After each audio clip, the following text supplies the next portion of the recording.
Chapter 81. Nobleman traveling invites wind and rain. Duwan raised her fists again with gusto. Come on. Another fight. Haven't had enough yet. No more fighting. I can't in this outfit. My hands are tied up. Chinjio looked down in disgust at her own clothing. Duwan squinted at her. I didn't see you being so elaborate when you and I fought at the banquet in the past. That's because I used to be able to pinch you to death with a single finger. Chinjio retorted angrily. Duwan was first stunned, then happy, and said beautifully, Does that mean I'm awesome now? I am indeed an awesome little girl. Chinjio was silent. Just now you said that you are a little girl who works hard. It's become so fast. Just like the summer weather. Chinjio couldn't deny it again. It was really powerful. After the fight, she was a little out of breath. People's little face didn't even redden a bit. Still alive and glowing. Chinjio stared at her and asked, How do you practice? How else can I practice? My big brother taught me well. What Duwan couldn't explain. She dumped the pot on Duqian, and then bragged about her own big brother for a while. Do you think? Isn't my big brother very good? Not only is he great at martial arts, but he is also great at teaching others. In the entire capital, there is no more male child that can be found that is better than my brother. That? Chinjio stifled her little red face and held it for a long time before she squirmed and asked, That can I? Like you. Learn martial arts from Big Brother Do? Duwan's smile stalled. Isn't it blowing too much? Not good. Duwan wouldn't be good at agreeing to anything for her own big brother. This won't work. My big brother has been busy lately. I haven't seen much of him since. Besides, I can't make the decision on my big brother's matters. It's useless for you to ask me. You're right. Chinjio was frustrated all of a sudden. Duwan asked strangely, Aren't you a martial arts practitioner? You should have a master. But the master taught? It seems not as good as your brother. The blow to Chinjio today was so great that her cognition was about to reorganize in general. She had worked hard for years, but it was still not as good as someone who had learnt for a month. Duwan realized that the problem was not right and hurriedly changed the topic. By the way, what did you come to me for today? It's that the peaches are ripe in this season. Asking if you want to go pick them. Only then did Chinjio remember the main event of coming over. Mentioning peaches. Duwan then remembered that treasure manor of hers. Only, the manor could not be moved for the time being. Duwan asked, Should we both go? Or should many people go together? What do you mean? Should we go? Or should we find some more people to go together? Chinjio only just had this idea. He was not sure yet. Duwan asked, Where to pick peaches? There's a compound outside my house. The peach trees bear big and sweet peaches. There is also a small river outside the compound, and a hill full of flowers. The scenery is very nice. Duwan didn't really want to go, but it was rare for someone to ask her to go and play. So she asked again, When are you going? Today? Chinjio inquired. I haven't prepared anything. What's there to prepare? I've prepared everything. Today we'll first go to the buy-in. Stay for one night. Tomorrow we'll play for another day. Stay for another night. Wake up and go back to the city. To spend the night?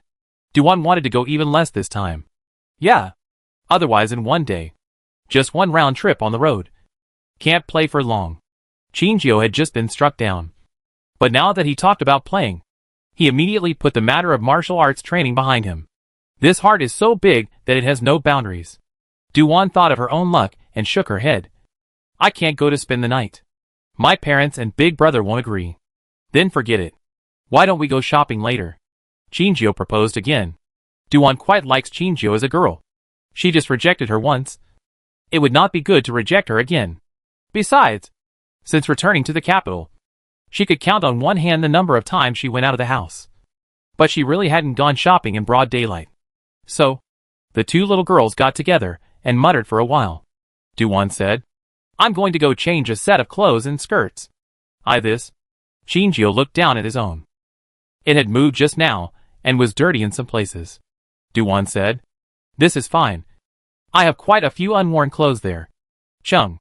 Chinjio didn't make any pretense. The two girls went to change clothes hand in hand. And the county's main goal was to go shopping. Before going out, the entire Jade Spirit Garden subordinates were busy. Until they saw the array in front of the main gate, which made Duwan all staggered. Is it going to be so exaggerated? A low luxury carriage, guarded by maids, grannies and coachmen, and so on, more than 10 people. In addition, there is 100 people of personal guards, each riding tall steeds. Majestic. Shinjio was not surprised. What's so strange about this? When your mother traveled, there were even more people accompanying her.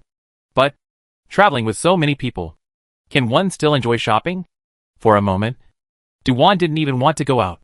But without waiting for Do-won to say anything, Shinjio climbed into the county lord's carriage nimbly by herself. The carriage. The space inside the carriage was slightly larger than a normal carriage, and it was elegantly decorated, with fruits and preserves in the car. Shinjio didn't know what politeness was, and went up to sit down first. However, the right seat was left to Do-won. The carriage headed towards Rongchong Street in the capital. Rongchong Street is the most prosperous commercial street in the capital. Anything new and rare can be bought here. The tea houses, wine shops, chess halls, etc., were crowded with customers. There are several famous greenhouses in the capital, all open here. The carriage of the princess's house stops at the empty space at the end of the street, and there is also a place to put the carriage and horses next to it. There are special people to guard it, and you need to pay a certain fee. Do-won got off first. Shinjio followed. The maids and grannies hurriedly followed. The personal guards opened the way in front, and the unusual people gave way. As written in the book, nobles traveling invites wind and rain. But this kind of traveling was the norm for nobles going out in the Great Qin Kingdom. In the backyard of a small grocery shop in the capital, the youth was holding a small knife and sharpening a bamboo stick. A subordinate hurriedly came over and reported, "Second master, the target went out of the house, and also went to Rongchong Street." "Oh, it's been 18 days. The little princess has finally left the residence." "Congratulations." The youth's tone was as calm as ever, with no ups and downs. He put down the bamboo stick and sheathed the small knife before standing up slowly and methodically. The youth decided to personally strike this time. But the youth walks all high and cold style. The result is defeated in the threshold. Toe lifted slightly bottom. Kicked to the threshold above. The whole person unsteady center of gravity flung forward. Bang sound. Fell to the ground. Followed by the subordinates. The small eye blind. Can't see anything. The other side. Rongchong Street is still bustling with activity. Do-won and her party were simply chaotic, and a vacuum always appeared wherever they went. Chapter 82. Another failure by misadventure. For Do-won, this type of shopping, it was somewhat similar to the ancient version of a VIP type experience, with all sorts of priorities and privileges. Whenever it was time to enter a shop before, the original ordinary customers inside basically had to be shunned. Of course, those who are routinely shunned are ordinary people. Those who have official status, or the lady of the official family, will have to come up and salute and greet them. Do-won was not used to this. But now the environment is such that everyone takes it for granted. If you don't accept it, you'll become an anomaly. Regardless of the era, the deviants will always be rejected by the people around them. Therefore, no matter how much Do-won disliked it, she still had to adapt with a proper attitude. Shinjio was accustomed to it, and strolled all the way down, buying and buying all the time. Do-won was quite speechless when she saw what she bought. More than 90% of the things Shinjio couldn't use on a daily basis. She probably just enjoys the process of buying things. Whether she can use them or not is secondary. But Do-won glances at her small purse from time to time. The purse is not big, but it contains a lot of silver checks. Do-won asked, "Did you go out with a lot of silver?" "Not much. Just 1,000 taels." Shinjio looked at her strangely and said, "Last time you issued a reward, you even spent 1,000 gold." Do-won coughed clearly. "I mean the money you brought with you. How much did you bring?" Shinjio looked towards the purse hanging at her waist. "I'm not sure. I haven't opened it yet." The purse around Do-won's waist was hung up by Ning Qin when she left the house. "The things I bought just now. The maid went to pay for them. Also, how come you don't have a maid following you around?" "I didn't think about coming out to shop when I went looking." Shinjio really felt at that time that there was no need to bring a maid just to go next door. At this time, Do-won was opening her small purse. Shinjio went over to take a look. She pulled out several silver tickets. The top one clearly reads 1,000 taels. The remaining ones? There were 100 taels, 50 taels, and also 10 taels. Shinjio wanted to roll his eyes. Shinjio suddenly sizes up Du-won. If I hadn't grown up together since I was a child, I would have to wonder if it's a different person. Your temper is much better than before. But it's always weird. In the past, you never cared about silver. But now you know how to calculate carefully. Du-won's heart thumped. Immediately, she made a face at Shinjio. Have you forgotten? I lost my memory. $1 million excuse. Perfect. No matter how you guess. You can't guess the truth. Shinjio offered to go next door to sell the roost shop. So the personal guards, again, started to clear out the idlers. The two girls walked out side by side and were about to step into the front of the roost shop. Shinjio suddenly stopped, turned back, and flipped through the things in Luja's hand. After shopping for so long, why did you buy some food? The things that a girl's family uses. None of them, Du-won said. If I like to eat, I bought it. Other than that, there is no shortage of anything in the mansion. So what are you buying for? Shinjio asked. You dare to eat things outside? Aren't you afraid that it's not clean? Du-won laughed offhandedly and said, It's not clean. And you're not sick if you eat it. Shinjio. Bang. In the shop, there was a loud bang. It was the movement of a heavy object hitting the ground. And Du-won, who was standing in the doorway, was startled. The personal guards following outside quickly reacted.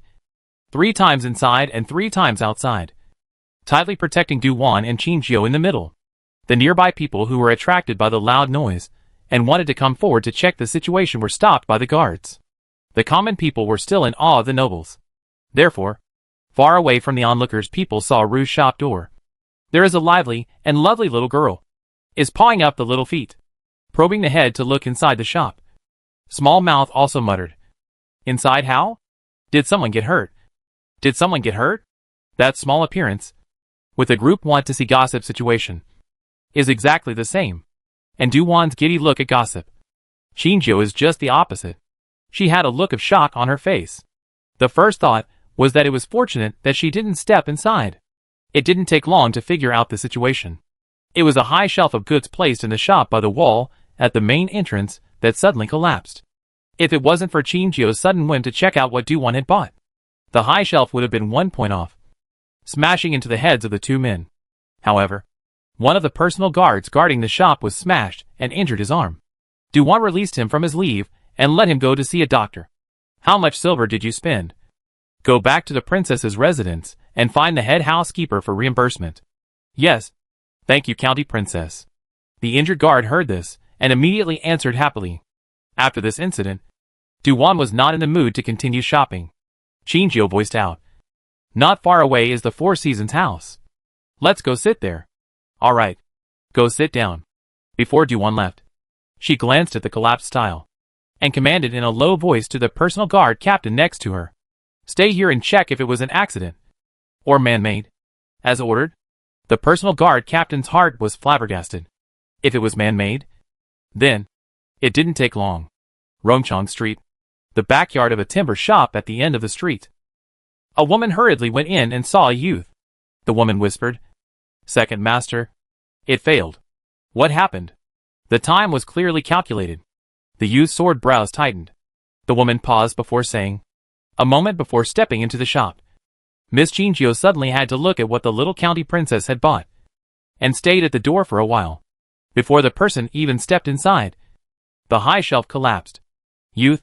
So, by some misadventure, the operation failed again? The youth's waveless voice said. My careful planning has been in vain again? This second master is not considered futile.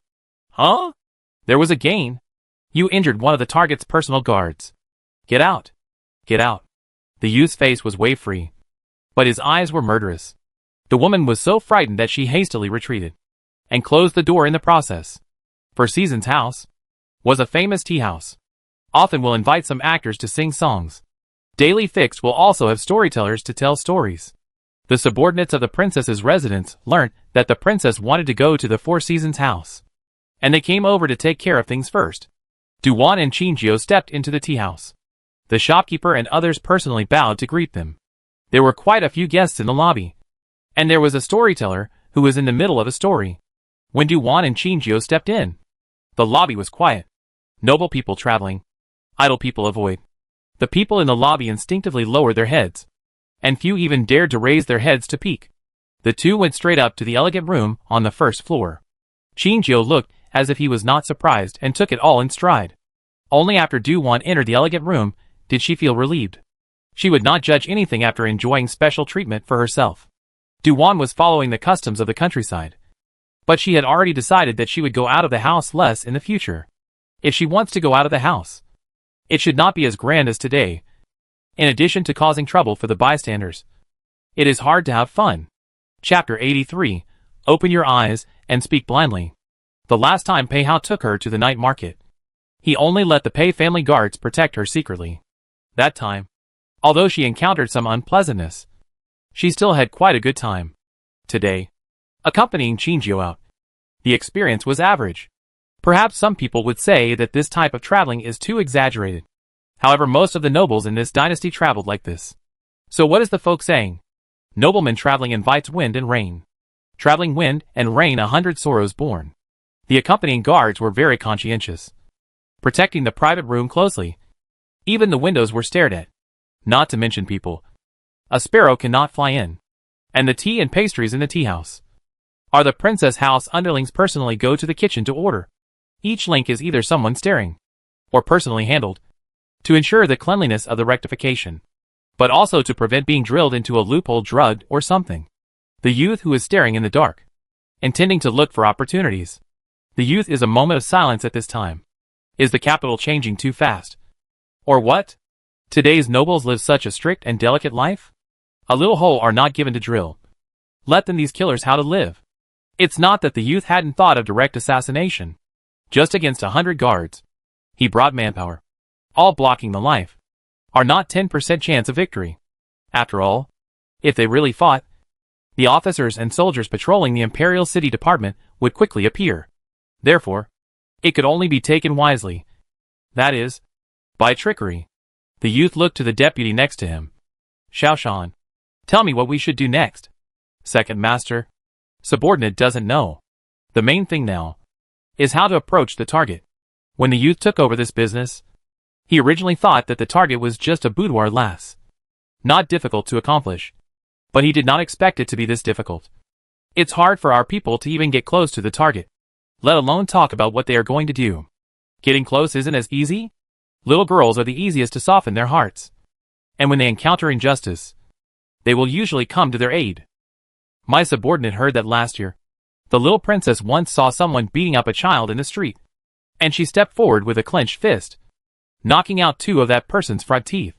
The youth was silent for a moment and asked, the one who was beaten wouldn't be the third Miss Huang who badgered us, right? It is precisely her. But third Miss Huang has already been killed by her maid in the prison. The method was old-fashioned, but it could be learned from. The youth called in some subordinates and began to lay out the plan. The organization didn't find any small children, so they found a female assassin to take the top spot. This female assassin had a thin physique and disguised herself to make it look like a 13 or 14-year-old girl. As long as the little princess saw, goodness kicked in, out to help. People close to the better, looking for an opportunity to strike. Not close. Save the person back to the princess residence is also okay, as long as the person is mixed into the princess residence.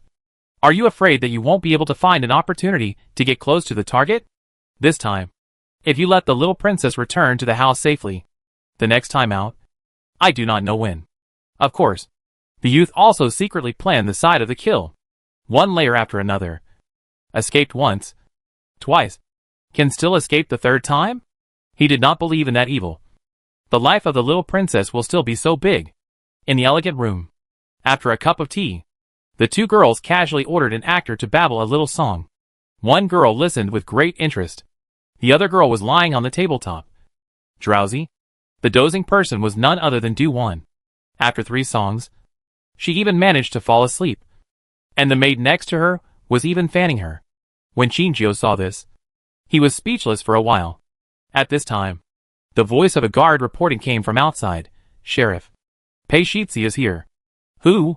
Du-Wan sat up violently, and actually lost the slightest bit of sleepiness. Qingjiu was frozen in a flash. This change. What's going on? Du-Wan stood up and quietly slipped to the door. probing her head to look outside. Sure enough, I saw that outside the elegant room. There was a hustle and bustle. Pei Hao stepped onto the stairs in an austere official robe, full of frost. This aura is very strong, forcing people to not dare to look directly at him. Du Wan's heart trembled at the first sight, mainly because Pei Hao at this time reminded her of the big villain depicted in the book. And not only that, but also in the later stages. The big villain in the first stage still retained his humanity. The later stage of him, all gone, could indifferently watch his clansmen die one by one. Suddenly, Pei Hao's peach blossom eyes, which contained ice like snow, fell onto her small face. Du Wan instantly shrunk her neck and put her little head back. Pei Hao took a big step over and stood in front of her in no time. Du Wan quietly moved her little feet, stepped back and raised a fake smile. Yo! Pei Shi. What a coincidence. Actually meeting you here. No coincidence. This official came specifically to find you. Pei Hao slightly lowered his head, gazing at the little girl in front of him. Du Wan froze. This official? Yo. This appellation is fresh. Du Wan understood. Is this one of your official business? Catching criminals? While saying this, she avoided Pei Hao and put her little head outside. Pei Hao didn't come alone, but brought a large group of people from the Imperial City Department and surrounded the Four Seasons building. Mu Xian is now checking below. One by one. Anyone who couldn't tell us their place of origin and couldn't prove their identity was detained and told to notify their families to come and collect them. Pei Hao stepped into the elegant room. Only then did he see Qin Jiao and froze. He was on duty today, but suddenly received news that she almost had an accident on Rongcheng Street. So he left his official duties and rushed here, only to find that the little girl and her friend were drinking tea and listening to a little song. So leisurely, Pei Hao's heart inexplicably rose up a depressed gas. Time is getting late. County Princess should return to the residence. What are you talking about with your eyes open? It's still early. Du Wan is now lying beside the door frame, looking out at the action. Mu Xian is wearing a Xian robe official uniform today. His face is serious, missing his usual smiling look, all of which makes her embarrassed to call him a little white boy anymore. Pei Hao noticed her line of sight, and his handsome face darkened again and again, slowly going over, pulling her and heading out. Du Wan was confused for a split second. Hey, what do you want to do? It's not safe outside. Go back to the mansion. Pei Hao's tone was cold. Du Wan retorted. It's none of your business if this county princess returns or not. Your business. This Shitzi can really care. What kind of beautiful dream, nah? Du Wan glared at him. Pei Hao snorted. As long as you are my fiancé for a day, I am qualified to control you for a day. Ma duh. Sooner or later, the marriage will be withdrawn. Du Wan didn't spit this out in front of a large crowd. She couldn't fall too much into Pei's big villain's face. Things like withdrawing the marriage. It's better to wait for when no one is around to say it. Otherwise, it's not a good influence to spread the word. Pei Hao pulled her and walked out without a word. Qin Jiao was stagnant for a while and hurriedly followed. As Pei Hao and Du Wan descended the stairs, the people below made way. Chapter 84. What really happened? Passing in front of Mu Xian, Du Wan even waved her small hand mischievously at him. Hi yo. Lord Mu. Greetings. Sheriff Lord. Mu Xian respectfully bowed. Seeing this, the others followed suit and saluted Du Wan. Du Wan's small face immediately put on a businesslike smile. No need to be polite. You guys have worked hard. Not hard work. Mu Xian replied solemnly. And as he said it, he even winked at Du Wan. Du Wan understood at once. In front of his subordinates, he has to maintain his majesty. She understands. Peacefully, she went out of the Four Seasons building. The personal guards of the princess's residence have already cleared a path. Pei Hao looks towards the street not far away, hiding a few expectations as he asks. You came here in a carriage. Right. Did you decide to go back in your own carriage? Or will I send you back to the mansion on horseback? Unfortunately, Du Wan said offhandedly. I'll take my own carriage. Pei Hao regretted for a moment, but did not force himself. It was not too far to walk to the street. Therefore, the group walked towards the street, passing by a rice and grain shop. Suddenly a girl fell out from inside. 13 or 14 years old. A small yellow face. Wearing coarse linen clothes. The shop assistant stood at the door and cursed. Go. Go. Go. What kind of grain and oil shop do you have no money to enter? We are not a charity shop here. If you want to beg for food, go elsewhere. The girl just wanted to get up. I do not know where to come out for people.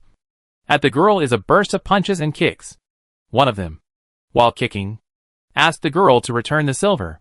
The girl begged for mercy. Very miserable. If it was the original owner, she would have run over to save the girl. Instead of Do-won, she just looked at it, and her feet didn't move. Peihao swept a glance over there with cold eyes, and recruited Husan to command. Bring some people to arrest them, and bring them back to the Imperial City Department's prison. Yes, sir. Husan quickly led a dozen people over. The 4 people who committed the murder. Once they saw that the other party fell for it, they wanted to follow the plot to escape. As a result, none of them escaped, and were detained and 3 were too, along with the 1 girl on the ground. This time, Do-won looked confused. Qingjie was also confused. It's fine to catch the perpetrators. Why even the victims? Peihao noticed Qingjie and suddenly asked, Miss Qingjie, may this official ask you a question? Pei-Shi, please ask. Deterred by Peihao's aura, Qingjie was even more abashed than Do-won. Peihao asked, how did you think of going to find the county princess? The peaches in the other courtyard are ripe. I want to go pick them. Qingjie's words stopped abruptly. Peihao's eyes flashed with brilliance. Who told you to go find the county princess? It was the milkmaid. Qingjie spoke truthfully. My nurse just reminded me that the peaches were ripe, and I could look for the county lord to go with me. But the shopping trip was my impromptu idea. Peihao gave a cold hum. Not sure if he believed it or not. But he recruited a guard and ordered him in a low voice to take someone to the Duke of Qin's residence to catch him. Qingjie was shocked. Pei-Shi, my nanny is an honest person. She won't harm county princess. Don't worry. As long as she is innocent, this official will not touch her. Peihao still had some things to say. But what if she isn't? Qingjie muttered. Inside Do-won's heart at this moment, she could only describe it as shocking waves. Until this moment, she didn't realize that Peihao came all frosty and was here for her. Someone wanted to harm her. But she didn't know it yet? Crap. What the hell had happened? Do-won violently thought of the incident at the Rouge shop. Could it be that it wasn't an accident? At that time, she had asked her personal guards to stay behind to investigate. And now they had not returned to report to her. Finally, Do-won corrected her mind. Peihao naturally noticed her subtle changes. The little girl was finally realizing her situation. Not too stupid. Do-won asked with a serious little face. Pei-Shi, the matter of the Rouge shop was not an accident. Right? Well, there are people counting on you in the dark. Peihao told the matter of the high shelf being tampered with. The shopkeeper and the shopkeeper of that shop. This Shitsi has already ordered people to detain them. Do-won deflated upon hearing this. The whole person was like a frosted aubergine. Wilting. Going out for a bit of fun. And there are people who want to harm her. How much does the person behind the scenes hate the original owner? The group walked to the place where the carriage was stored. Just as Do-won wanted to get on the carriage, Peihao pulled her back and called one of his men. Check the carriage. The henchman checked the carriage. Up and down. Carefully, and didn't check any abnormalities. Peihao asked him to step back and replaced him with another person. You. Go check again. More carefully. So. That person is more careful. Check up. Almost will not let go of the corner of the place. As a result, not to mention, he really found a problem. The carriage's wheel. There was a crack at a corner that was hard to see when squatting down. My lord. The crack is man-made. The man reported. Not bad. Stand down. Peihao turned to look at Do-won. Do-won's small face was ugly. Didn't she let someone guard the carriage? Why would they still let someone move it? Do-won looked at the 2 horses pulling the carriage again. Check the horses. For example, will there be nails in their hooves, or are there any needles or anything else on them? Without checking? It's a shock. The horse's hooves really had nails put in them. As long as the horse walks a little way, the nails will pierce deeper and deeper as the horse walks. In the end, the horse would probably go crazy when it became painful, coupled with the fact that the wheels of the carriage had been tampered with. When something happened, it would not be easy for the people in the car to stay alive. Do-won took a deep breath and tried her best to tell herself not to explode. When people are outside, they still need to have a good image. Peihao detained the subordinate, who was guarding the carriage and horse in the princess residence. Then he had his subordinates bring his own horse. He wrapped his arm around Du-won's waist and brought her onto the back of the horse. Then he instructed a sentence towards one of his subordinates. Arrange for a few people to send Miss Qingjio back to the mansion. That subordinate immediately answered, "Yes, my lord." Du-won was confused. Sitting on top of the horse. Behind her was Pei Hao, sharing a ride and trying to pull away again. It still seemed very close. As long as the horse ran, it would only get closer and closer. It's not the first time. The last Mid-Yuan festival also tried to ride the same horse. Only then, it was the big night. Ma de. Now it's broad daylight. In the street. It's in public. In plain sight. After today, no one will suspect that she and he are not a couple. No. After today, can this marriage be cancelled? Du-won wanted to go crazy. Turned back to glare at Pei Hao. But when she turned back violently, Pei Hao happened to look down at her. His thin lips instantly brushed over her face and crossed her moist lips. Pei Hao's entire body froze. Du-won also froze. In a flash, both of them skimmed their heads. Du-won stared blankly ahead. Pei Hao's ears gradually tinged red, and his peach blossom eyes couldn't help but look at the little girl in his arms again. Suddenly felt that this trip today was quite worth it. Chapter 85. Little County Lord is really evil. For the first time, Pei Hao felt that the road was very short, and it felt like he arrived at the princess mansion in just a moment. He personally sent Du-won into the mansion, and then watched her enter the Yulingyuan. Before turning around and leaving in a cool manner, people just walked to the gate. He bumped into Du Qian, who hurried back to the residence. Du Qian eagerly asked, "Pei Shizhi, how is my sister?" "Big brother Du, please don't worry. Wanwan is fine. I sent her back to Jade's spirit garden just now." "That's good." Du Qian's heart that had been hanging in the air all the way finally fell. Immediately, he was all murderous again.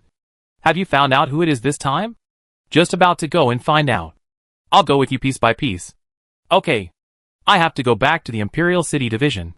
Big brother Du went with me. It just so happens that I've found out some things that I can tell you about."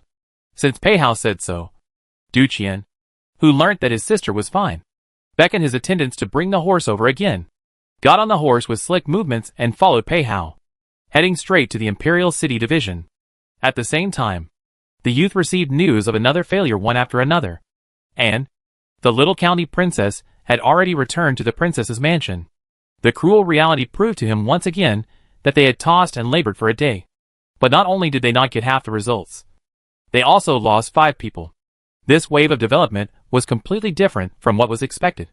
Would a normal person encountering injustice react the way they did? At that exact moment, another person hurriedly came in. The man respectfully bowed to the youth. "Second master, the shopkeeper and the maid of the Rouge shop have been taken away by the people from the Imperial City Department." "What's going on?" The youth's grip on the tea bowl tightened. Didn't that matter not come to fruition? How come they're still involved? The matter of the shelf. The scene was guarded by the princess's personal guards all the time. They couldn't find the opportunity to destroy the man-made traces. That person told the cause and effect. That captain of the personal guards was the very person Du-won had asked him to leave behind.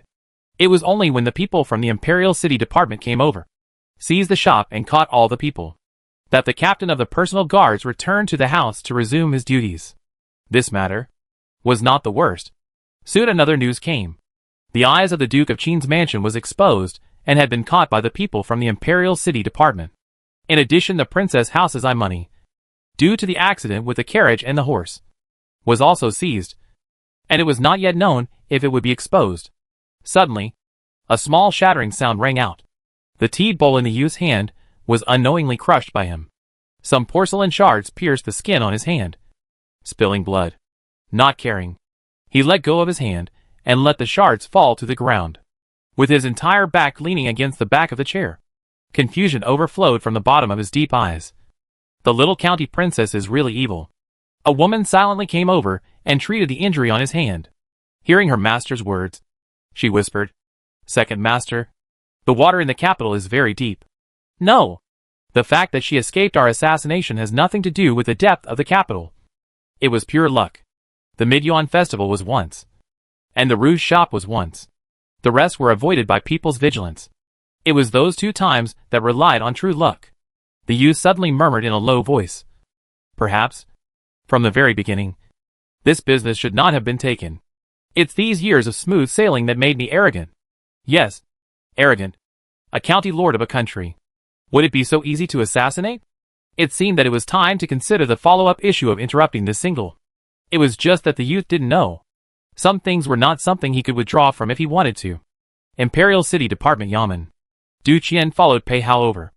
Pei Hao took out a booklet from the secret compartment and handed it to Du Qian. What was recorded on the booklet was what he had people investigate these days.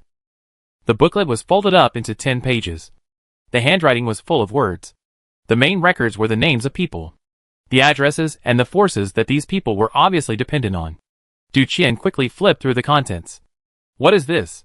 So Pei Hao told about the discovery of the killers at the Midyuan festival. Pei Hao said, I didn't tell you before because I was afraid of spooking the snakes. How would telling me scare the snakes? Du Qian wasn't too happy with this statement of his. But this was someone finding out. So he couldn't question anything. Otherwise, it would look like he didn't know any better. Pei Hao laughed silently, smartly not answering this question. Du Qian also just complained, not really wanting to do anything to him. Since the day of the Midyuan festival, Pei Hao had been having people keep an eye on the manor house discovered by the secret guards. He found the name and place of origin of the owner of the manor in the official files. And only after investigation did he find out that this person is just an ordinary farmer. And even he himself doesn't know when there is an additional manor under his name. Pei Hao used some forces, almost all aspects of the manor, to monitor up. It was not until 7 or 8 days later that he noticed the problem. The manor was just a front. It was a secret stronghold near the manor. Very hidden. That stronghold would often have people coming in and out at night. Most of the people coming in and out were people who practiced martial arts. Following the vine, found out a few suspected contact points, and then followed by the discovery of a number of peripheral contact with a list of people. The capital in the middle and lower levels of the people. All kinds of small people, almost all. But are some small shrimp. The big fish did not have one. The other side of the specific what forces is what kind of organization. Temporarily did not find out. The whole body is involved. For fear of scaring the snakes. Pei Hao did not move these people hastily earlier. These people have been hiding extremely well, and usually live normally. Today those people were active, and were actually trying to deal with his little fiancée. Du Qian sneered. It's good to have movement. I'm afraid that they won't move. Yes, only if they move. There will be traces. Pei Hao took over. Finding traces would lead to finding out something. Today, it was a good opportunity. Pei Hao said. Xian is interrogating those people. Waiting for the results of the interrogation. I'll go to the prison myself. It was a matter of his sister's safety. So Du Qian wanted to go and see for himself. Pei Hao didn't stop it. But he still had things to take care of. So he didn't go to the dungeon with him. The Imperial City Department intervened vigorously. And after some execution and interrogation, the results of the interrogation were collated into a booklet and sent to Pei Hao's desk. Du Qian has been in the Imperial City Department today, waiting for the results of this investigation. Pei Hao was the first to read it, and handed it to Du Qian after reading it. Through some investigation and interrogation, finally learned that the organization is a force. It is an underground organization called Yin Min from the private sector, specializing in collecting money to do things for people. As long as the customers can afford to pay, they will do anything. Usually, the orders they receive are mainly for killing. This time, someone has placed a big order to kill Princess Jiao Yang. Pei Hao said thoughtfully. I used to know that there was such an organization in the folklore, but I didn't expect it to develop so quickly. Yes. It's not like the business has grown to the capital. Du Qian sneered and folded the booklet back to Pei Hao. Chapter 86, 100 Sorrows and a Stormy Journey. Du Qian was quiet for a moment. His fingers tapped the desktop and said, Pei Shitsi. According to this, behind the scenes is a very rich person who wants to buy my sister's life. The silver offered by the other party won't be small if it can make this organization desperate enough to take the order. It's said that if you succeed in this order, you won't have to worry in 5 years. After Pei Hao said this, he suddenly comprehended Du Qian's intention of mentioning the silver. This son of the world will let someone check who in the capital has recently spent a large sum of money in silver. Du Qian was satisfied. And suddenly murderous intent surfaced at the bottom of his deep eyes. and all the forces of this organization in the capital. Let them know that there are some people that they can't touch. Good. This organization was also bloated and dared to take any order. Since Pei Hao had made a decision, of course, he wouldn't move his private forces. Big Brother Do.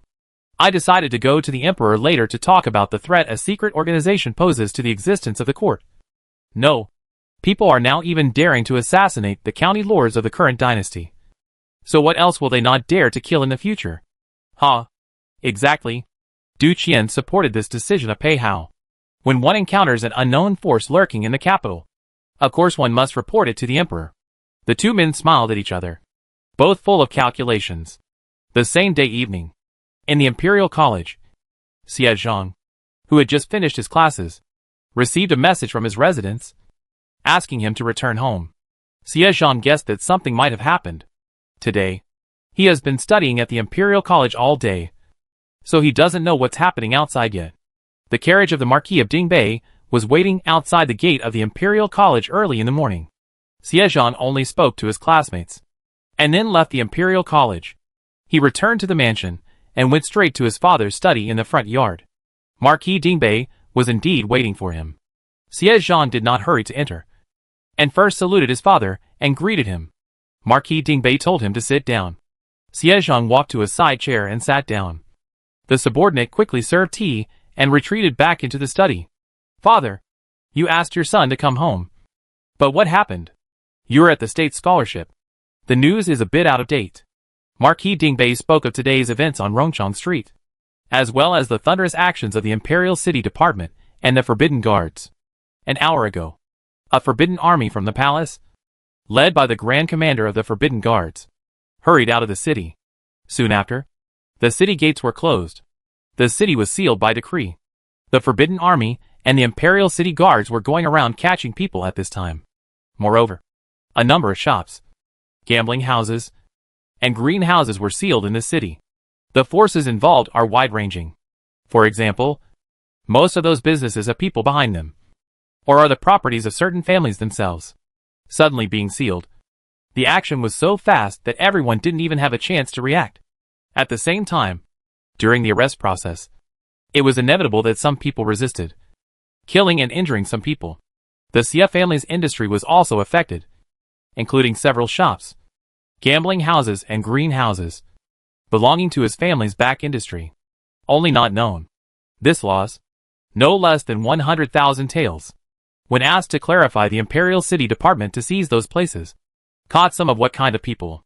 The more details Xie Zhang knew, the more grave his expression became. We are implicated? Not bad. I've heard that we're eradicating an underground organization called the Yin Sect. Marquis Dingbei could do nothing about this matter. From the fact that the Praetorian Guards and the Imperial City Guards were going around arresting people together, it was clear that this matter was not something that they could be involved in or manage. Without an imperial decree, would these people dare to be so rampant? Therefore, they could only suffer this dark loss. Xie Zhang thought deeply before saying, Father, we are not the only ones who will suffer. Let's wait for the others to make a scene. Let's wait and see what happens first. It can only be so. Marquis Dingbei remembered another matter. Jean, your third cousin contacted me 2 days ago, saying that he was in the capital, after being away from the capital for over 10 years. He has finally returned? Xie Zhang was surprised. He sympathized with this third cousin of his family. In a war 13 years ago, his grandfather, who was a great general, and his great-uncle's family died tragically. The youngest cousin also disappeared during the war, and his father had been sending people to search for him. It wasn't until 2 years ago that third cousin sent back a letter saying that he was alive and well, and asked them to stop looking for him. Father was very happy at that time. But it was a pity that the third cousin did not leave a way to contact him. Only every 3 months, unilaterally send a letter of peace. Marquis Dingbei said, Where exactly? My father does not know. I heard that he returned to the capital this time to do something. It is not appropriate to recognize us for the time being. Back then, when your uncle's family left the capital, your third cousin was still just a 7-year-old child. After more than 10 years, I don't know what kind of child he has grown into. Hearing this, Xie Zhang vaguely had a bad premonition. Did third cousin say what he wanted to do? No. Marquis Dingbei shook his head. He had returned to the capital, and was still afraid to meet with him. The things to be done, 9 times out of 10, were dangerous, and something that went wrong could involve a great deal. Siezhong solemnly said, "Father, find a way to contact third cousin as soon as possible. Can't get in touch. It's never him who sends letters to the family unilaterally." Marquis Dingbei, like his son, vaguely sensed something bad. What did Zhang think of? Doesn't father have any suspicions? The two were silent at the same time. The atmosphere in this study was exceptionally depressing. Marquis Dingbei said in a deep voice, "Zhang, your eldest uncle only has your third cousin left as an only child. If anything happens to him again, the great house will be extinct. My father does not wish to see anything happen to him. Father, I can only try my best."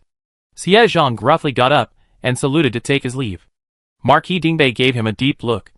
"As much as you can. Save him if you can. In my father's eyes, your life is more important than anyone else.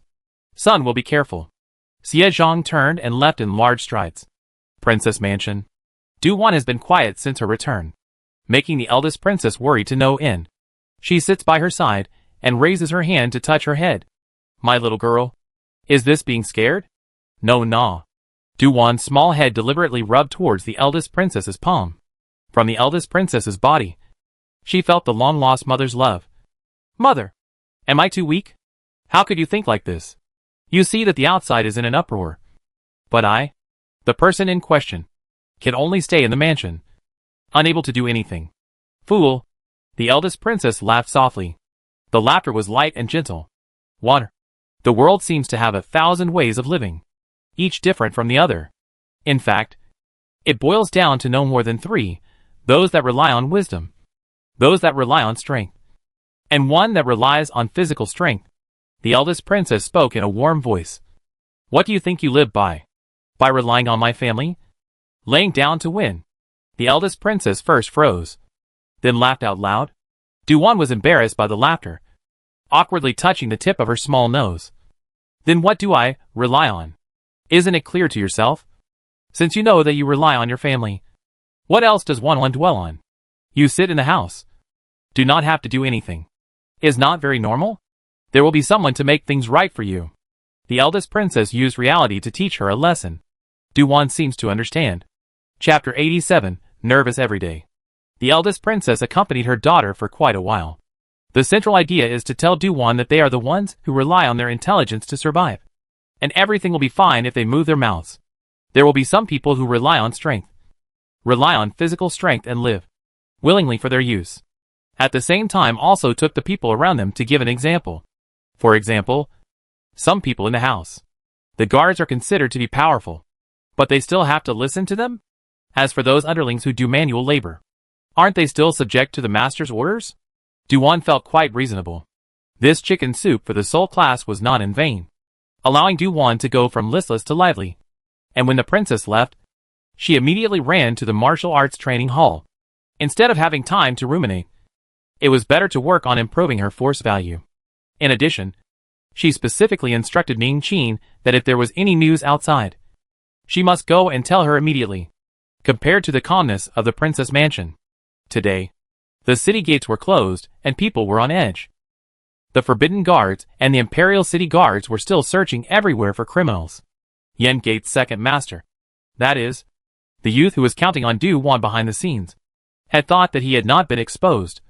But in the end, the shop where he had temporarily hidden himself was directly surrounded by the Forbidden Guards. The youth took his inner circle with him at the first opportunity and escaped through the secret door. Fortunately, when decorating the shop at that time, he thought of leaving a way out. The secret door only led to a small mansion next to it, not far from the auxiliary, but managed to get out of the encirclement. The youth questioned, "What's going on here?" "Second master, we are being watched." A beloved subordinate spoke anxiously. It was only this morning that they failed to reckon with the little princess, and the Forbidden Guards came to the door so quickly. The fact was too coincidental, and the exposure was too fast. It was not the youth's turn to not think about it more. From this, it could be seen that they should have been targeted long ago. And only then did they act in a bizarre manner everywhere today. Especially the 5 people who were caught. It wouldn't be strange if the other party had been staring at them earlier. the men urged. Second master, what should we do next? Leave the city. The youth made a difficult decision. Just at this hour, the person who had gone out to inquire about the news came back in a hurry to report. Second master, it's not good. The city gates are closed. Hostility erupted on the youth's face. Are you sure? Sure. Our 3 strongholds in the city have just been terminated. Some of our brothers have been captured. And some are fleeing for their lives. The officials are searching for them everywhere. The veins on the youth's hands popped. One could not be in a hurry. The more this kind of moment, the more one cannot rush. The city gates were closed. Wanting to leave the city was impossible for the time being. However, this place should not be stayed for a long time either. One must know that the officials searching next door. As long as they search carefully, the secret door will be exposed sooner or later. Go! Leave this place. The youth gave orders. With a dozen subordinates, the youth wanted to shift the ground. Only, before they could go out from the back door, the Imperial City Guards came over and smashed the door. Open the door. The Yamen is on business. Hurry up and open the door. Coming. The concierge's pale voice came. The youth and the others were startled. This dead old man who was watching the door. Did he need to open the door in such a hurry? Just now, they came through the secret door and didn't have any contact with the people in the mansion. No wonder the old man of the gatekeeper heard the official saying that he was on business and went to open the door at a moment's notice. A normal person's reaction should be like this. If it is slow, it is suspicious. The youth immediately gave orders. Don't use the back door. Go over the wall. Yes. The group of people did not go over the wall as simple as that. After going over a wall, they went over the wall of the courtyard apart, avoiding some people and not taking the alleys and streets outside. It really made it impossible for people to catch them for the time being. Generally, people are in fear at this time of the day and will not walk around at home. Unlucky to see 1 or 2 people can be knocked out. Peihao personally led the guards to catch people. He went in and didn't find anyone. He let them continue to search, focusing on finding cellars, secret rooms and secret passages. Sure enough, they found a secret door. The secret door led to the mansion next door. The past is another search. The thieves have long gone. Peihao wandered around the mansion and finally stood next to a high wall. There are some traces on this wall. They probably climbed over the wall and left. After saying this, he paused again. Peihao said thoughtfully, all the entrances and exits are guarded by our people, but they were not seen. After saying that, Peihao first took a few steps back, then ran towards the high wall, made a flying leap, and sharply tumbled over the wall. Husan and the others followed and tumbled over. When they saw Peihao, he stopped right where he was and checked the opposite wall. Soon, Peihao was sure. They escaped by scaling the wall and didn't take the right path. Notify everyone and expand the search. Yes, sir. The 2 leaders beside him immediately led the people to chase after them. Peihao didn't climb over the wall again. Had people bring in horses, rolled over onto the horse, and went along the wall. After passing by a mansion, he let people go in to search. After not finding anyone, he immediately withdrew and continued to the next mansion. Sure enough, traces were found. No, 2 unconscious people were found. After waking them up and questioning them, the 2 people unanimously said that they had encountered thieves. And before they could call out for help, they were knocked unconscious. Peihao then went down with several instructions. One by one, they have answered and left. And in the princess's mansion, Duwan didn't wait for the news handed in by the maids. Instead, she waited until Du Qian returned to the mansion. And in a moment of impatience, Duwan carried her long sword and went to look for someone. Du Qian saw his sister, who hurriedly came, holding a long sword in her hand. Those who don't know may think she has come to fight. Du Qian smiled and asked, Sister, you're still practicing your sword at this hour? That's right. I was practicing and came over when I heard Big Brother returning to the house. Duwan shook the long sword in her hand and inserted it into the scabbard. Du Qian was concerned.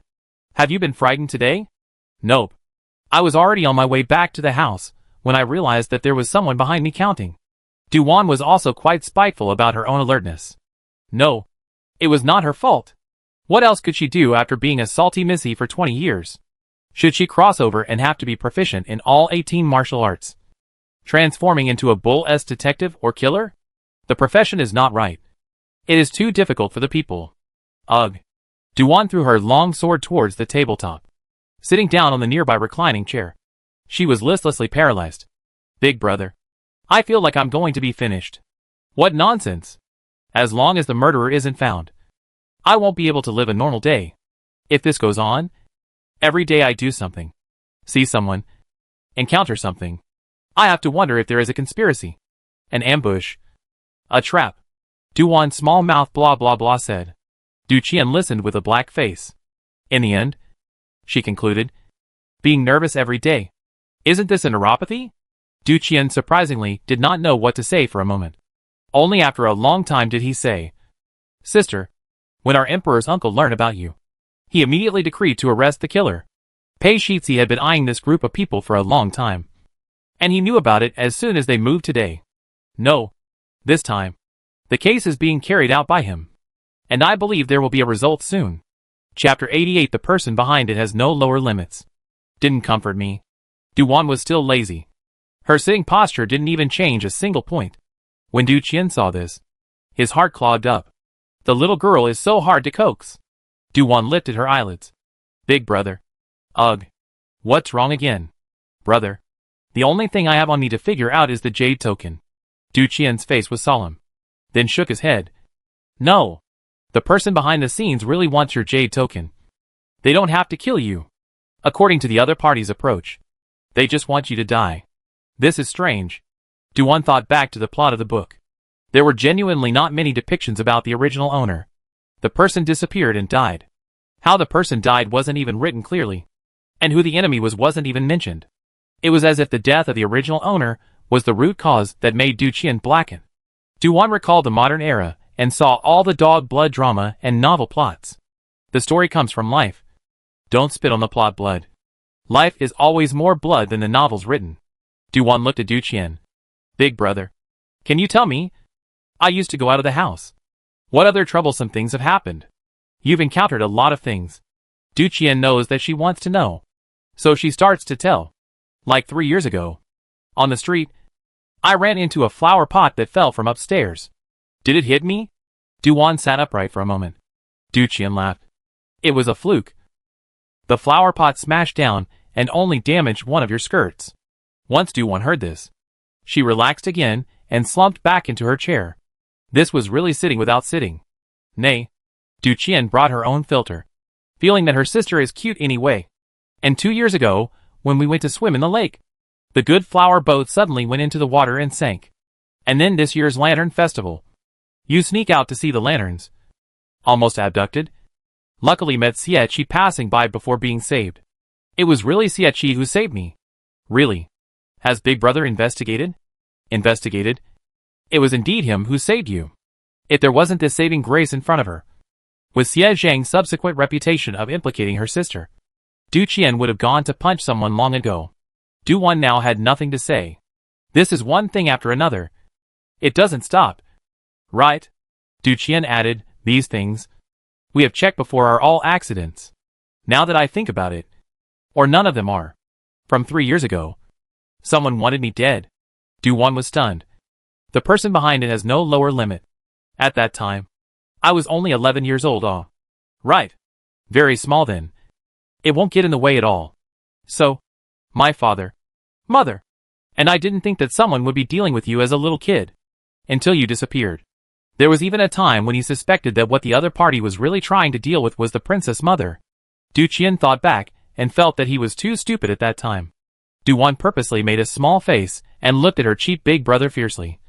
What are you saying? Who's a brat now? Ha. Ha ha. Du Qian couldn't help but lose his laughter. Slip of the tongue. Slip of the tongue. Ha ha. After laughing, he walked to his sister. The first time he came back, he had been to his parents' place, listening to his mother. His sister's mindset seems to be a bit off. She would actually think that she is useless? After sitting for so long, no wonder she was still listless.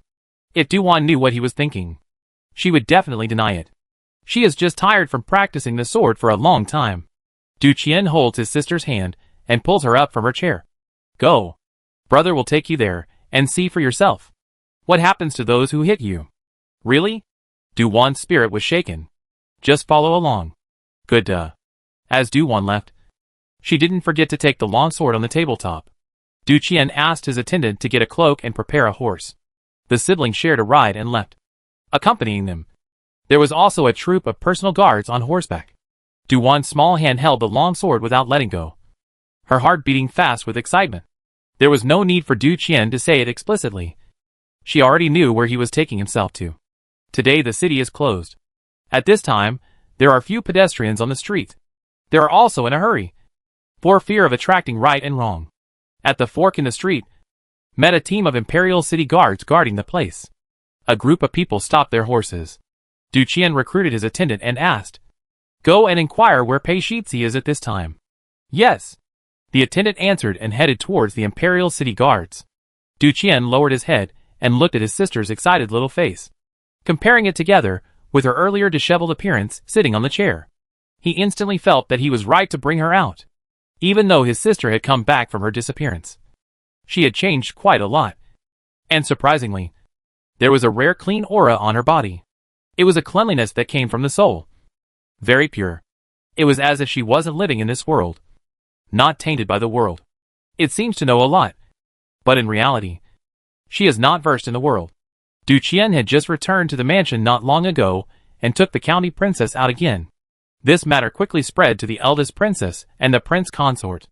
The eldest princess worriedly said, "It's about to get dark. Where else are the siblings going?" Do extra horse harness by the side of a team consult. Qianer has a sense of propriety in what he does. Have you brought enough guards with you? I will bring enough people. At this time, there are forbidden guards and Imperial City guards everywhere outside, so it's not too dangerous for them to go out. Du Xianju was always able to see what the onlookers overlooked. As expected, the eldest princess was comforted. On the other side, the youth and his party quickly sensed that it was not good. No matter which direction they fled to, they would encounter the Imperial City guards or the Forbidden guards. The entire street and surrounding alleys were guarded at every entrance and exit. As long as they showed their heads, they would definitely be discovered. At this moment, they were hiding in the back garden of a large mansion. Someone asked anxiously, "Second Master, what should we do? It's surrounded. Can't escape." One of them said pessimistically, "We can only fight and kill our way out. It's useless. There are too many people from the Forbidden Guards and the Imperial City Department." The youth's calm gaze swept over the face of each of his men, as if he wanted to remember them. The youth then said in a waveless tone, "This time, we might have to plan our heads. As to whether we can escape the capital alive or not, it depends on everyone's luck. Everyone escaping together is too obvious a target. Now, Second Master, please speak." "Yes, no matter what decision Second Master makes, we will listen to you." The men expressed their loyalty one after another. The youth stopped them from saying any more. "Separate and run for your lives, dead or alive, each according to their own abilities. But this, don't waste any more time." The youth told them to hurry up and escape, not to waste time. One by one, living on the edge of a knife, and still managed to get to where they were now. There was always some ability. So after looking at each other for a few moments, one man stood out and saluted the youth. "Second Master, take care." After saying that person crossed a high wall with sharp hands and walked away. Then another person stood out and saluted the youth one after another, saying take care before leaving. In the end, a man and a woman remained. Both were the youth's true inner circle, people who could be said to have grown up with him. The youth tilted his head and looked at the western sky. In the evening, the afterglow of the setting sun was as bright red as fire. It was like blood staining half of the sky red. Chapter 89, Not Until the End. "Master." The man stood out and spoke. "Subordinate will not leave. Swear to advance and retreat with you." "Subordinate will not leave either." The woman took a stand. The youth laughed softly in a low voice. "Xiao Shan. A moo. Thank you." The two people were terrified that they couldn't afford the thanks. Xiao Shan whispered, "Master, until the last moment, no one can say for sure. Well, it's not like we haven't experienced anything more dangerous than today." The youth was very calm. Even his usual hostility actually disappeared. "You guys come with me. Whether you can live or not, it really depends on luck." The three people did not leave the courtyard. The youth led them. to the backyard. This mansion was inhabited by a rich merchant who kept quite a few underlings. The three people each picked one whose figure was similar to their own, caught them, asked them some questions, and then took them away to hide them. When they reappeared, they had already disguised themselves as three people. If you are not familiar with them, it is hard to tell if they are real or fake. Even so, the three people still climbed over the wall to leave, or according to the original rode back. Pei Hao rode his steed and stopped in the middle of the street, occasionally pulling on the horse's rope. He paced back and forth on his horse. His eyes, however, surveyed the surroundings. The encircling circle that had formed was shrinking. Da-da, da-da, da-da-da-da. A sound of horse hooves came. It was the sound of horses walking, not running. And there was more than one horse. Pei Hao turned back to look behind him. He saw Du Qian with a troop of personal guards coming this way. The first thing Pei Hao saw was the petite person. Du Wan also saw Pei Hao and immediately waved her hand to greet him. Yo, Master Shitsi. We meet again. Pei Hao tried to suppress the smile that rose at the corner of his mouth. Just the moment he saw her, the unexpected kiss suddenly came to his mind, and the roots of his ears reddened slightly again. Du Qian raised his hand to press down the little girl's waving hand. Sister, be reserved. Can't even say hello? Chung. But?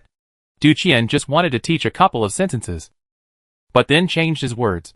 But don't show your emotions. Be cold. Usually men are cheap skins. The better you are to him, the less he will cherish it. Du Wan was silent for a while. Big brother, have you forgotten your own gender? But it makes good sense. So Du Wan nodded her head seriously, put on an indifferent face, and turned to ask, Big brother, how am I now? Isn't it very high and cold? The little girl boarded up her little face. A serious face. Du Qian was how to look and feel awkward. Before he could say anything, Pei Hao had already ridden his horse to welcome him. County Princess. Big brother Du. Why are you out at this time? Is there something wrong? Du Qian touched his sister's head. Nothing. I'm just bringing my sister out to see more. You go about your business. Don't pay attention to us. But Pei Hao was about to say something when he saw a force of forbidden guards dragging the captured prisoners over. And there were also people with corpses. The picture was bloody, and not suitable for a little girl to watch. Just as he wanted to stop it, the little girl had already seen it. Only her little face was calm and expressionless. It was only the longsword held tightly in both hands that gave away her nervousness. Du Qian likewise paid attention to his sister's reaction, seeing that she still maintains her so-called high spirits. Her mood is complicated. Sister, if you are afraid, don't look. Brother will take you back to the house. Not afraid. It's not the first time I've seen it. Du Wan's voice was slightly trembling. When she was ambushed in the mountains, Du Wan had seen the cruelty of this world. At that time, she was so focused on staying alive that she forgot to be afraid. Afterwards, it was a palpitation of the heart. But it quickly passed. Seeing this kind of blood, again, Du Wan physically recoiled a little. However, she forced herself to endure it. Guts are practiced. Hold on. Pei Hao frowned and wanted to voice out for Du Qian to take the little girl back. However, this attitude of Du Qian made it clear that as long as the little girl didn't say go back, she wouldn't go back. Sheriff, it's not safe outside right now. Du Wan wanted to say something, but when she thought of Du Qian saying that she wanted to be high and mighty, she made a stern face and gave a high and mighty him even as an answer. Pei Hao's complexion slightly stalled. Wasn't he not quite lively in greeting him just now? Du Qian, on the contrary, was satisfied. So he slightly narrowed his deep eyes and calmly said to Pei Hao, Pei Shitsi, you go about your business. There's no need to care about us. Then, Wan will work hard to take care of Big Brother Du. Taking care of my sister is what I, as a big brother, should do. Du Qian was inexplicably angry as soon as he saw Pei Hao posing as this fiancé. There was a team that caught someone and was waiting to report to Pei Hao. Pei Hao had to go and get busy first, riding his steed towards his subordinates not far away. Subsequently, Du Wan watched Pei Hao all cold talking to someone. Not an equal dialogue. One condescending, one respectful and awe-inspiring. Suddenly in the mansion to the west, there were sounds of fighting. Pei Hao again immediately rode his horse and ran. Du Qian asked, Sister, want to go over to see? Is it someone from that organization that has been spotted? Du Wan asked back. It should be. Won't it add to the chaos? What are you thinking? With you, what mess can you add? Du Qian's legs clamped onto the horse's stomach and raised the horse's rope. The horse immediately stepped forward meekly. Even if my Du Qian's sister goes to add to the chaos, these people will have to suffer. Brother, you're floating. Du Wan resisted the urge to roll her eyes. Princess Mother had said that this action was indecent. Try not to do it when there are outsiders. Du Qian came all the way here and had already told Du Wan about what happened today, including Yin Sect, the organization that was going to assassinate her. The outsiders don't know. Du Wan, however, knew what Yin Sect was. According to the description in the book, this organization was created by a downtrodden son of a family. The family's son's surname was Yin, and his character was so free-spirited that he arbitrarily named it Yin Sect. The original intention of Yin Sect's establishment was to help some orphans, so that they could have a shelter and learn some skills to live. It was a pity that Du Qian only managed the organization for a short period of time. And when he had trained the management out, he became a shirker. Then the organization gradually grew, and the original intentions all changed. When the world was in chaos, there were more homeless people, and it grew even faster. Later on, Yin Sect's power spread almost all over the country. One of the senior members of Yin Sect was a cousin of Xie Zhang's, who had disappeared when he was a child. After this cousin and Xie Zhang had recognized each other, they teamed up to kill the founder of Yin Sect and many of its top executives, successfully reintegrating Yin Sect under Xie Zhang's command. It became a sword in his fight for the world. It was just that Du Wan couldn't say these things to anyone. Lock it up and take it away. Only a loud shout was heard from the alley. Husan led some people, binding the two criminals with chains and dragging them out from an alleyway entrance. At the same time, there were several injured officials for people to carry out and rush to the nearest medical center. As Du Qian and the others passed by, Husan hastily paused. Du Wan winked at him as a greeting. In addition, her gaze fell on the two captured people. Among them was a man. Chapter 90. A daughter in my family is growing up. Du Wan felt that that person was a bit familiar. She should have seen him somewhere. However, she has a little problem.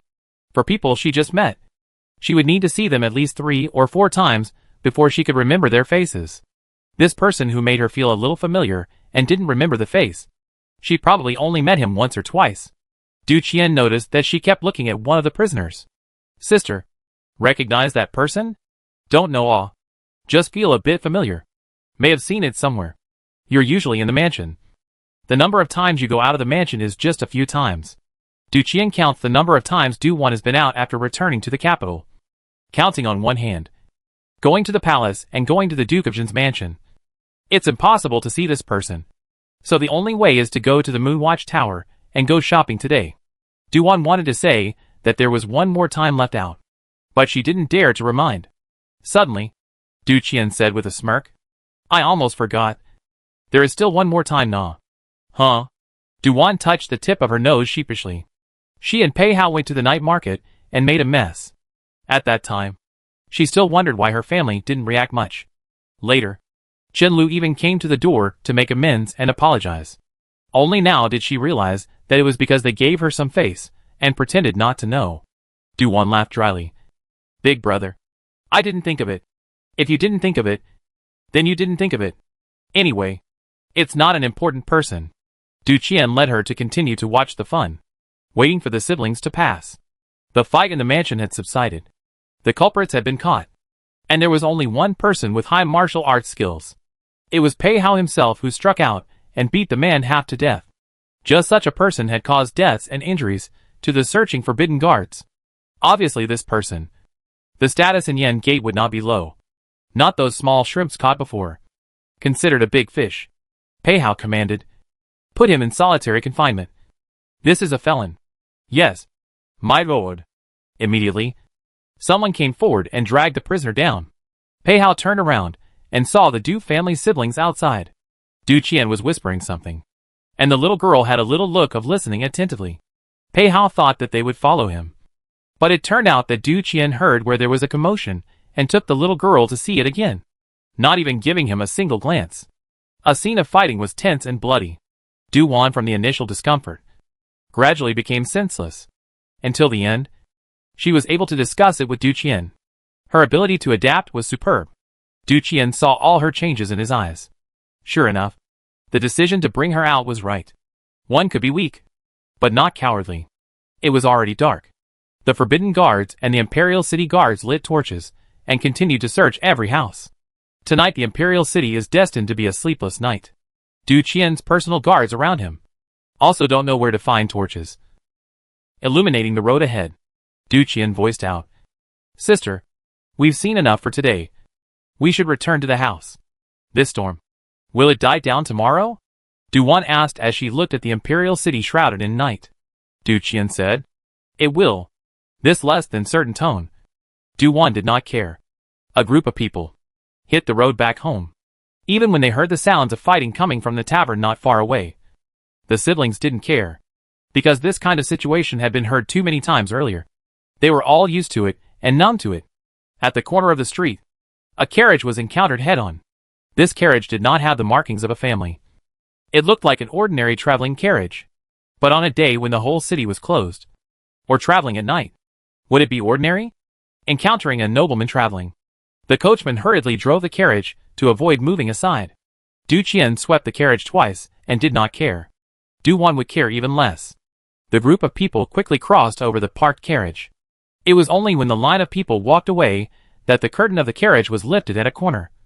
Looking at the departing back of the princess house's line of people, which was none other than Xie Zhang, the coachman said, "Your Excellency, it's time to depart." "Well, go." The carriage continued to move forward. On the ground where the carriage stopped, there were a few more drops of blood. Then a few black-clothed men appeared, and seeing the blood on the ground, they quickly wiped it clean, erasing the traces left behind by the carriage. Not long after, the black-clothed men performed lightweight skills and hid into the night again, following the carriage all the way, wiping away the traces along the way.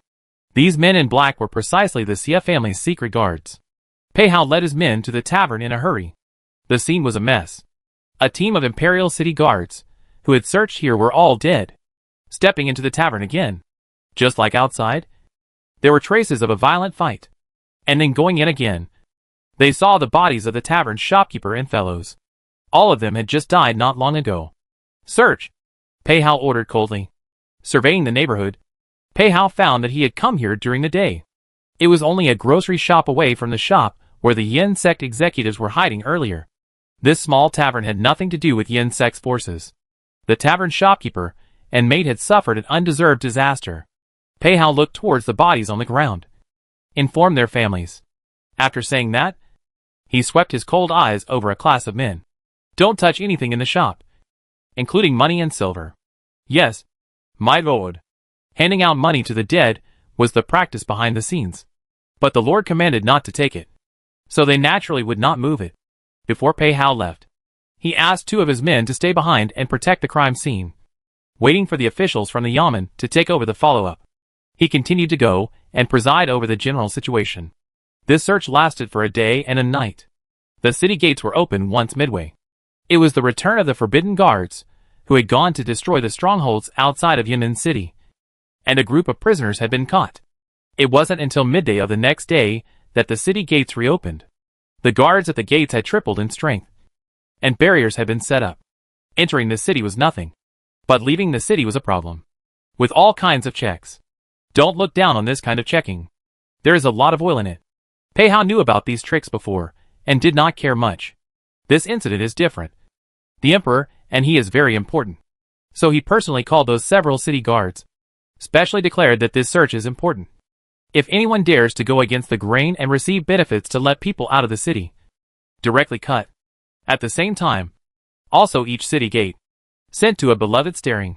In addition to keeping an eye on the people leaving the city, but also keep an eye on the city gate guards. Therefore, no one dared to make small moves. The effect was also very obvious. Pei Hao's previous list of investigators all fell into the net. However, Pei Hao was not at all happy. Not to mention that some people were not investigated. Just from the tragedy at the tavern, there was a big fish that didn't make the list that escaped. Mu Xian was so tired that he didn't want to move when he collapsed on the chair in the courthouse. Hu San, clutching his big sword, also sat on the steps outside the door and dozed off.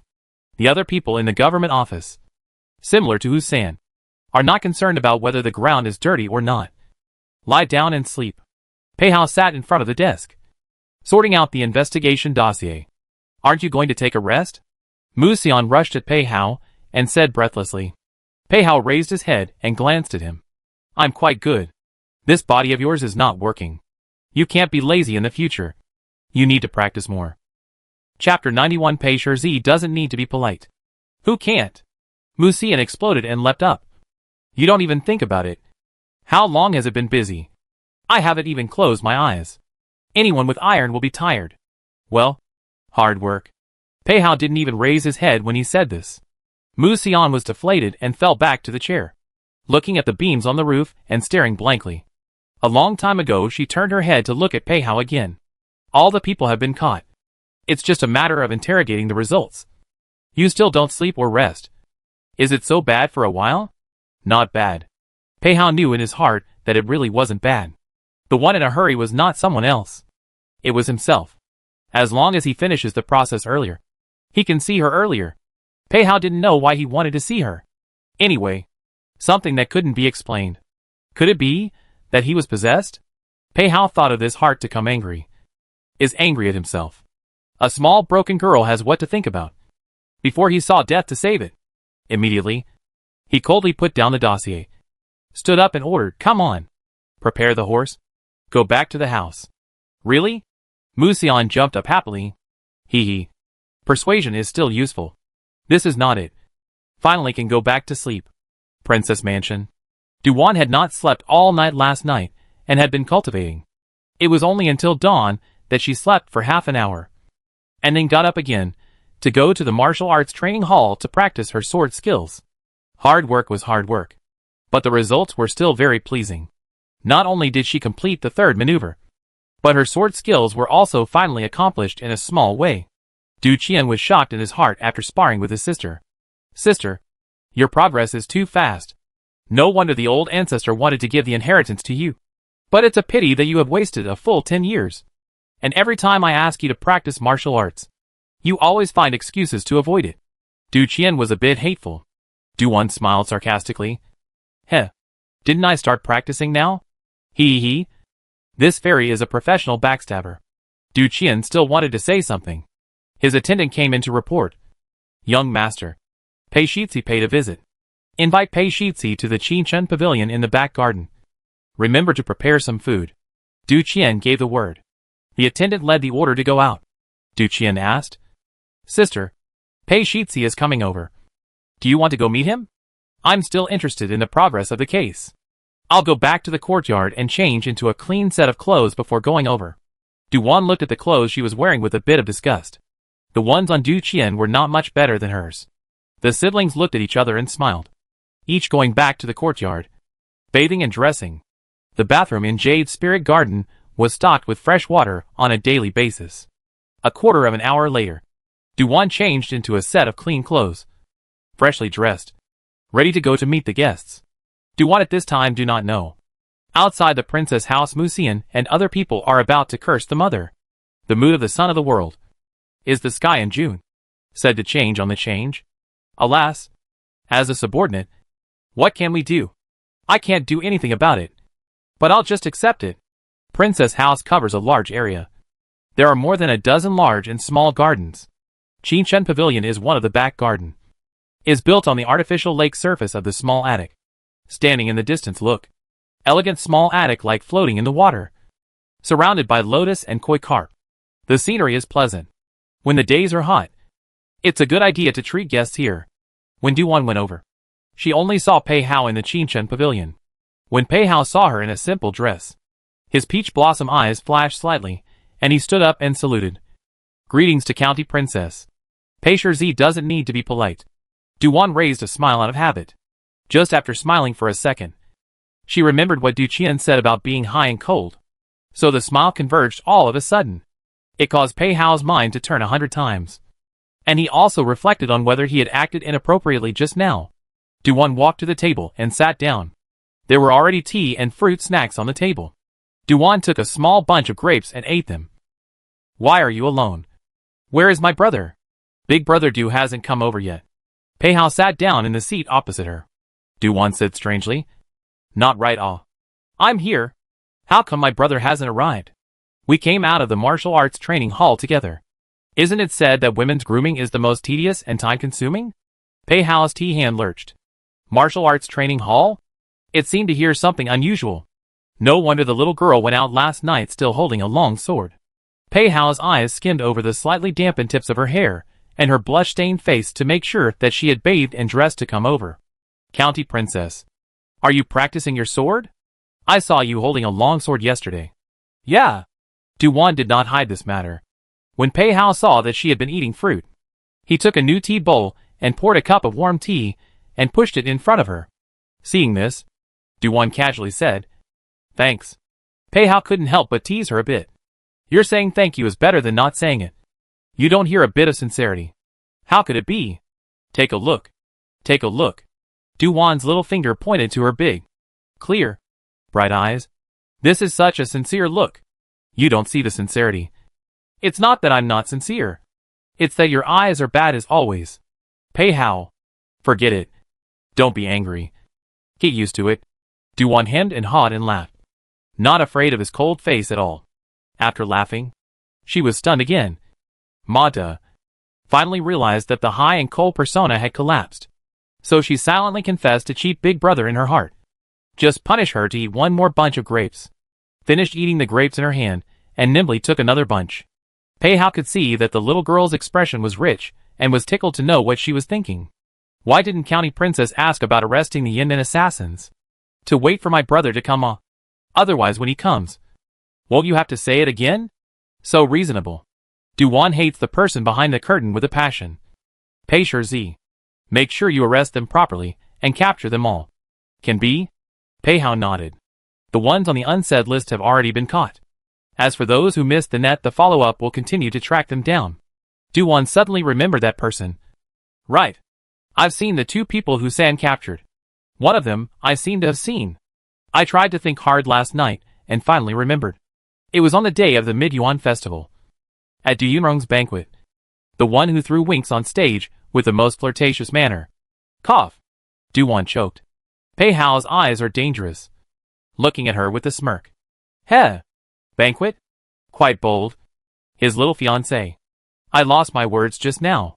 It's a theater troupe that was invited to the banquet. And it looks quite like one of them. However, I'm not sure. After all, the one who sings a big opera has a face with a lot of makeup. Du-Wan gave him a sidelong glance and picked up her tea to drink. She wasn't embarrassed. Not at all. Isn't it just attending a banquet and looking at an opera? For the first time, Pei Hao saw what his little fiancé could do. The whole person served up. Not at all false. Pei Hao decided to go back and order someone to investigate, not poking her for the time being. When she finished her tea, he added more for her. Du-Wan oddly looked at him again and finished the tea again. Then Pei Hao lifted the teapot again.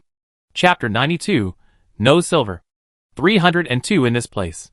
Du-Wan picks up the tea bowl and puts it down again. I say, what is Pei Shi doing?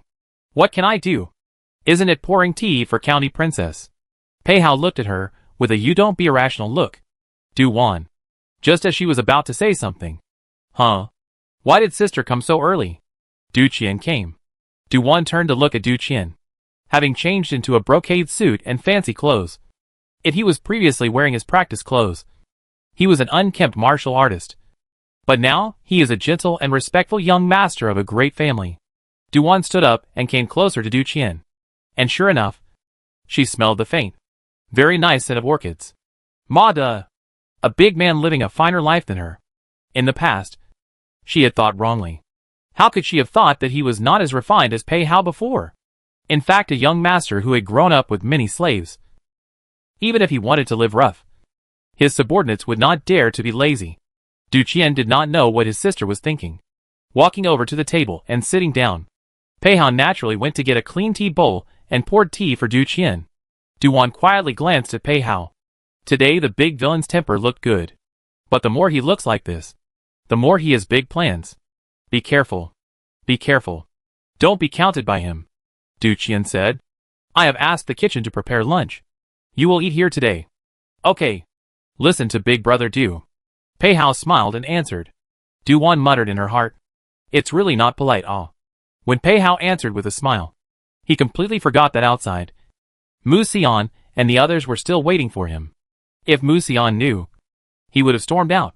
At that time, when the son of the world went into the princess residence, what did he say? Let them wait outside. He will soon come out.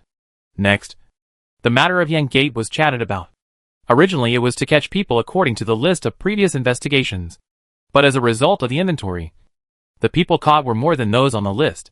There were a few of them. And they might even be core members. Du-won had heard Du Qian mention it earlier. But she didn't know that Pei Hao would go to investigate the matter. Or that she had noticed something fishy during the Mid-Yuan festival.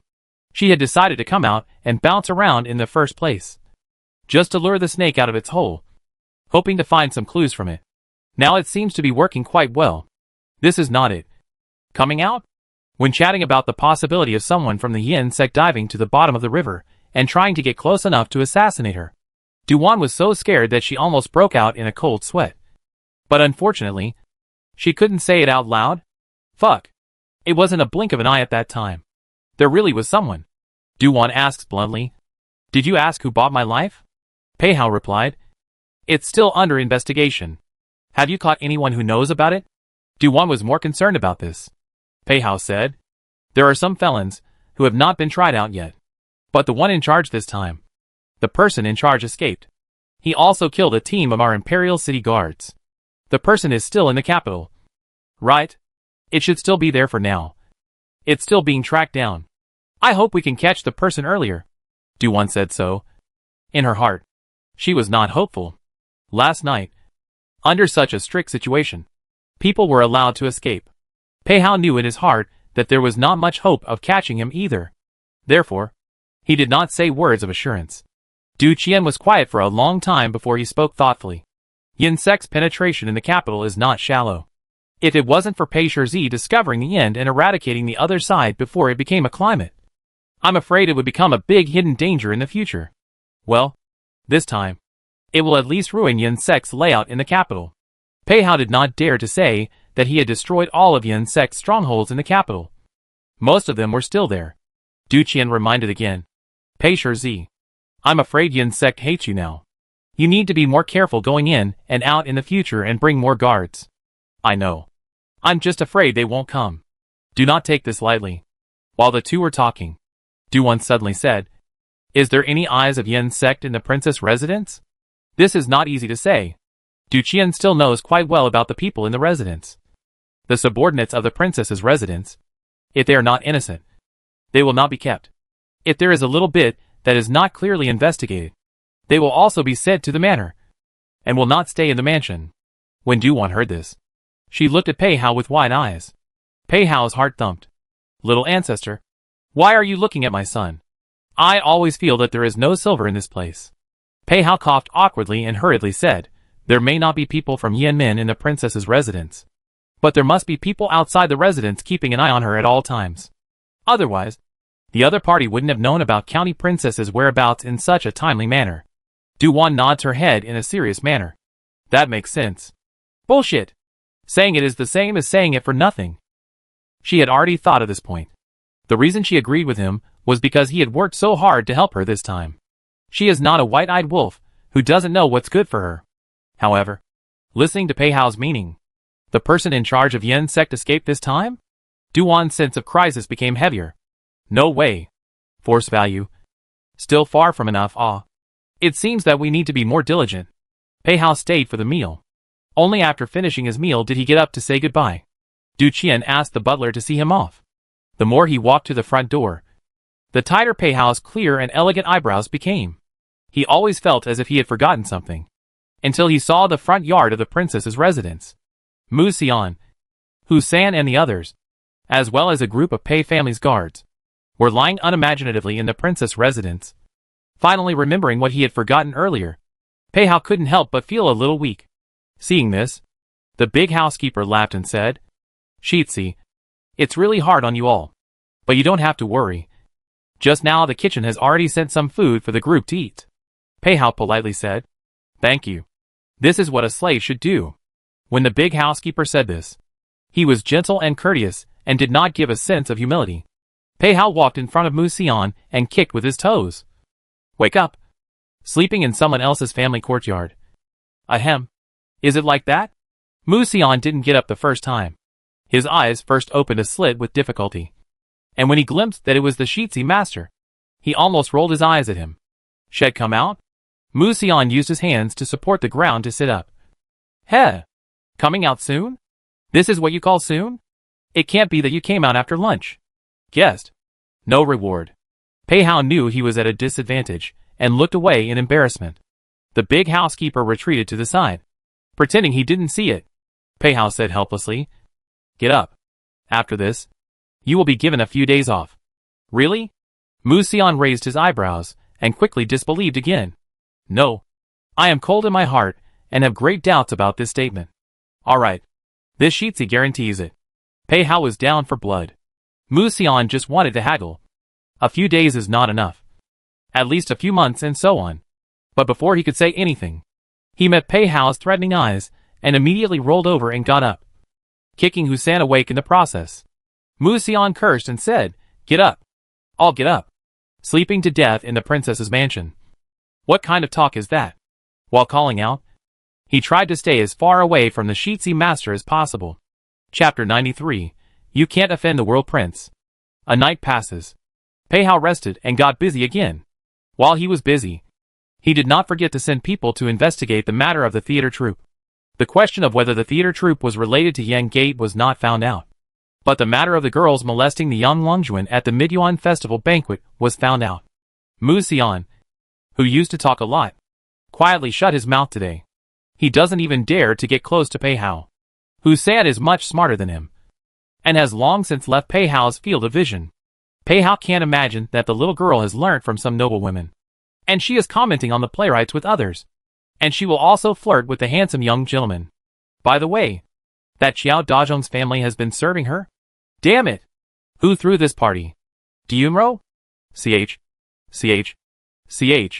It's this superficial woman again. Come on, people. Pei Hao coldly summoned someone.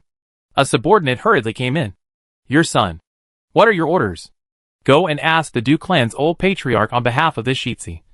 Diumrong failed in her attempt to murder the county princess, and hasn't been punished for anything yet. Ask his old man if the Du clan's clan rules have been changed. Pei Hao said this with a murderous aura within his body. That subordinate was so scared that he didn't dare to breathe and flew out after receiving the order. Mu Xian, who was guarding outside, happening to hear Pei Hao's command, his eyes took on a different color. This kind of thing. It's natural to find someone to share it with. Mu Xian quietly moved to Husan's side. Just now that man ran fast. Do you want to know what he went to do? Don't want to. Husan answered unexpectedly. Mu Xian despised him for a moment. Come less. Ignoring Husan, he cheerfully then said, Shitsi master is playing revenge. Oh. Don't want to go looking for the little girl's trouble. So you have to go looking for the person who brought down the little girl to take it out on you. Well. Husan laughed nervously. A look of I didn't understand. Mu Xian touched him with his elbow again. Have you heard of the Du clan's clan rules? Slightly heard of it. The Du clan's clan rules are not something to play with. Mu Xian was slightly in awe, but did not mention it again. Husan was puzzled. It's quite a long time since the events of the Midyuan festival. Would the Du clan not know about it? Mu Xian stroked his chin and thought before saying. The empress stepped in and suppressed it so that it didn't spread. As for it not spreading to the old patriarch, there should be someone else behind it who did something. The ancestral land of the Du clan was 10 miles away on the outskirts of the city. It wasn't as if there weren't any clansmen of the Du clan in the capital. And the fact that it didn't spread back, it must have been stopped by someone. It's not hard to guess who stopped it. It should be the state uncle's house.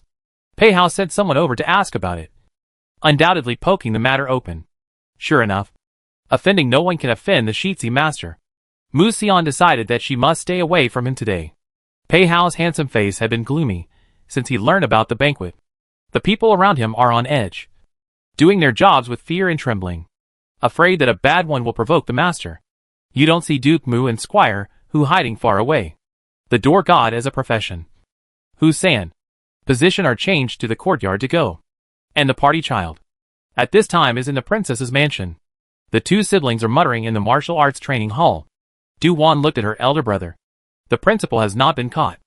I'll go out of the mansion for a walk. Maybe I can lure the snake out of the hole. Not allowed. Du Qian decisively refused. Du-Wan was undeterred. Big brother. Poisonous snakes are always hidden in the shadows. How can I go and catch them if I don't take the initiative to lure them out? Then there is no need to use you as bait. It doesn't matter. The risk of a moment can be exchanged for peace in the future. It's worth it. Who says it will work? Du Qian firmly refused to agree. He could not risk his sister's safety. There is no such thing as infallibility in this world. Doing anything is risky. But this risk is very small. Sister. Du Qian looked at her fixedly. When Du-Wan saw this, she was speechless. In fact, she really felt that going out of the house for a stroll was not a big risk. Forget it. It's still small. It's quite good to lie down and win. This time, Du-Wan went back to Yuling Yuan, changing into clean clothes and skirts. She perversely did not go back to cultivation, but went to the quiet room, lying on the noble consort chair, flipping through the books while fidgeting. The feelings of relatives. Is it like this? Du-Wan recalled her modern-day relatives. Suddenly, she did not know what to say, and her mood was complicated. As the saying goes, without comparison, the experience will not be so profound. People need companionship. Feelings, too, come from getting along. Inexplicably came over. She is also helpless now. Du-Wan hemmed and hawed and laughed until she finally covered her face with a book. Shameless. Cheeky. Sheriff Master? Ning Qin cautiously shouted. Du-Wan froze. What is it?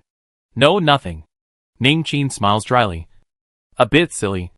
Just now. County Lord's strange smile was quite scary. Du-Wan. Embarrassed to death. However, she quickly waved her little hand towards the maid. Go, go!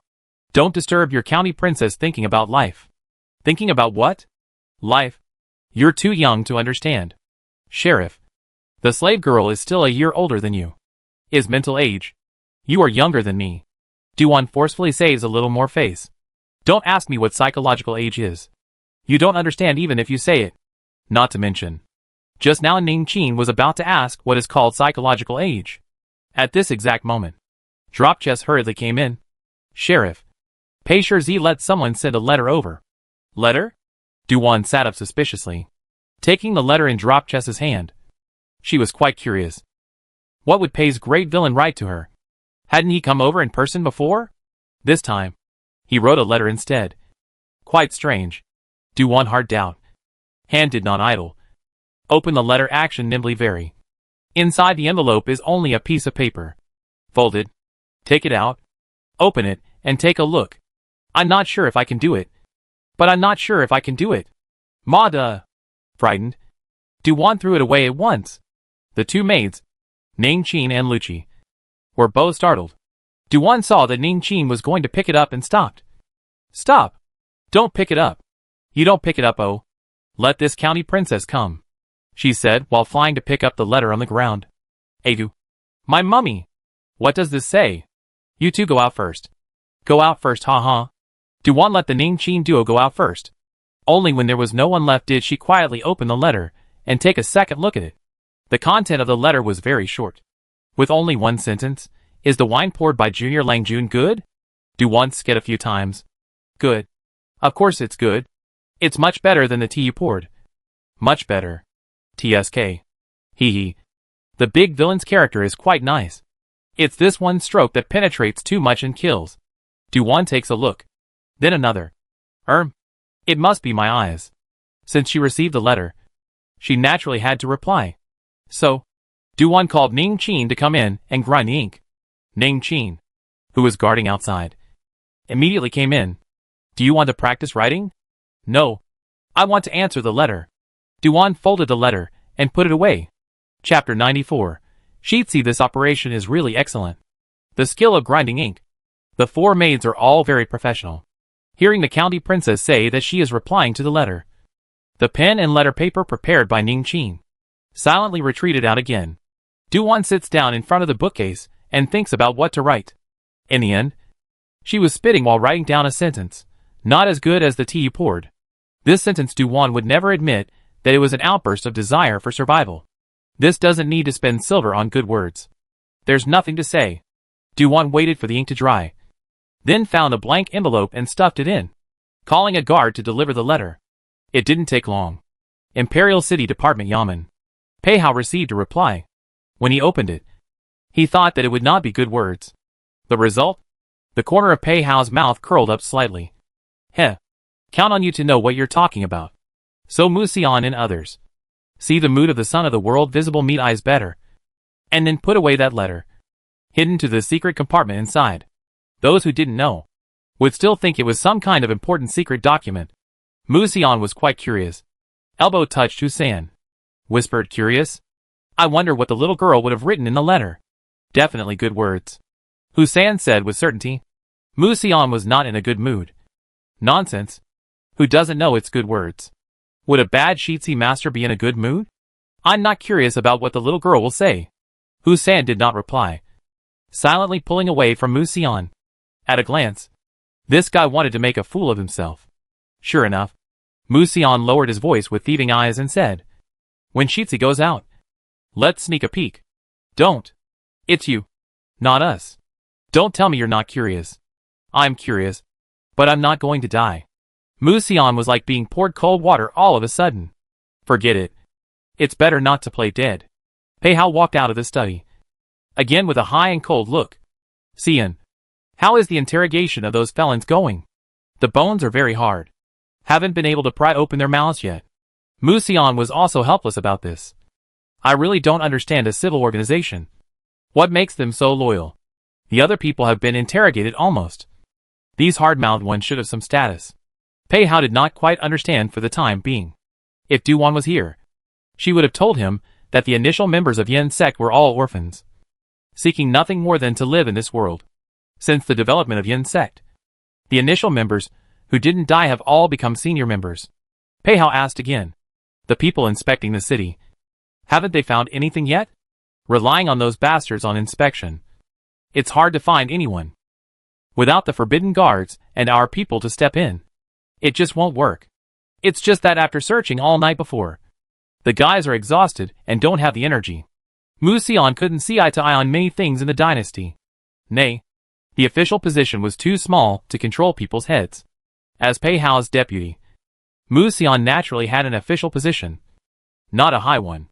From the 6th rank of the master, it is not high. From the 6th rank to the chief minister, it is only a little bit better than a 7th rank sesame officer. Pei Hao looked at Mu Xian. Mu Xian was wary. Don't look at me with that look. I'm scared. Okay. Don't look at you. No. You are so good to talk. He is more afraid. Mu Xian slipped on the bottom of his feet and wanted to escape. Pei Hao shouted. Xian, do me a small favor. No help. I don't have time. Still have to keep an eye on the cell side. Mu Xian shook his head. There must not be any good things. Pei Hao seemed as if he didn't hear his refusal. It's really not a big problem. It's to ask you to arrange for 2 people to check on Xiang. And to check with slightly more stealthy movements. But in a way that will allow Marquis Dingbei to find out. Mu Xian. This wave of operation by the Shitsi master is truly brilliant. Xie Zhang. This sister must have offended Master Shitsi again. If Pei Hao knew what was going through his mind, he would definitely say, no. Dare to let Junior Lang Jun pour wine for his fiancée. Do you think he is a dead man? Mu Xian said. This kind of arrangement. It mainly depends on when Marquis Dingbei finds out about it. And it's impossible to say when it will be completed. It's fine. Pei Hao said without changing his face. I'm not limiting your time anyway. If you are free, go ahead and arrange it. If you are not free, postpone it a bit. Mu Xian sighed in relief and said, okay. I'll arrange it when I'm free. It can't be too long. Pei Hao's long and white fingers lightly tapped the desktop. Mu Xian, having just said that there was no hurry, he changed his mind in a twinkling. Master Shitsi has been more and more uncertain lately. Can he not do it? Don't want to serve. He is too difficult. Pei Hao noticed his little friend's weird look. What's wrong? Say what you have to say. This son doesn't want to bother guessing what you're thinking. Your cousin hasn't been home for too long. He kind of misses his grandfather. Didn't you go back once in the new year? It's been half a year. Grandfather is old. I as a grandson miss him. Can I take a long holiday to go back? Mu Xian broke the pot and said it directly. Pei Hao finally heard it this time. He didn't think he really wanted to go home. 9 times out of 10. He wanted favors. Pei Hao looked deeply at Mu Xian for a few moments and finally compromised. Alright. Didn't I promise you that I would let you rest for a few days once the Yinnan case is over? You go to the untried people to hurry up and try them out. I will go to report to the Emperor tomorrow morning. And closing the case will be a matter of these 2 or 3 days. Mu Xian raised a smile at once. Good brother. In order to share your worries, I'll stay for the time being. Scram. Pei Hao wanted to kick over. More and more shameless. How is this style a bit like a little girl? Mu Xian had already scampered away with a big smile. Husan innocently rubbed the back of his head. Your son. You fell for Prince Mu's trap. With a father and stepmother like that, he would hate to stay far away from Pingnan City, and wouldn't really want to go back. Pei Hao laughed lightly. It's fine. He's really quite tired lately. If Husan could tell. How could he not? It was only a rare occasion that his cousin complained. So he just went along with his wishes. Pei Hao asked in a low voice. Which family's girl has Xian fallen for again recently? Husan touched his head. And suddenly hemmed and hawed. Some time ago, a girl came to Four Seasons' house. And I heard that she sang particularly well. And that Duke Mu loved to listen to her. But before that, he brought people to check the Four Seasons house inside and out, making it so that people are still not open for business. It's really like that. Pei Hao shook his head and laughed lightly. That was all his cousin had as a hobby, with the bait of a holiday dangling in front of him. Mu Xian was very energetic in his work. Mu Xian's actions to have people investigate were very covert. Originally, according to his expectations, it would take 2 or 3 days for Marquis Dingbei to notice. Did not expect that recently Xia family is in a highly sensitive period. His people just went to investigate was found. The Xia family initially didn't know what the Imperial City Department wanted to investigate. It could only pretend that it didn't know, making a gesture that I was frank and unafraid to investigate. When he learned that the other party wanted to investigate Xia Ying, Marquis Dingbei was in a daze. Xie Zhang called in his inner circle and asked where Xia Ying had been recently, and what she had done. Chapter 95. A wave of maneuvers to follow. Soon, Xie Zhang learnt that the last time Xia Ying went out was the Mid-Yuan Festival, or to do Yunrong's banquet. It seemed like the banquet had made things difficult for the county princess instead of being pitched.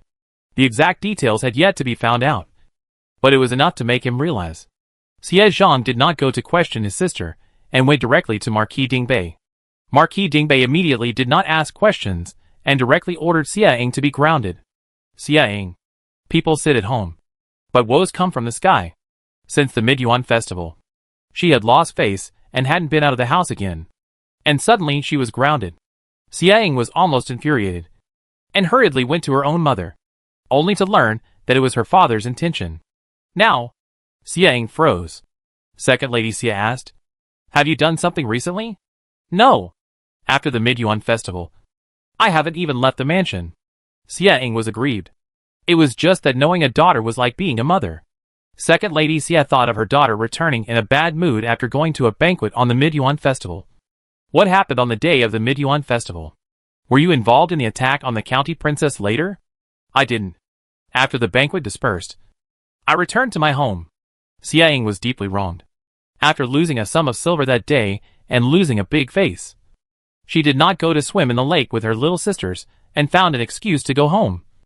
So she in turn did not get involved in what happened to Du Yunrong and the others later on.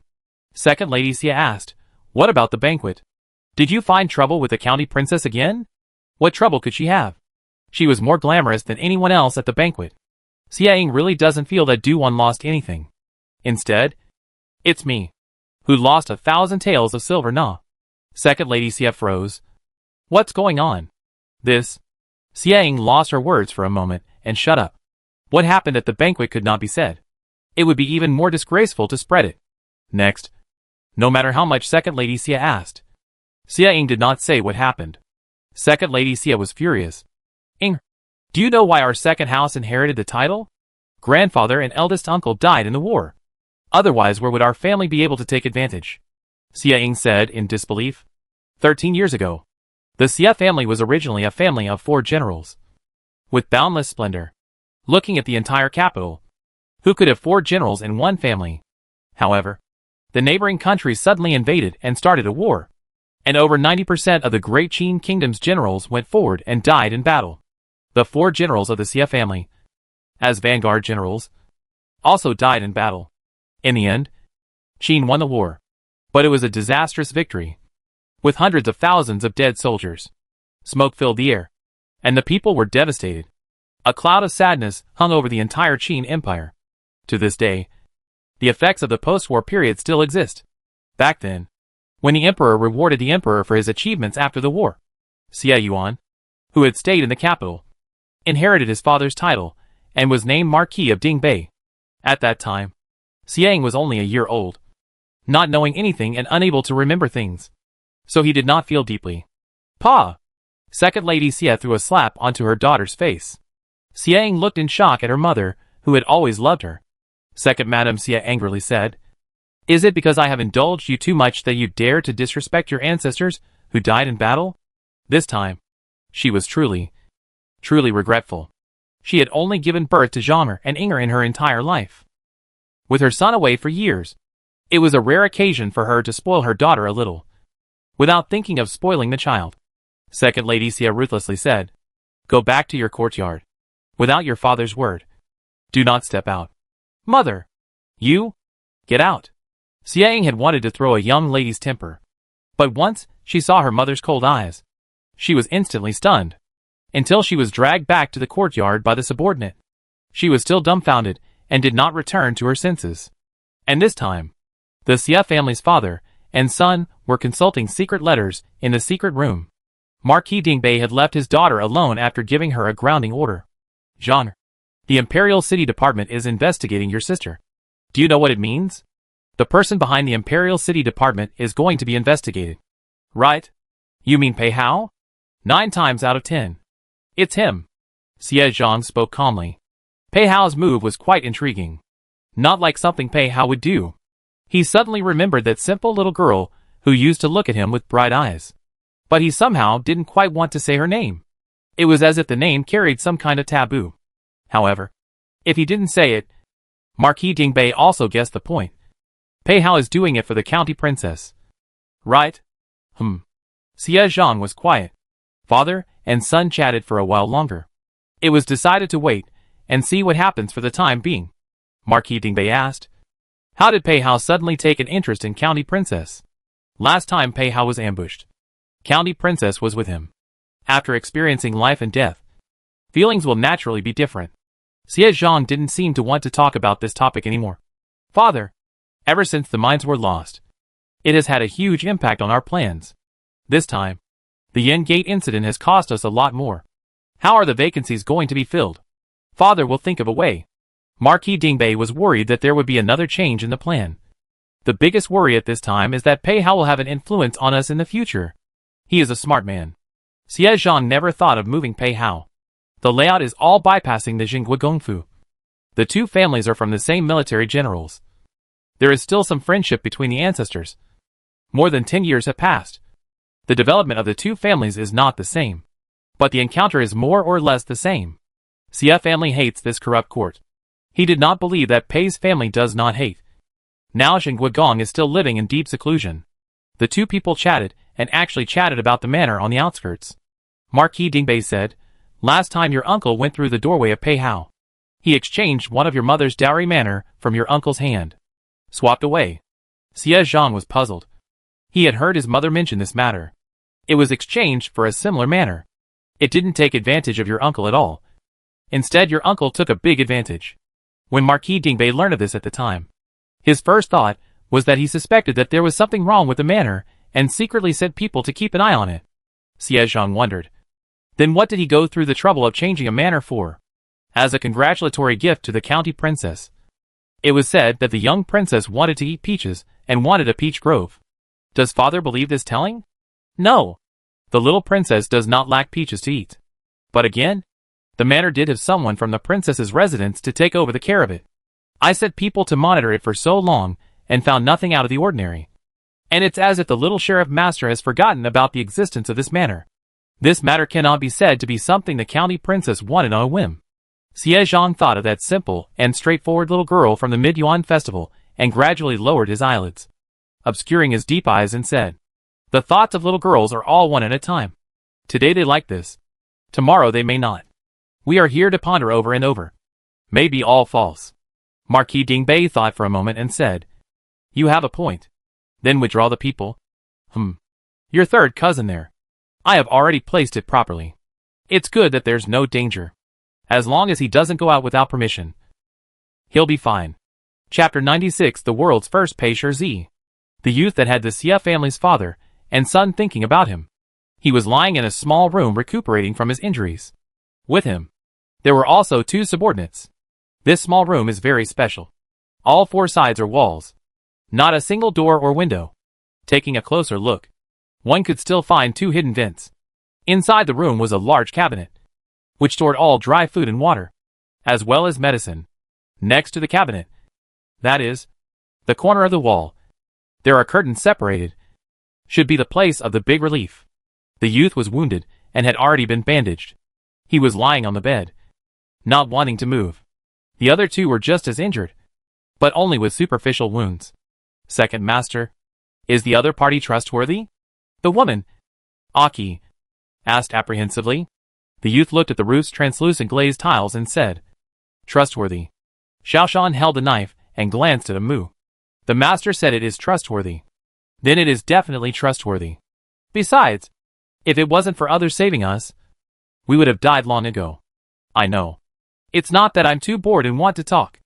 Amu hung her head, not wanting to talk again, thinking about that night they had originally hid in the tavern.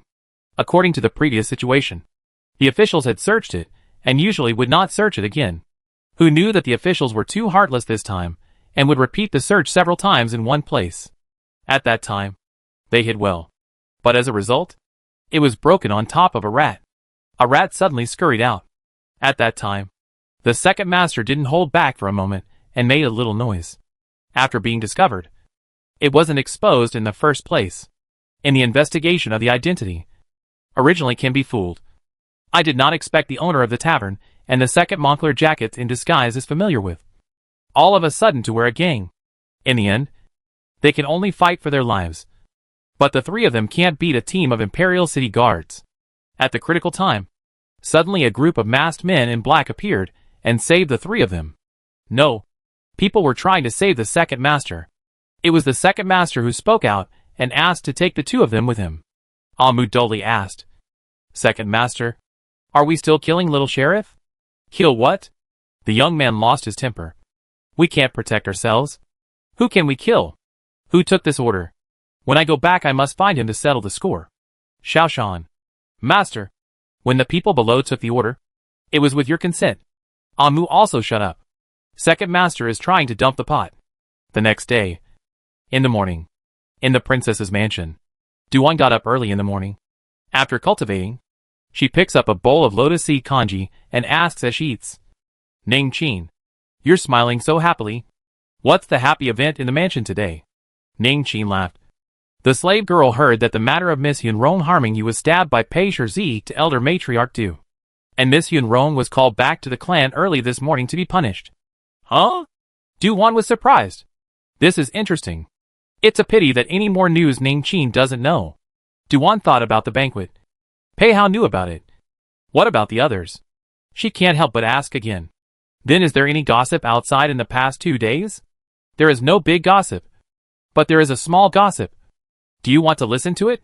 As soon as Ning Qin chatted about the gossip, the whole person was glowing. Duan said, "Let's hear it. It's better than nothing. Do you know about the Marquis of Dingbei? Duke Xieqi's sister. Xie Ying. I heard that she was grounded. I don't know what mistake she made. Just this matter? Yes.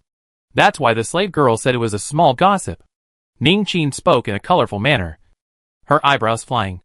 Second Lady Xie did not admit to the public that she was grounded. She only said that the girl's parents had grown up, and that she should learn something, and that she had specially hired a famous teacher to let her study behind closed doors. Agu. Learning Good miserable a girl. Duan this will hear a few points of interest. What mistake did Xie Ying make? I don't know. Just suddenly grounded. Slave girl this news but from the mouth of a small sister.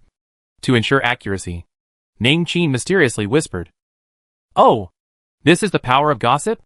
Duwan laments that even the little maids around her have little sisters. What about her? Still alone. However, it looks like the banquet matter did not spread. Duwan, who was idle, mulled over the murderer behind the scenes. The noblewomen at the banquet could basically be ruled out, including Su Yu. Someone who had wanted to kill her since 3 years ago could not be simply jealous. I wonder how Pei Shizi's investigation is going. Duwan decided to write a letter and ask Pei Hao. By the time the personal guards delivered the letter to Pei Hao, it was already an hour later. Pei Hao was on duty today, wearing a solemn official robe that made him more reserved and extraordinary. He went to the office of the Imperial City Department early in the morning. The guards went to Jin Guogong's residence first, learnt that Pei Hao went to the government office, and then went to the Imperial City Department to personally deliver the letter to Pei Hao's hand. So a round trip. An hour passed. Pei Hao took the letter from the little girl, the corner of his mouth slightly curled. However, he didn't open it at the first time. The little girl's letter can only be read when she is alone. Otherwise, when she is half dead from anger, she won't have to show the joke to a group of subordinates.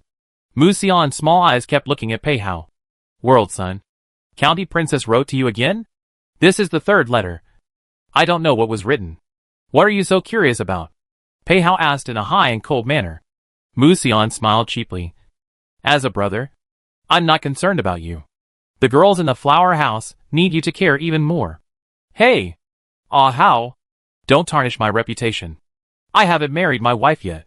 Go back and I'll ask my mother to match you." Don't. Mu Xian was so anxious that he almost jumped to his feet. Right now, he didn't want to get married at all. How comfortable he was alone, with a wife and a family. If he wanted to go to various flower houses to listen to music again, it wouldn't be as comfortable as it is now.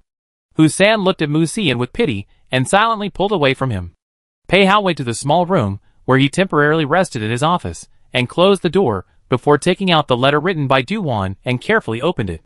The letter was as usual, straightforward and different. The content of the letter is not much. Just a few sentences. "The world's most bullish Pei Shizi, how are you? I heard that Du Yunrong was called back to the clan. And this has something to do with you. Right? Pei Shizi is really great. What a bull. If you don't make a move, it's amazing. Have you finished with the prisoner? Did you find out who bought the murderer? Is he a member of the theater troupe? He doesn't have to come. Just write back. Duwan." Pei Hao read it several times over and over again, ignoring what he couldn't read, then ignoring the last 2 sentences, and ignoring the front. He stared at the 2 words of praise in the middle, back and forth, and slowly squinted his eyes, covering the pleasure under his eyes. This was a rare compliment from the little girl. Even the world's first bull in his name. He ignored the word bull and directly regarded it as the world's first, which was also fine. Duh. There was a knock at the door. Husan's simple voice came out. "Son, the Emperor has summoned you." "Okay. I know." Pei Hao instantly regained his usual coolness, folding the letter and carefully putting it into his arms. After going out, he took out the letter written by the little girl last time from the secret compartment. Together, they put it in their arms, and then put it away again when they returned to the government office. The night curtain opens. The curved round of bright moon in the sky quietly climbed up the branches. Princess Mansion. Yuling Yuan. Illuminated lanterns were hung under the eaves. One after another, they dotted the night sky. There was an athletic figure that crossed the high wall and landed in the Jade Spirit Court. Chapter 97. I tried. It's not hot. Duwan was cultivating in her room at a critical moment when the window was gently knocked on. Duwan. Pei Hao's deliberately bottomed-out voice came from outside the window. During the daytime, Duwan still wanted to see Pei Hao. But now, well, she was in the midst of cultivation. The pain in her whole body had not passed. She was sweating profusely and was in a sorry state. She did not want to see outsiders at all. So, Duwan pretended not to hear. Pei Hao called out 3 more times. After a while, there was no movement. Before Duwan thought that Pei Hao had gone. Click! There was a movement on the window. Seeing the moonlight, the window was obviously closed, but it was opened by Pei Hao, only to see a familiar upright figure through the moonlight tumbled in through the window. Du-Wan is now paralyzed on the bed, not wanting to move at all. No, there was no strength to move. It was at this time that Du-Wan was surprised at how high-paid the villain's likeness of being had to be able to break through the heavy defenses of the princess's residence and break into her bedroom like this, like no one else was there. Du-Wan doesn't know right now that the Shitsi master doesn't even need to have high martial arts skills. It was the guards of the princess's residence that opened the door wide.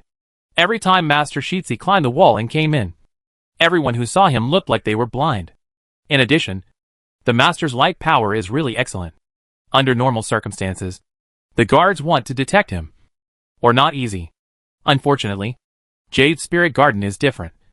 The protection is 3 layers inside and 3 layers outside. Therefore, Pei Hao just stepped into Jade's spirit garden. On that side of the main courtyard, someone informed Du Extra Horse Harness by the side of a team. Du Extra Horse Harness by the side of the Emperor's side listened and commanded in a low voice, "If he stays for too long, you guys make some noise." "Master, if we make a commotion, what if Master Shitsi still doesn't leave? Then you guys send someone up to knock on the door and tell him to get lost in a hurry." Subordinate obeys. The man retreated. Du Extra Horse Harness by the Emperor's side felt that the current Pei Hao was becoming more and more unlikable. He had to find an opportunity to knock on the door. At this time, Pei Hao didn't know that he was missed by his future father-in-law. He came to Du-Wan's room again and actually picked the wick on the table in a light manner, making the light in the room bright. Originally, he wanted to sit on the chair and wait for Du-Wan to wake up before chatting. But after waiting for a while, he didn't hold back. The bed and couch were quiet, with only the sound of rapid breathing. Huh? This breathing sound is not right. Pei Hao violently turned around and walked to the bed in big strides, lifting the bed curtain with one hand. Hera saw wearing a lingerie of the little girl, covered as if out of the water in general, was drenched in sweat. And that little face. Pale. Forehead hair is also wet. The whole person is a mess. Pei Hao scooped up the little girl with one hand. While checking her body, he nervously asked, "Wan, what's wrong? Are you sick? Don't be afraid. I'm here nah." No. Du-Wan's entire body was now in pain before she passed. She was so weak that she didn't even have the strength to speak. Only in desperation did she spit out a word. When she recovers, he will be dead. Ma duh. Surprisingly, he took advantage of her while she couldn't move. Yes. Pei Hao, in a moment of urgency, checked Du-Wan's body for injuries. His hands, so to speak, touched all over her body. Of course the key places he didn't dare to touch. But also except for the key places he didn't touch. He touched all the places he could. Pei Hao still had a few studies on medical skills. Touching it once was still fruitful. Wan. What's going on? What did you do just now that would make you lose your strength? What did you do just now that you would de-energize like this? Water. Du-Wan glared at him again. Pei Hao was still familiar with her. Originally still nervous. Seeing that she still had the strength to glare at him, he was inexplicably a little more at ease. He picked her up across his arms and walked to the table, sitting down again and letting her sit on his lap. Ever since the last time, when he saw Du Qian holding the little girl like this, he had always wanted to try it. I didn't expect that tonight. It was as expected. He wrapped one arm around her shoulders and supported her body, carefully, for fear of dropping her. With his other hand, Pei Hao poured a cup of boiling water that was warmed with charcoal on the tabletop, with his fingers touching the wall of the cup. He tried the temperature. Feeling not too safe, he again brought it up to his mouth, tasted it superficially, feeling that the temperature of the water was just right before he brought it up, carefully brought it to her mouth, and said softly, "Come on, drink it. I've tried it. It's not hot." Du-Wan. Bastard. Tried it? It's you who have tried it. That's why you don't dare to drink it. Du-Wan pursed her lips and refused to drink. It doesn't matter if you're thirsty. It's not the first time. It's just as well to wait and drink after you slow down. There's no rush. Just a little while longer. Just a little while longer. Now Du-Wan just wants to explode. But she has to persuade herself not to be angry. Pei Hao suspiciously looked at the small face of the person in his arms, changing in and out, not knowing what to think, staring at the boiling water in his hand, as if staring at poison. Pei Hao said softly, "It's really not hot. Drink it quickly. Aren't you thirsty? You've sweated so much. You can't do without some water. Her little lips were dry at first glance. So, Pei Hao played a little trick and pressed her little chin, making her open her mouth of her own accord and sent the boiling water directly into her mouth. Du-Wan was so anxious for a moment that she almost choked. She could only swallow the boiling water in her mouth. MP! She was going to kill him! Pei Hao raised his eyebrows lightly. Yo! There is a killing aura. The little girl is now so angry that she wants to kill. Just because he fed her a mouthful of water? Pei Hao stared down at the person in his arms, pondering. He had just felt her bones once, and there was nothing wrong with her body. No. Or rather, it was fine. The little girl's body was better than anyone else's. It was just that he didn't know what she had done before to make herself into her current state. Yet he could read from her demeanor that she was well aware of her situation and didn't need his help or assistance. Only that she did need to drink water. So Pei Hao poured a cup of plain water and sent it directly to her mouth. Du-Wan didn't refuse this time and drank it directly. Pei Hao poured again. She drank again, and drank most of the jug of boiling water in a row. The pain gradually disappeared and her arm was the first to regain some strength. She raised her hand and slapped, about to fling herself at his face. As a result, Pei Hao reacted extremely quickly and grabbed her small hand. It's only just a little bit. And you dare to stretch your claws. Du-Wan glared at him with a huff. Pei Hao looked down to see the little girl's little cheeks bulging with anger and her thieving eyes glaring. Very comical. Not only did he not care, but he felt that she, like this, was very cute. Really. Damn cute. So, Pei Hao caught her restless little hand and squeezed it. Soft and fleshy. Little girl's hand. So soft? Pei Hao didn't have any childish thoughts in his heart. It was pure curiosity. Wan, can you talk? Tell me, what is your condition? If you're sick, you have to seek treatment from the imperial doctor earlier. Get lost, calf. Rascal. Chapter 98. Master Shitzi is not finished yet. Du-Wan wants to draw her hand to continue hitting. Pei Hao grabbed the person as if helpless and clasped her in his arms. Don't be angry. You couldn't move just now. I diagnosed you in a moment of urgency. You are not a doctor. Why do you diagnose me? Not a doctor. Still can know a little. Pei Hao grew up learning everything. Not only poetry and songs. The 4 books and 5 classics. Astronomy and geography and medicine and pharmacology should also be involved. Was forced by his father to learn. Du-Wan's pain finally eased. In one fell swoop, she pushed Pei Hao away and jumped down from his arms. Staying away from him, she looked at him warily. Pei Hao was stunned by her series of maneuvers, then narrowed his cool peach blossom eyes. What are you hiding from? Suspecting that the Shitzi will harm you? No. Then what is hiding? Hiding from rogues. Pei Hao's face instantly heated up. He couldn't refute this. Looking back at just now, it seemed like there was so much transgression. He didn't think too much about it just now, and he just did it in his mind. Some of the images recalled at this moment. Suddenly felt that his heart was hot. A little bit unfulfilled? Just now how did not? Pei Hao's peach blossom-like black eyes were deep and dark. As soon as Du-Wan saw that look in his eyes, she hurriedly ran behind the screen and put her clothes on properly. When she came out again, she was wrapped tightly, her little face dark, as if who owed her millions. Pei Hao raised an eyebrow and beckoned to her. Come over and sit. I'll show you again. No need. I'm already fine. Du-Wan's eyes were wary as she looked at him. Pei Hao's handsome face sank. Do you want this sun to catch you? What do you want? Of course it's about your body. Pei Hao looked at her with a smirk. What else? What is your head thinking about? It's not going to be some rogue thing again. Ugh. Dead big villain. Shameless. Du-Wan marveled at the change in him. Shameless. Getting more and more shameless. Pei Hao stood with his arms hugging his chest, looking at her tightly. Big summer. Wrapped so tightly. Isn't it hot? Hot. Of course it's hot. But we have to protect ourselves from wolves. Who knows what he thinks? Du-Wan walked over to him and deliberately separated herself from him on a table, as if this would give her a sense of security. She stretched out her small hand, poured herself another cup of cold boiled water, and drank it in small sips. When she took a sip, she also looked at him warily like a little mouse, feeling that he was not in danger. Only then did he take a second sip. Pei Hao's heart inexplicably stabbed with pleasure, making the corners of his mouth unconsciously hooked up, the corners of his eyes stretching out. Wan. This son is the man you will be with for the rest of your life in the future. There's no need for you to guard against me. And I won't do anything to you. Don't worry. It's just your body. Duwan heard this. And her small eyebrows screwed up tightly. What is all this with what awe?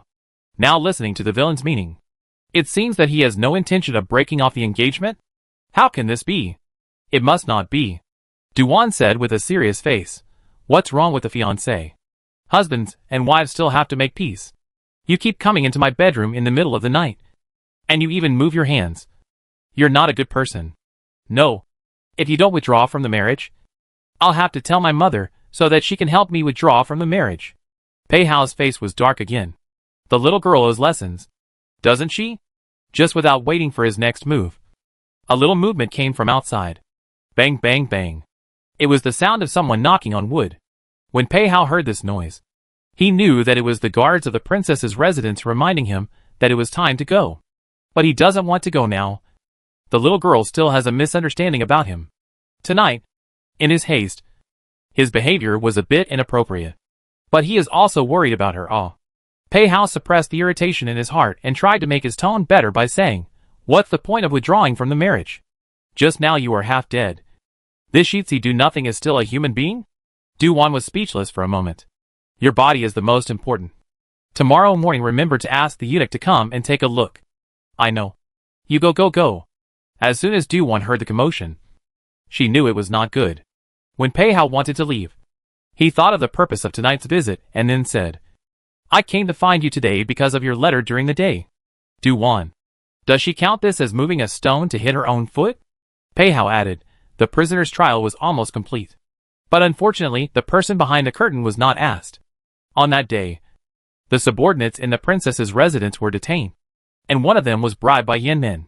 The rest were sent back to the princess's residence. So deal with them yourselves. Duwan froze. What does bot mean?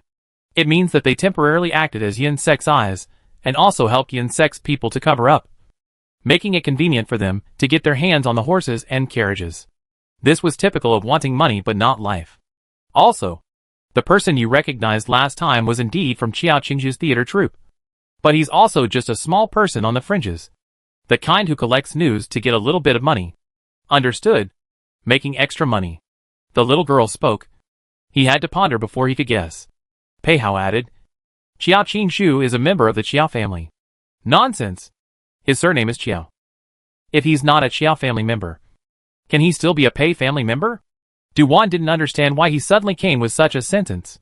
Pei Hao saw it and said one more sentence. There used to be some nobles in the capital, and the Qiao family was one of them. Later, the Qiao family fell from grace and moved away from the capital, returning to their ancestral home. What's the point of telling her this? Pei Hao put small shoes on Du Yunrong and Xiang, but didn't touch Qiao Qingzhu. The reason was still that 13 years ago, the neighboring countries invaded and too many people died. In Qiao Qingzhu's family, all the adult men died in the war that year. Pei Hao's grandfather also died that year. He would not touch Qiao Qingzhu because of the same illness. When Pei Hao saw that she was confused, as if she didn't quite understand how he brought up Qiao Qingzhu, he was suddenly in a better mood and didn't mention it again. This Shitsi is leaving. Pei Hao gave her a reluctant glance. Duwan still didn't move her little feet, maintaining the distance between him and a table. At this exact moment, the sound of banging outside rang again. The urgency is very urgent. Pei Hao slowly walked to the window. His hand gently pressed on the edge of the window. Wan. What are you calling for? Is there anything else? Tonight, cough. You don't get angry. Do not mention okay? Mention up. Duwan's small face and black. Numbnuts. Want to kill someone. But she can't beat him. Pei Hao regretfully, as if he didn't hear the little girl's retention. So he had to roll over the window. Standing in front of the window, also looked back at the little girl in the house. Seeing the guard standing not far away, Pei Hao nodded and flew away. Duwan nimbly jogged over and closed the window. Strange. Obviously closed the window. How can he still open it? After studying for a while, Duwan, who didn't get it, had to give up. Chapter 99. He definitely does not have good intentions. Duwan went to the private bathroom in the side room. This bathroom. Or she purposely asked someone to change it. Every day, she would let her subordinates prepare fresh water, so that she could bathe and change her clothes at any time in the evening or in the morning after cultivation. Do-won rinsed once, changed into a set of clean clothes, and threw the changed clothes into the basket to be washed. Changed the bedding on the bed. Only then did Do-won feel relieved. But as soon as she closed her eyes, she thought of the inhuman things that the villain had done. The brain is so awake, half sleepless. Do-won is from modern times. It's not that she can't accept being pressed all over the place, going to the gynecology department for a checkup, and possibly meeting a male doctor. Far away.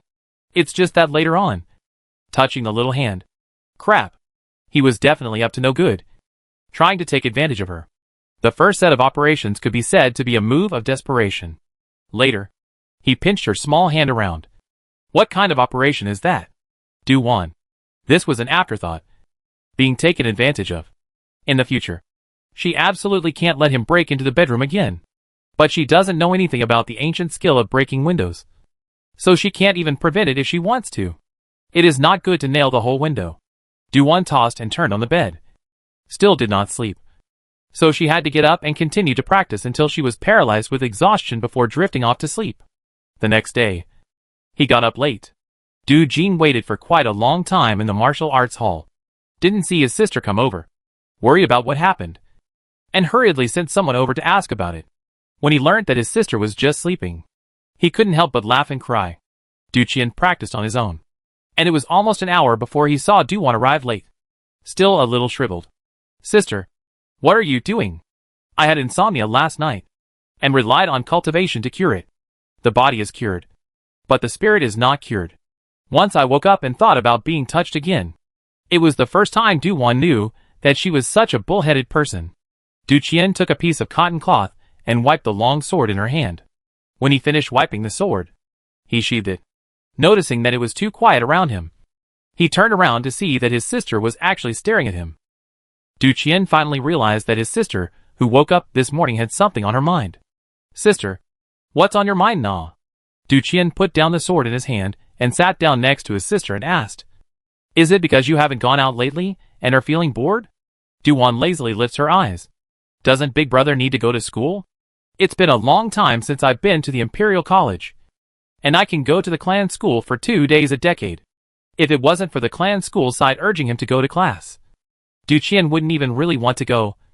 My current focus is to practice martial arts. Do-won is puzzled. You have been to the Imperial College. Why do you still need to go to the clan school? Do-chien lightly laughed. Our clan school is different. What's different? The learning is nothing outside. It's all the canonical books left by our ancestors. So powerful? Do-won was surprised. Do-chien nodded. Well, the collection of books is more complete than that of the State Crown Prison. Could this be the great family heritage that is spoken of outside? Do-won couldn't help but sigh. Do-chien smiled. Indeed. Sister can also go. Amongst the girls, only sister can go. Because of the inheritance jade? Not bad. Then go again when you have time. Do-won still really wanted to go and see it. Do-chien thought of a rumor he heard this morning. Do-yunrong was called back to the clan. Did you know? I heard Ning-chin mention it. How is it? Come. I'll tell you in detail. And on the side of the Jingui Gongfu, Mu Xian woke up with a start and found that the atmosphere in the mansion was a bit strange. When going to the World Prince's courtyard, he finally knew the problem. Mu Xian looked at the World Prince, who was dazed in the courtyard. The World Prince was sitting on a stone bench. A cup of tea was served in the back, and he hadn't even touched it when it got cold. Mu Xian touched Husan with his elbow and whispered, Husan, did the World Prince wake up like this in the morning? No. Husan shook his head nervously. That's okay. He's been like this since the middle of the night. Muzhuan's eyelids jumped. Husan squatted under the eaves of the house, ignoring Mu Xian, his arms hugging his large sword in front of his chest, his head dozing off bit by bit. Mu Xian pushed him. Don't sleep. Tell me the situation. Oh. Last night Shitzi Master went out for a trip and didn't let us follow. When he came back he was like this, sitting in the gazebo for a night, not knowing what big thing he was thinking about. Husan felt that something big had happened. Otherwise the World Master wouldn't have meditated all night. Mu Xian was puzzled. There's nothing particularly big lately. Could it be the matter of that organization? Recently, Only this matter should attract the most attention. Hussein said in a very clueless manner. I don't know, oh. Anyway, in the past, when you encountered a difficult problem and couldn't solve it, Sheetsi Master would also sit in the gazebo like this for the whole night. Indeed, Musion suspiciously sat next to Hussein and similarly looked at Pei Hao in the gazebo. After a while, Musion kept an eye on the look on Pei Hao's face. On the contrary, it was Hussein who dozed off again, only to be pushed awake by Musion every time he was about to sleep through. I am afraid that another person would have to explode. Hussein not only did not, but also answered Musion's words one by one. The whole thing is an honest man. A simple man with no temper. Musion whispered. Hussein, Sheetsi does not look like a sad face. Oh. Sometimes also giggle. What? Hee. Hussein nervously touched the back of his head. Musion looked at him skeptically. Laugh like you? No. Hussein shook his head. Hussein couldn't describe it. Anyway, he hadn't seen Sheetsi Master smile like this before. No. What does Duke mean? Could it be that he laughed stupidly before? Hussein decided to ignore him for now. So Musion pushed him a few times.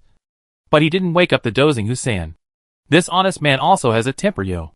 Pei Hao did not continue to sit, and got up to return to his chambers, changing into neat official clothes to go to court. Musion and Hussein then followed. The journey was quiet, until they reached the palace. Pei Hao still didn't say a word.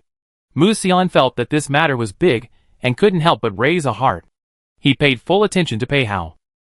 Sure enough, he saw the problem again. Pei Hao on duty. Used to be cold, hard and serious. But now, he is even frequently distracted and wrong. Lord Pei, want some tea?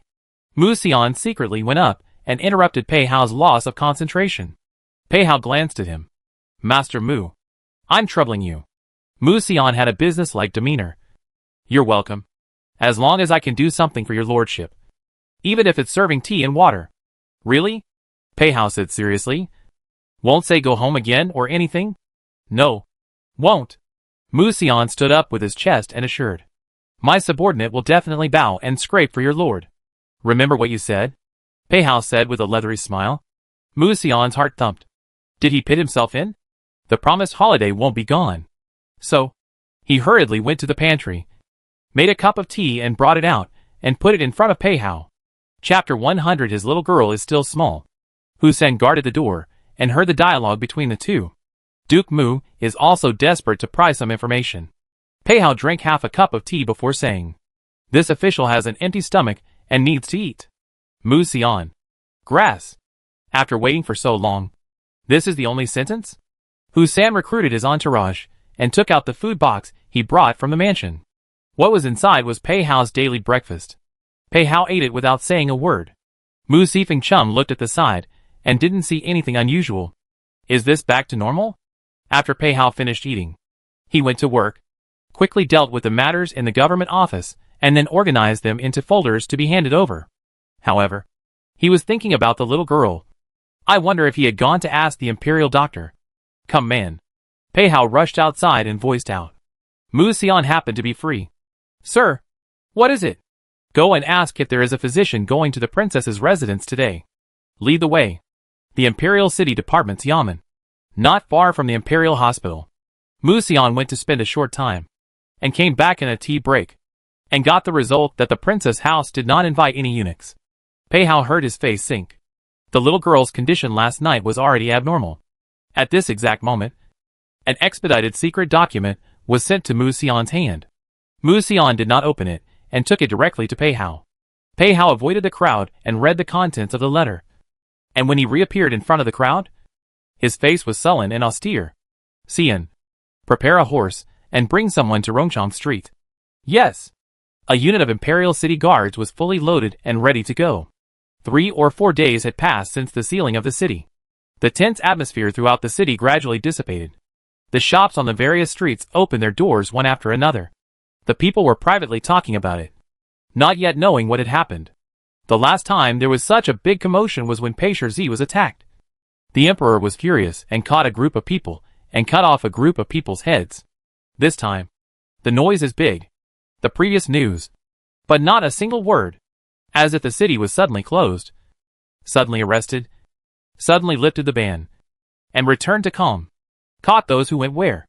No one dares to ask, including some officials on the court, each afraid to ask, will be suspected of complicity. Today, the Imperial City Guard came out again. Along the way, pedestrians have avoided. Pei Hao rode his steed straight to a mansion. Surround this place. Don't allow anyone to go out of the house. Pei Hao jumped off his horse and stood in front of the gate in an imposing manner. The plaque hanging above the gate read Qifeng Residence. The door of Qifeng Residence was tightly closed. 2 officers and soldiers went up and tapped on the door. Not waiting long, the gate opened a crack. It was an old man who poked his head out, and when he saw a group of officers and soldiers outside, his legs softened in fear. Duh. Lord, who are you looking for? Looking for? Get out of the way. The officers and soldiers pushed the old man out of the way, then pushed the door wide open. Then a team of officers and soldiers rushed in first. After checking that there was no danger, another team of officers and soldiers went in. Pei Hao, with his sword at his waist, took the lead and walked in front, followed by Mu Xian and Hussein. Entering the courtyard, Pei Hao directly ordered to gather all the people. Not long after, a group of subordinates were constantly urged by the officials to gather in the front courtyard. Just a small courtyard. There were actually quite a few subordinates serving. There was nothing to be seen at the entrance of this Qifeng residence. The forecourt could not be seen as rich, but the small details were exquisite. A female housekeeper walked out and asked in fear, "Sir, may I ask what you are doing? Someone reported that you are harboring imperial court criminals." Mu Xian stood out solemnly and said, "Has everyone gathered here? Injustice all. Our Qifeng residence is a good family. We would never harbor imperial court criminals." The housekeeper cried out in vain. She was about to approach Pei Hao to plead for mercy. As a result, she let Hussein stop her. "Shut up. Any more dilly-dallying, and we'll have reason to wonder if you're stalling for time." "Ahem. Your honor is overly concerned. It's the little woman who is late with a body condition since she was young." A clear and gentle woman's voice came, her voice arriving before the person arrived. Just from the voice, it was not difficult to imagine that this would definitely be an extremely gentle woman. Sure enough, there was a sickly beauty wearing a plain-colored robe. Supported by a maid, she came in a curling manner. The beauty's posture is as slender as a willow. Without powder, light eyebrows like autumn water, jade muscle with light wind, like a waterfall of green silk only with a mahogany hairpin coiled up a few strands. It is really clear water out of hibiscus, naturally unadorned. Especially, the beauty came from afar, slender as a fine step, subtle world without equal. This is a very beautiful woman, similar in temperament to noble consort Xie. Yet even better, as she said, there was a physical ailment. From there, she exuded a kind of sickly absolute beauty from the inside out. A kind of beauty that was enough to make any normal man in the world feel pity. The many officials and soldiers of the Imperial City Department present had their eyes straightened. Such a superb beauty, stepping out of this threshold, would absolutely shock the entire capital. It would not be too much to say that it was the first beauty of the capital. Or perhaps, the first beauty of the great Qin state could be said to be. It's just that such a beauty, living in deep simplicity, hidden for more than 10 years, is still the first time for outsiders to learn about it. The ones present who behaved normally were Pei Hao's 3 people. "Yo, big beauty nah." Mu Xian whispered into Hussein's ear. "Isn't it more beautiful than all the women he has seen before?" Hussein naively said. "No feeling." Mu Xian. "Well, only when it comes to women." This guy is really naive. So Mu Xian looks at the cold-faced Pei Hao. Forget it. It's still the same uninterested Shitzi master. Sure enough, the world prince is in front of the beauty, not even letting the beauty speak. Cold eyes sweeping over a group of subordinates. Did not see suspicious. Directly ordered, watch them. Do not walk around. Violators will be punished according to the same offender. Search. Pei Hao ordered with a cold voice. The officers and soldiers, who were so shocked that they'd lost their concentration, winced. Returning to their senses, they hurried to work. And so a big beauty, just like this, was cooled to one place. Big beauty. This was too different from what was expected. Her watery phoenix eyes looked faintly at the noble man in front of her. Is this the legendary world son of the Zhenghua Gongfu with an excellent reputation? Indeed, he was a good man. Even seeing her with such looks, he could manage to remain unmoved. Pei Hao had seen many beauties since he was a child. Therefore, he didn't feel that this woman was as beautiful as his family's little girl. According to his thoughts, it was that his little girl was still small and hadn't grown up yet. When she grows up in the future, then she will be the best color on earth, the future earthly beauty of Du Wan. At this time, she was still trying to practice her sword. In the past, it was for self-protection, but now she has another goal. When the martial arts value rises, she must put a sack on the big villain, beat the shit out of him until he's done. Marquis Dingbei's mansion. Because of the recent unstable situation in the capital, Xie Zhang had temporarily taken leave of absence from the state scholarship through illness. It was to keep an eye on the situation in the capital. Chapter 101. Master Shirzi seems to have changed. Pei Hao led the officials and soldiers of the Imperial City Department and surrounded Qinfeng residents. Xie Zhang was the first to receive the news. His hand holding the scroll tightened for a long time before he slowly put it down. Who leaked the news out? Not yet ascertained. The man replied in a low voice. Xie Zhang asked again. Where is the driver? He was sent to the manor early that morning. He is not in the city. Xie Zhang stood up and slowly walked to the windowsill. When he stood, he had already thought of a way to respond. The person who went there was Pei Hao. He won't rest until he finds out who one is. Anyway, he just suspects and doesn't know who the specific person is. The matter of the yamen. Pei Hao wanted to keep it a secret, but he couldn't help but there were quite a few people who handled it. Therefore, the Xie family still knew the result of the interrogation through some means. Xie Zhang immediately made an arrangement. Through a special way, an order was given out of the government. On the other side, the Imperial City Department had carefully searched the Qinfeng residence once and found no criminals. The cellar was identified in several places, and no one was hidden inside. Musi on this moment the beauty does not look. Stared at those subordinates. One by one pulled to the side. Individually asked the Qinfeng residents whether there is any abnormality. There are any hiding places, and so on. Just after one investigation, no abnormality was found. Pei Hao held his sword in his hand and walked around the Qinfeng residence. He didn't walk fast, walking and stopping every time. Behind him followed Husan and the others. They didn't know what Pei Shirzi was doing. They just followed. None of the group knew that the people who were secretly staring at Pei Hao's movements were secretly anxious. In the small room with 4 walls, the youth trio, unusually quiet. They had heard the commotion caused by the officials and soldiers searching just now. In fact, even they didn't know where this was in the capital. At that time, it was dark and the entries were sent directly into the house. Xiaoshan worriedly whispered, Master, will he be found? No. The youth was not much nervous, because the small room no longer has an entrance or exit. At this moment, Amu reminded Xiaoshan. Xiaoshan, have you forgotten? When we came in that night, did that man say that he would seal the dark passage? When the wind is past outside, he will let us out again. Xiaoshan did not speak. The youth's gaze swept over the 4 walls countless times. The owner who had built this mansion in the first place had obviously anticipated something. And unless the Imperial City Department's people tore down the house, it would be impossible to find them. Besides, the 4 walls were not exposed to the outside. It was a house within a house. If you want to see some clues, you still need to look down from above, and then go around the surrounding houses, and also be keenly aware that the size of the room is not right. It's really too hard.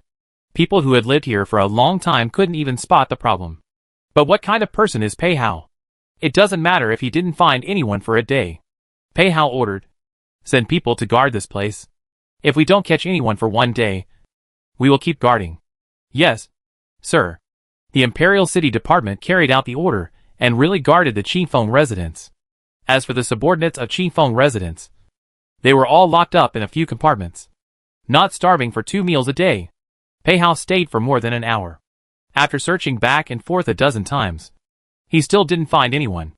Mu Xian was suspicious. My lord, are you sure the news is true? At the time of the crime the night, a carriage passed by the tavern. Someone saw it. I ordered people to trace the whereabouts of that carriage and found it here. Pei Hao did not say how he found out.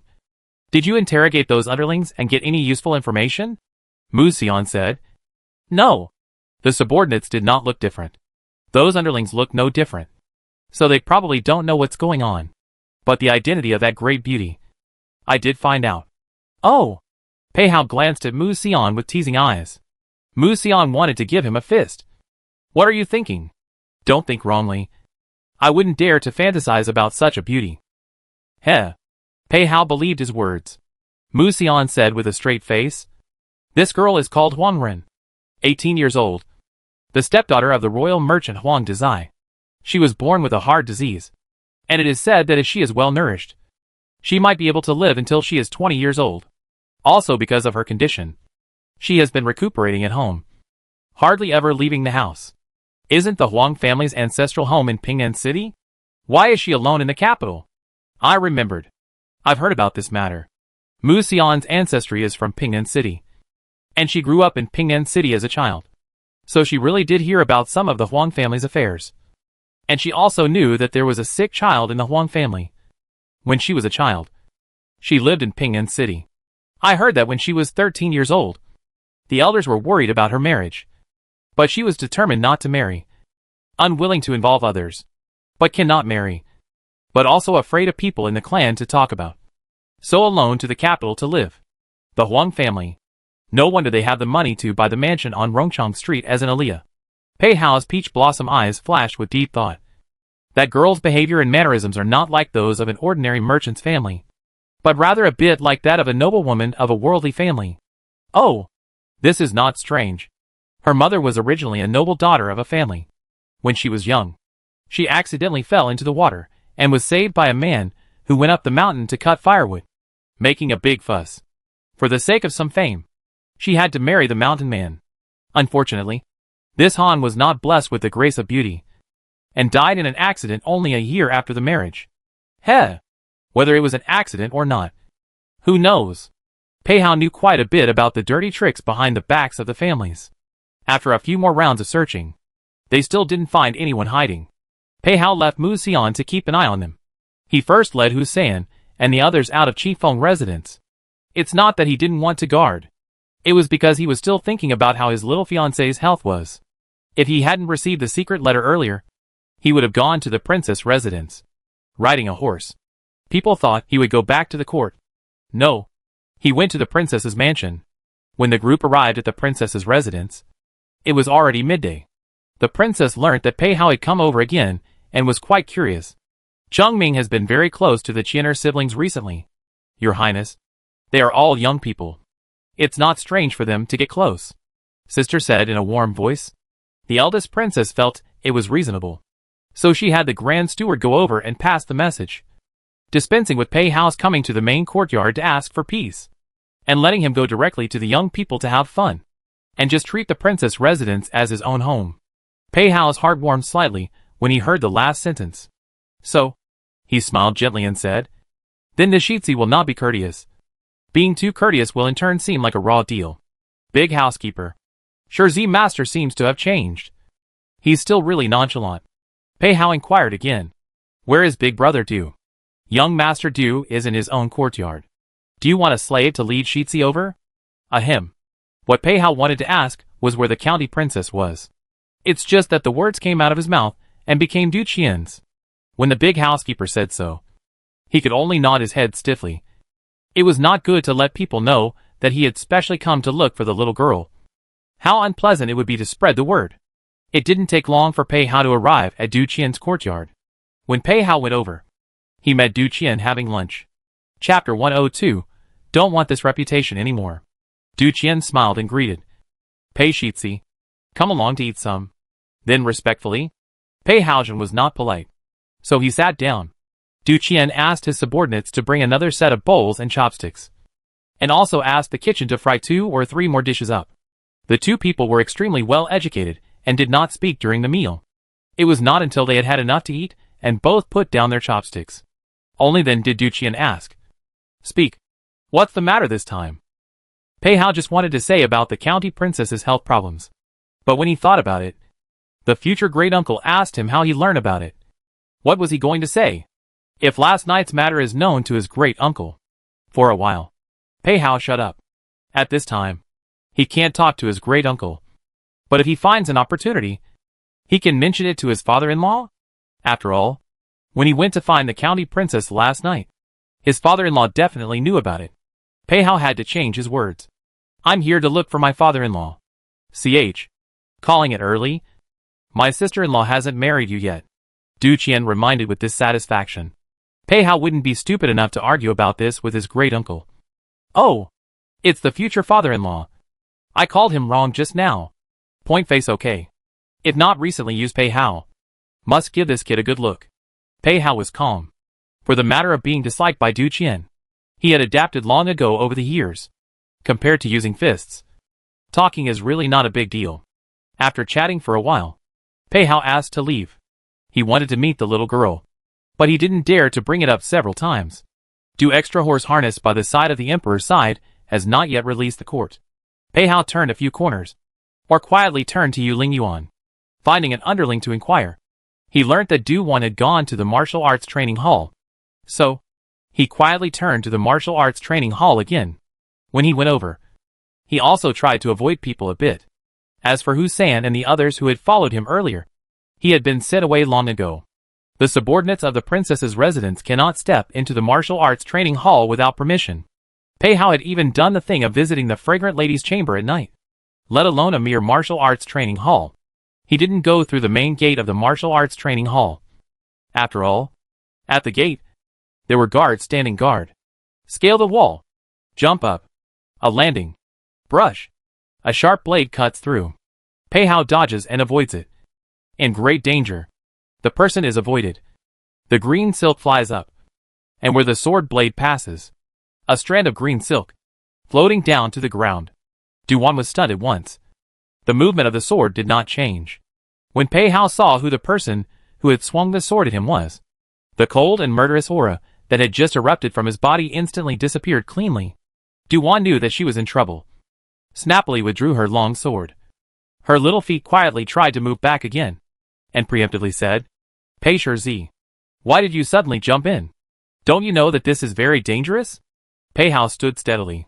He straightened his lapel and sleeves and calmly asked, What are you doing?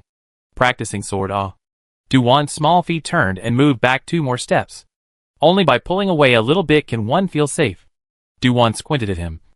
No. It's me who should ask you what you're doing. Climbing the wall in broad daylight? Pei Hao surveyed the ring-headed sword in Du Wan's hand. From the extent of the hair breakage just now, it was clear that this sword was unexpectedly sharp. He avoided Du Wan's question and instead frowned and asked, Didn't you just learn how to use a sword? Just play with a wooden sword. What if you hurt yourself playing with such a dangerous long sword? A good sword. But it was held in the hands of a rookie chicken. Pei Hao suddenly felt that the long sword was being spoilt. Give the sword to this son. No! This is my sword. Du Wan sheathed her long sword and hid it behind her back as if she was hiding her ears. Don't try to change the subject. Tell me, what are you doing climbing the wall? I'm not saying this is the princess's residence. Not the Duke of Jin's residence. It's rude to climb the wall. You know? If word gets out, you don't want your reputation. Pei Hao froze for a moment. In retrospect, his cheeks were a little hot. Of course, he knew that the behavior was too weighty. But, Pei Hao quickly straightened his back and said with dignity and seriousness, This one is to blame. What? Du Wan suspected that she had heard wrong. This Shitzi never used to be like this. Once or twice.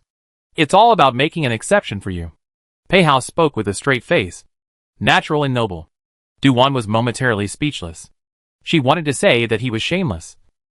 But on second thought, she couldn't refute it. Every time he came over the wall, he was almost always helping her. Du Wan asked, Then what are you doing here this time? Let me ask you first. Are you physically fit? Pei Hao then sized her up. Her rosy little face, looking healthier than anyone else. If he hadn't seen it with his own eyes last night, he would have wondered if he was dreaming. Du Wan moved her arms and legs. This county princess is fine. But last night. Shut up. Don't mention last night. Du Wan glared at him as if she had exploded. Fiercely. Not only did this look not threaten Pei Hao, it instead made him raise an eyebrow. Indeed the body is fine? Very well nah. Then this Shitzi will personally take a look. The words just fell.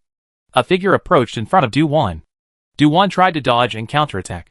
The sheathed long sword were used as a stick to beat people. It's just a pity that her skills are still inferior. Pei Hao controls her arm in 3 or 2 strokes. then clasped the person in his arms before grabbing her wrist and taking her pulse. Half of the day. Pei Hao's eyes flashed with different colors. The pulse is smooth and strong. Really no problem? Du-Wan pushed him away and fled far away, looking at him warily. Only then did Pei Hao realize what he had just done. And in order to hide his embarrassment, he coughed twice and said, "That look just now. I wanted to take your pulse." "Oh." Du-Wan wanted to poo-poo him, taking advantage of her as a little girl again. "How dare you say that?" Pei Hao calmly changed the topic under her skeptical little eyes. "This son of the world came to find you this time. He has something important to do." "What is it?" "It's about investigating the real culprit behind the scenes." "Progress?" Du-Wan was looking forward to it. Pei Hao nodded carelessly. A small action made Du-Wan's eyes light up. "Who is it? Tell me quickly." "No." He nodded his head carelessly in the heat of the moment. Pei Hao felt that he didn't find a good excuse for this. So he had to say, "I found out that the person who was in charge of the Yin sect at that time, after killing a unit of the Imperial City Guards in the tavern, most likely hid in the Qifeng residence. It's just that I had people search many times, but they didn't search for anyone suspicious." When Du-Wan heard this, her pretty eyebrows were about to twist into a ball. Was this guy teasing her? That stance just now made her think that she had really found out the real culprit. As a result, if another person stood in front of her, she might have been furious. No, if not for the fact that the force value was inferior to his. She also drew her sword at this moment. At this exact moment, Pei Hao added, "The owner of Qifeng residence is of Huang Dekai, the royal merchant of Ping'an City." "Oh, the same clan brother of the Huang family from Tongzi Street last time." Du-Wan suddenly widened her clarified eyes. "What? Imperial merchant Huang family? F***CK? Such a coincidence?" Chapter 103, He's the King's Bastard chanting the scriptures. The Imperial merchant Huang family had a sickly great beauty. It was a female companion with a very low presence in the book. A confidant of Xiezhong. Du-Wan's big round eyes turned. And she came closer to Pei Hao in a rare moment. "Pei Shi, have you seen that girl?" "Saw it." "What does she look like?" "What is it like?" "Why are you so curious?" "I've heard that she's exceptionally beautiful." "Is that true?" "How beautiful is it?" "Is it as beautiful as you?" Pei Hao's face was normal at first, but his handsome face darkened when he heard it at the end. "Is your skin itching to get beaten up? This Shitzi doesn't mind fulfilling you." "Sorry." Slip of the tongue. Du-Wan admits her mistake with a very good attitude. The person, however, quietly, moved a little further away, almost forgetting that this is a big dangerous monster. Just really couldn't help the curiosity in her heart. The extreme beauty depicted in the book. What exactly is beautiful like? So, she followed up by asking, "You still haven't answered me, nah. Just how beautiful is it?" Pei Hao said without thinking. "Forgot." "Forget what?" "Forget what she looks like." "The hell with believing you." Du-Wan suddenly noticed Pei Hao's serious look. "You're not perfunctory. You've really forgotten?" "Yes," Pei Hao said with a serious look. "Yo hey. What a pity." Du-Wan's eyebrows curved up from the corners of her eyes, and quietly looked at him. "Are the officials and soldiers of the Imperial City Department still guarding there?" "Yeah." "Keeping watch." Pei Hao saw that she was a bit confused and added with a smile. "As long as it's a human being.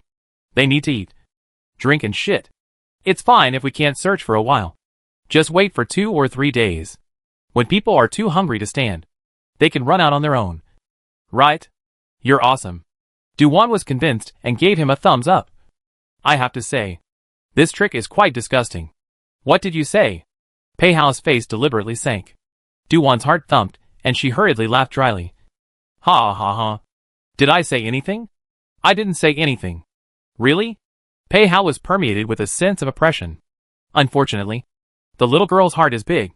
She is used to his cold face. And with a change of heart, she smiles again and goes up to him. "Pei Shi, do you want to go to Qifeng residence in a while?" Pei Hao raised his eyebrows. "Want to go?" Du-Wan's little look of expectation was not too obvious. "Not with you." Pei Hao decisively struck her with his voice. Du-Wan really wilted down. "If I don't bring you." "I didn't say I have to go." "Humph. If you answer me a question, I can consider bringing you along for a while." Pei Hao slightly bent down and came over to her and spoke. This height, came over. Really oppressive. Du-Wan moved back again.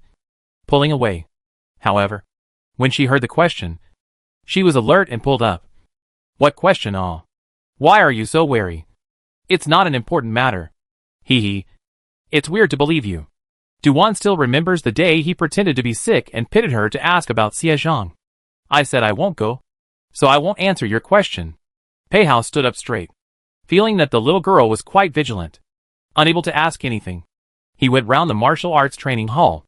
Duan didn't follow him, letting him stroll around, holding her own sword and gesticulating, until he strolled round and then stood in front of her. How is your sword practice? How many moves have you learned? Underestimating. Duan stood up her small chest. Just wanted to show off. Bumped into Pei Hao looking at herself expectantly, and suddenly changed her words.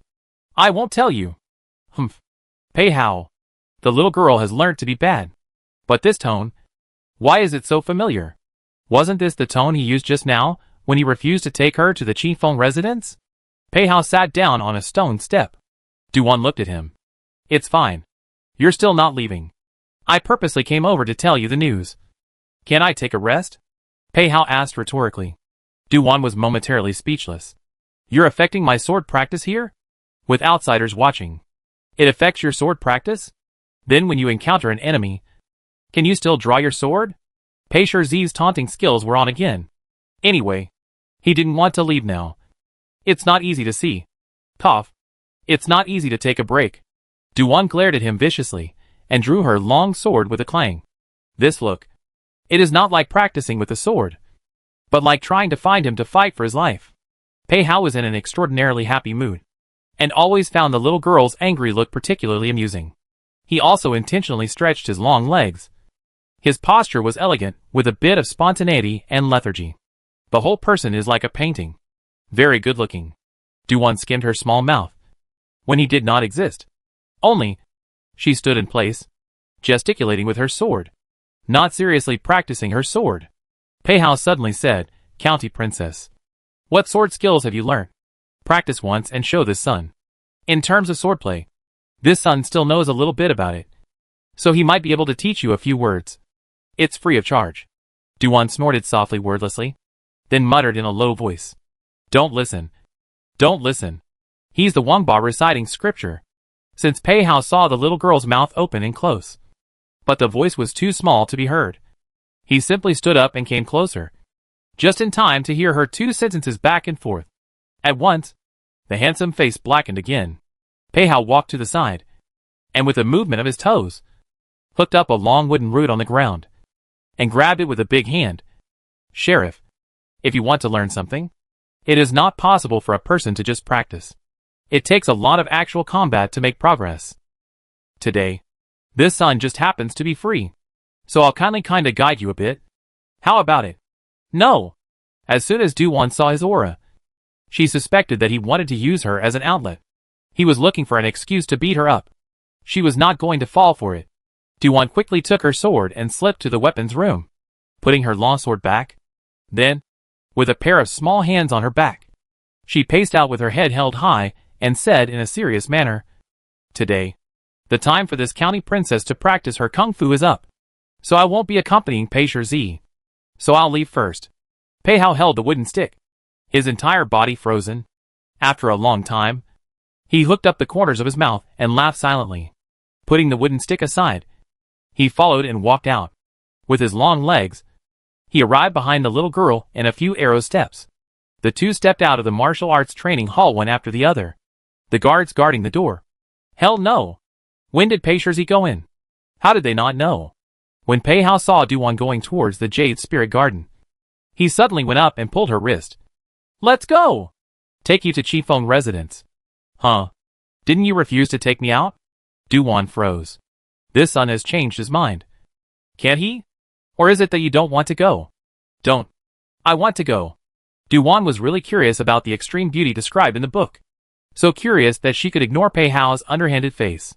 She excitedly recruited a guard and deliberated for a while before ordering. This county princess is going to go out of the house with Pei Shizi in a while. Safety is guaranteed. We'll be back before dinner. You go to the main courtyard and tell my mother.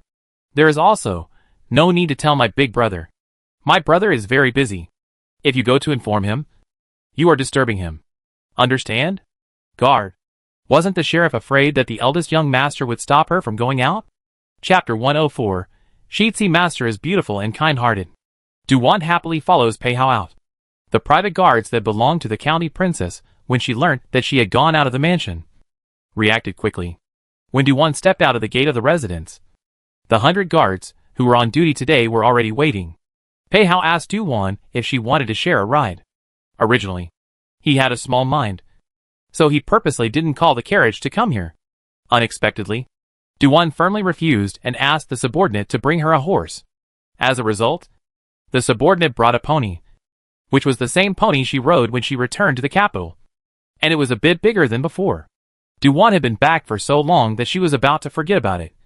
She did not expect it to see Du-Wan and come up to her affectionately. Horse, ah horse, do you still remember this fairy? Du-Wan rubbed her little hand and then went to touch the horse's head. In a moment, you will take you to skate around the imperial city.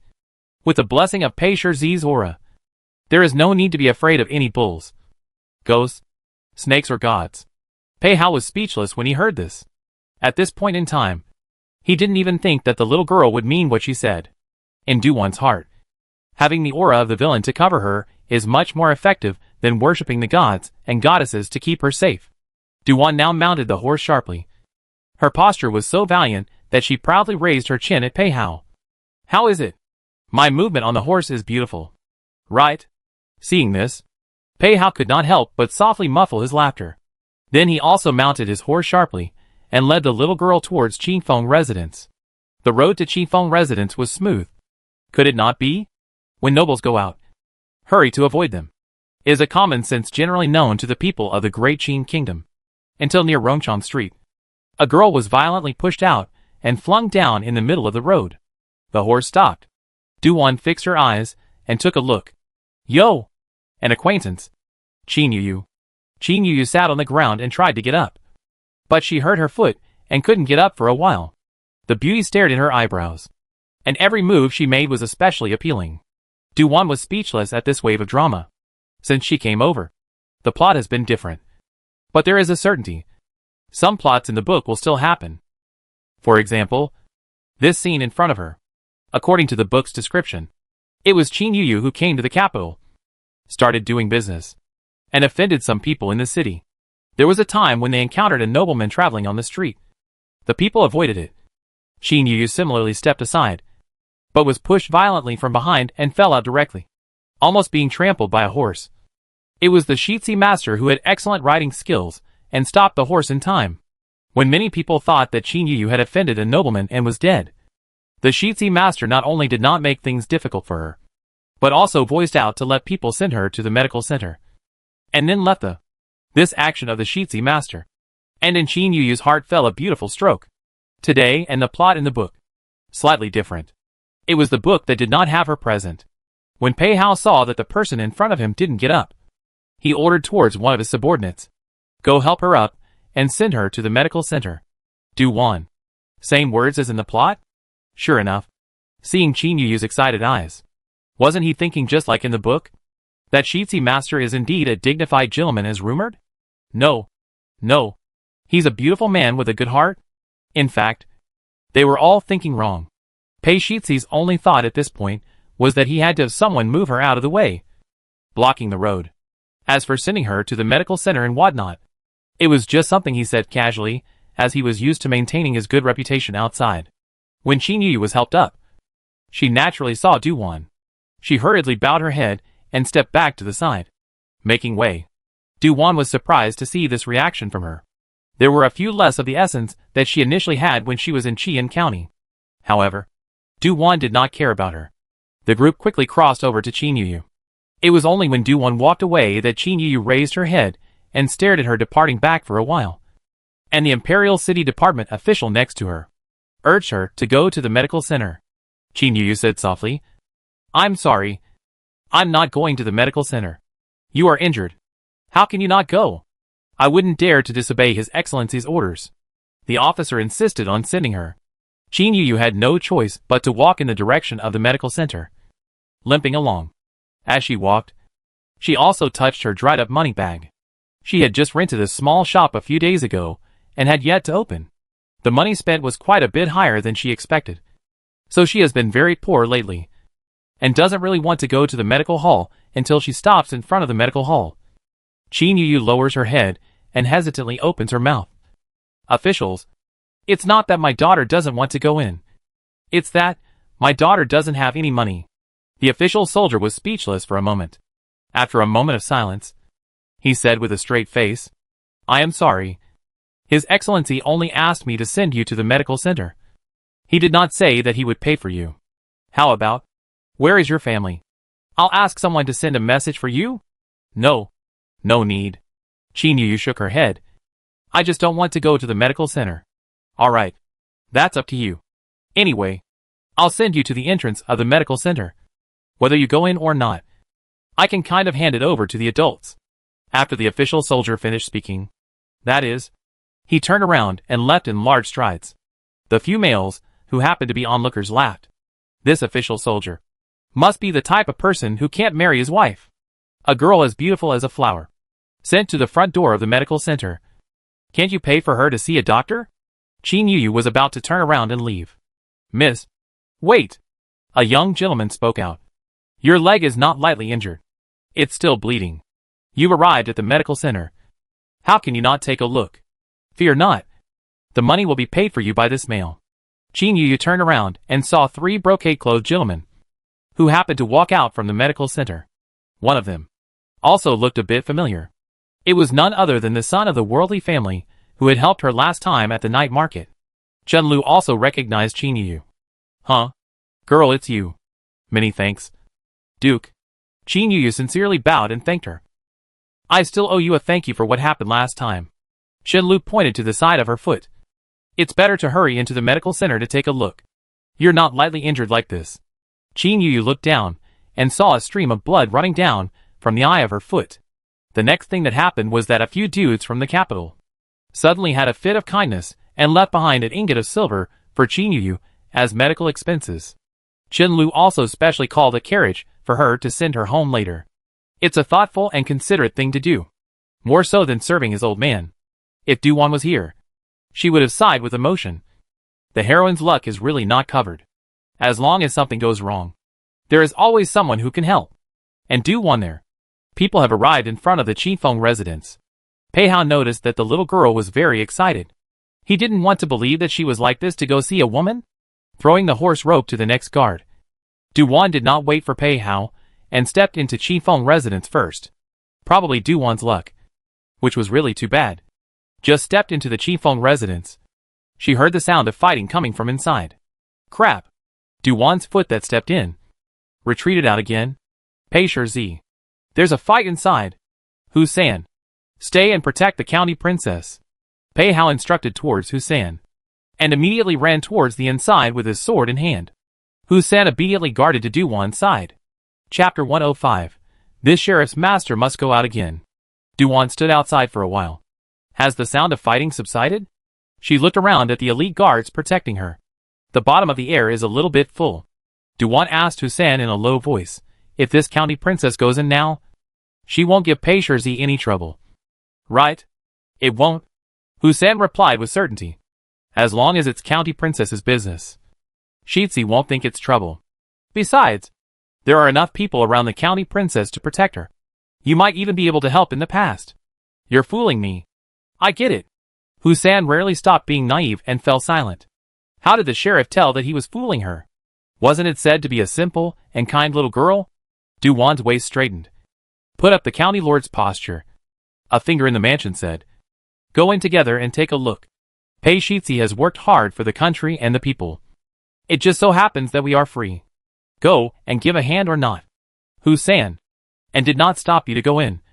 Need to find a reason? A group of people escorted Duwan in. When they went in, they arrived at the place of the fight. Unexpectedly, only 2 officials and soldiers were seen, pressing a big man to the ground. And someone was chaining the big man's hands and feet. As soon as Duwan came in, everyone's eyes went to her. Upon seeing that it was the sheriff, Muxian stepped forward and saluted. Greetings, sheriff. No need to be polite. Duwan walked directly to Pei Hao and stood within half a zhang. In terms of safety, it is still safe to be around the big villain, Duwan said. Only caught this one person? Yes. He was so hungry that he probably couldn't stand it and ran out on his own. We guarded him in the kitchen. Mu Xian answered with a smile and also said it to Pei Hao. Pei Hao asked in a cold voice, "Did you ask where he was hiding earlier?" No. The mouth is very hard. Mu Xian was also helpless. The several felons who were locked up in the prison. None of them had confessed. Pei Hao walked towards the big man who was locked up and walked around him expressionlessly. Anyone could see that he was thinking about things and didn't even notice the little girl behind him, carrying her small hands and also seemingly circling around. Not to mention this scene. Quite funny. Mu Xian successfully saw the point of laughter. Next to the back of Husan muffled laughter. Husan was quite speechless about him. He dared to laugh at the matter of the sun and the princess? Mu Xian slapped Husan's shoulder and asked with a muffled laugh. Husan, why did the world prince leave and bring the county princess here? Husan said. The world's son went to the princess's mansion and came out and brought the county lord with him. Wouldn't have left you guys at the door again. He went in to eat by himself. No. Husan paused before saying. When the world's son was about to arrive at the princess mansion, he told us to find food on our own and then go wait at the princess mansion's front door after eating. Mu Xian. Is this enlightenment on the part of Shitzi? Kind of like it, but not quite. Pei Hao sized up the big man, and Du Wan did the same. Thus, Pei Hao began to stroll around the Qifeng residence again. Du Wan trailed along without saying a word, still carrying her small hands, looking serious, and occasionally following along to show a bit of pondering. When crossing the steps of a courtyard, Pei Hao finally discovered the little tail following him. As soon as Pei Hao stopped, Du Wan followed and stopped, her big eyes showing surprise. Why don't you go? What are you following the Shitzi for? Didn't follow you, ah. I was investigating the case. Excuses won't even find a good one. Really stupid. Pei Hao didn't believe that she was investigating any case. Not only did he not believe it, but the people who followed him didn't believe it. On the contrary, it was this guy, Mu Xian, who wanted to tease the little sheriff. Sheriff, how is the investigation going? Well, haven't found out yet. Du Wan spoke as if she was inscrutable. You all don't seem to believe it. Pei Hao gripped his sword, arms hugging his chest, and said, if you want us to believe, you come up with something believable, ah. No problem. Wait. Du Wan was really following Pei Hao round just now. That man was starving before he went to the kitchen, right? Yes, oh. Sheriff. Mu Xian replied with great interest. Du Wan said, I saw 3 suspicions from that person. 1 is that the person's clothes don't fit well. They should be stolen from someone else. The second doubt is that the man's hair is wet, but his clothes are not. The last one is that his shoes are wet. Pei Hao's beautiful peach blossom-like starry eyes flashed slightly. Mu Xian echoed the young sheriff, casually complimenting. Sheriff is observant and powerful. Complimenting so thoughtlessly. Humph. Think this county princess is a child? Can't you hear it? Du Wan thought herself that she was not a child. Growing up, compliments should also be advanced. Not this kind of not heartfelt. However, the corners of her small mouth still slightly curled up, obviously in a good mood. Pei Hao was speechless for a while. The little girl was clearly happy and had to dislike Mu Xian. Mu Xian also looked as if she was wronged and came in front of the county princess. County princess. Wronged, ah. I didn't see it. It's not until now that I think you're awesome. Get lost. Humph. Du Wan looks at him obliquely, with a small look of not bothering with him, and continues the topic just now. From the suspicion, it seems to indicate that the place where he stayed earlier, there must be water. The kind of water is quite a lot. Otherwise, it won't be wet from head to toe. This clothes should be stolen from King Fengju or someone. Go and search it, maybe you can find the clothes he changed into. Then Du Wan's small eyes glanced around. Search this mansion, where there is water. Mu Xian raised his eyebrows unexpectedly. The little county princess really does have 2 brushes. Although these, they had already seen it. Pei Hao immediately ordered. Search, especially where there is water. Search carefully. Yes, my lord. The crowd obeyed the order and quickly went to execute it. Du Wan held out her small chest and was very proud. Look, at the critical moment, we still need this county princess to come out. Heh! Pei Hao laughed. The smile that could not be seen as joyful or angry made Du-won want to poo-poo him again. Du-won felt that he must want to dislike her. But in front of everyone, it was hard to say it. A quarter of an hour passed. After searching, still no one was found. But there was an officer and soldier who found a set of wet clothes. Mu Xian turned over the wet clothes. It should be worn by that big man. Continue searching again. There should be accomplices. Pei Hao gave another order. The officers and soldiers of the Imperial City Department continued to search. After a line of people searched, finally, gathered in the only lotus pond in the Qing Xian residence. This pond, not big, used for ornamental purposes.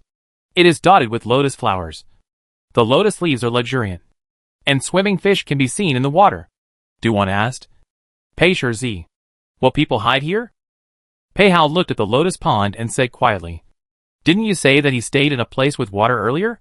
This is the only one left in Qifeng residence that has water and can hide people. Right-o. Du-won's small eyes surveyed the lotus pond. The more she looked, the more she thought it was possible. Chapter 106. It's the county lord who wants to see a beauty. Du-won touches her chin and says, it seems like someone from Yin sect is very good at diving. The lotus stalk can also be used as a tool to change air in the water. Quite smart. Even thinking of this, Pei Hao praised her in a rare moment. Du-won patted her chest and said triumphantly, it's average. Hee hee. Pei Hao let someone go down to search. Du-won nonchalantly despised. What water? Superfluous. This pond is not big. Let your men take long bamboo poles and poke it. Pei Hao's movements gave a start. You're right. It so happens that just now I saw the utility room. There are some long bamboo poles there. Let the officers and soldiers go and move a few over. First get rid of the lotus leaves that are blocking the line of sight. And then poke the bottom of the water, after exposing the water surface. As long as there is someone underwater, stabbed, there will always be movement. The small pond is not big. Let a person a burst of stirring. Lotus leaves are disabled. Exposed to the surface of the water. And then poke towards the water. Not to mention, there really is someone. Underwater people finally can't hide violently from the bottom of the water, or holding the murder weapon. Before the two men had time to commit the murder, their heads were struck by a burst of bamboo poles. They couldn't even block it. The people on the shore with the bamboo poles were beating the people in the water. It was really not too easy. Du-won stood on the shore and looked at them, suddenly thinking of a game of groundhog. The moment the groundhog pops its head up, it's going to get beaten up. Du-won lamented with an air of juvenility. Pei Hao. Damn. That's cute. Without any suspense. Before the two thieves climbed up the shore, they were made exhausted and finally dragged ashore like dead dogs by the officials. After these two men came ashore, they didn't hate anyone, but glared fiercely at Du-won. It was her. Spoiled their plans. Originally, they wanted to wait for the officials and soldiers to go into the water. They took the opportunity to take 1 or 2 hostages and then escape the predicament. As a result, the idea was good, but the other party didn't even give them a chance to implement it. A little girl. How can the heart of the mind so much? Through interrogation, one of them confessed that they were the ones who secretly hid it in the Qifeng residence. Pei Hao asked about the case of the tavern. Were they the ones who did it? The three people's eyes flickered and denied in unison. Denial is one time, but the expression of the heart for a moment, and let a person feel that it is not so. Pei Hao said in a cold voice. Take them away and go back for another trial. Yes, my lord. The officials and soldiers of the Imperial City Department, having caught 3 people, quickly closed their ranks. Pei Hao did not make things difficult for the people of Qifeng residence. The reason was still that in the recent days, it was all this norm. Most of the people from Yin sect were secretly hiding in the homes of bystanders in order to avoid the pursuit of the officials and soldiers. Thus there were also some murders. As Du-won walked, she looked left and right. Where is the beauty? Du-won was a bit regretful that she actually did not look at it. Qifeng residence, which was about to be overturned, didn't even appear. At this time Du-won did not think. People are the Imperial City Department of the officials and soldiers guarded up. Wang Ren because as the master, treatment is only a little better than the subordinates. Closed to a room alone. Prevented from walking around. Pei Hao pressed her head. Looking around. Like a thief. Shut up you. Du-won didn't achieve her goal and wasn't too happy. I came here for the beauty. But I didn't see it. Are you locking people up? Otherwise it's such a big mess. Why isn't anyone coming out? Without answering her question, Pei Hao asked in disbelief. What are you thinking in this head? What how to think? Du-Wan looked confused. Pei Hao's long and slender jade-like finger. The tip of the finger points her forehead. A man goes to see a beauty. This is normal. But you are a girl. What kind of beauty do you come to see? Don't you know how to look at yourself in the mirror? Du-Wan was stunned at the words. The first sentence sounded quite irritating. But the last sentence? Du-Wan stroked her small chin and pondered. Hey, Pei Shitzi. For the first time, I think you have a pretty good eye. Say what? Saying that you have a good eye. Du-Wan narcissistically touched her small cheeks. I almost forgot. I'm also a small beauty. And I'll grow into a big beauty when 2 or 3 more years pass. I believe that in the future, I will be more beautiful than you. Pei Hao. What did he just say? Also, what about the fact that his hands are a bit itchy, and he wants to teach her a lesson? Du-Wan is happy, raising her head and chest. Her self-confidence is unprecedented as she steps forward. Mu Xian just finished busy. Just happened to see the scene. Came to Husan. Whispered to ask why. The little county princess is very happy? Well, is very happy. Eyes not blind can see it. Husan. I feel like you're talking. Getting more and more nonchalant. Have? I am an honest person. Come on, less. Mu Xian saw that there seemed to be a bit of subtlety between the world prince and the county lord. Husan is really nothing to say. It's just that the little girl is narcissistic. It's not a big deal. It's that the sheriff lord wanted to see beauty. Shitzi let her look at herself in the mirror. So the sheriff lord suddenly got happy and said that in 2 or 3 years, she will definitely be more beautiful than Shitzi. Mu Xian was first stunned. Then she covered her mouth and stifled laughter. Can a man say beautiful? I'm afraid that Shitzi will be angry again. Mu Xian sneaked a look at Master Shitzi and bumped into Pei Hao's cool eyes. Immediately, Mu Xian coughed clearly and ordered seriously. Let's go. Back to the Yamen. Waiting for the people from the Imperial City Department to all exit the Qingfeng residence. Only then did Huang Ren and the others finally get free. As for Huang Ren's personal several big maids, they hurriedly went to the house where Huang Ren was kept. One maid respectfully asked, Miss, is your body all right? Unhindered. I heard that the sheriff lord has come. Huang Ren was leaning on a toffee chair. Her slender jade-like hand was playing with a jade hairpin. The maid said, Back to Miss. Yes. Already gone? Gone. Miss, the slave girl is helping you back to the Yuzhuang courtyard to rest. All right. Huang Ren softly stood up and gently raised her jade hand. The maid hurriedly came forward to assist her. Huang Ren did not walk quickly. Perhaps it was said to be slow. Tiny footsteps. As if straining. The maid nervously said, Miss, should we invite Dr. Liu over to give you a look? Please. I'm a bit uncomfortable. Huang Ren pressed her heart and spoke softly. The incident at the Clear Breeze residence had somehow spread. Pei Shizi had come to his door to catch a fugitive and met the owner of the Clear Wind residence. Not expecting a stunningly beautiful woman. When the people from the Imperial City Department withdrew, the beauty was scared sick and went to get a doctor. This thing with a bit of colorful encounter in the capital gradually spread. Mu Xian told Pei Hao what she heard. Pei Hao frowned. Who spread it? It's not clear. Do you want to investigate? Mu Xian thought that there was nothing to investigate. After all, this is the truth. That Huang girl herself is a sickly one. Let us be so scared. It's not strange to be sick. Mu Xian secretly glanced at Pei Hao's sunken face. Hearing this, he seems to be displeased. Chapter 107. There is a rumor outside. Pei Hao was still thinking and did not answer. Mu Xian, on the contrary, remembered another matter. By the way, I heard that Wang Jiner's case was sentenced. How was it judged? Aren't there still some doubts that haven't been identified? It can't be delayed any longer. It has to be sentenced even if it's not sentenced. Sentenced to 3 years of exile. Not heavy. In Mu Xian's eyes, hurting the princess of a country and sentencing her to only 3 years of exile is not only not heavy, but also light. After pondering, Pei Hao said, It was Uncle Nanyang who circled the wagons. He wasn't. Mu Xian thoughtfully. When he deliberately beat Wang Jiner and then sent him to the prison. He did it on purpose? If you don't, how can you make the emperor feel better? Pei Hao still had a lot of respect for Uncle Nanyang, a general who had gone to war. Right now, Uncle Nanyang still held 100,000 troops from 3 military camps on the outskirts of the capital.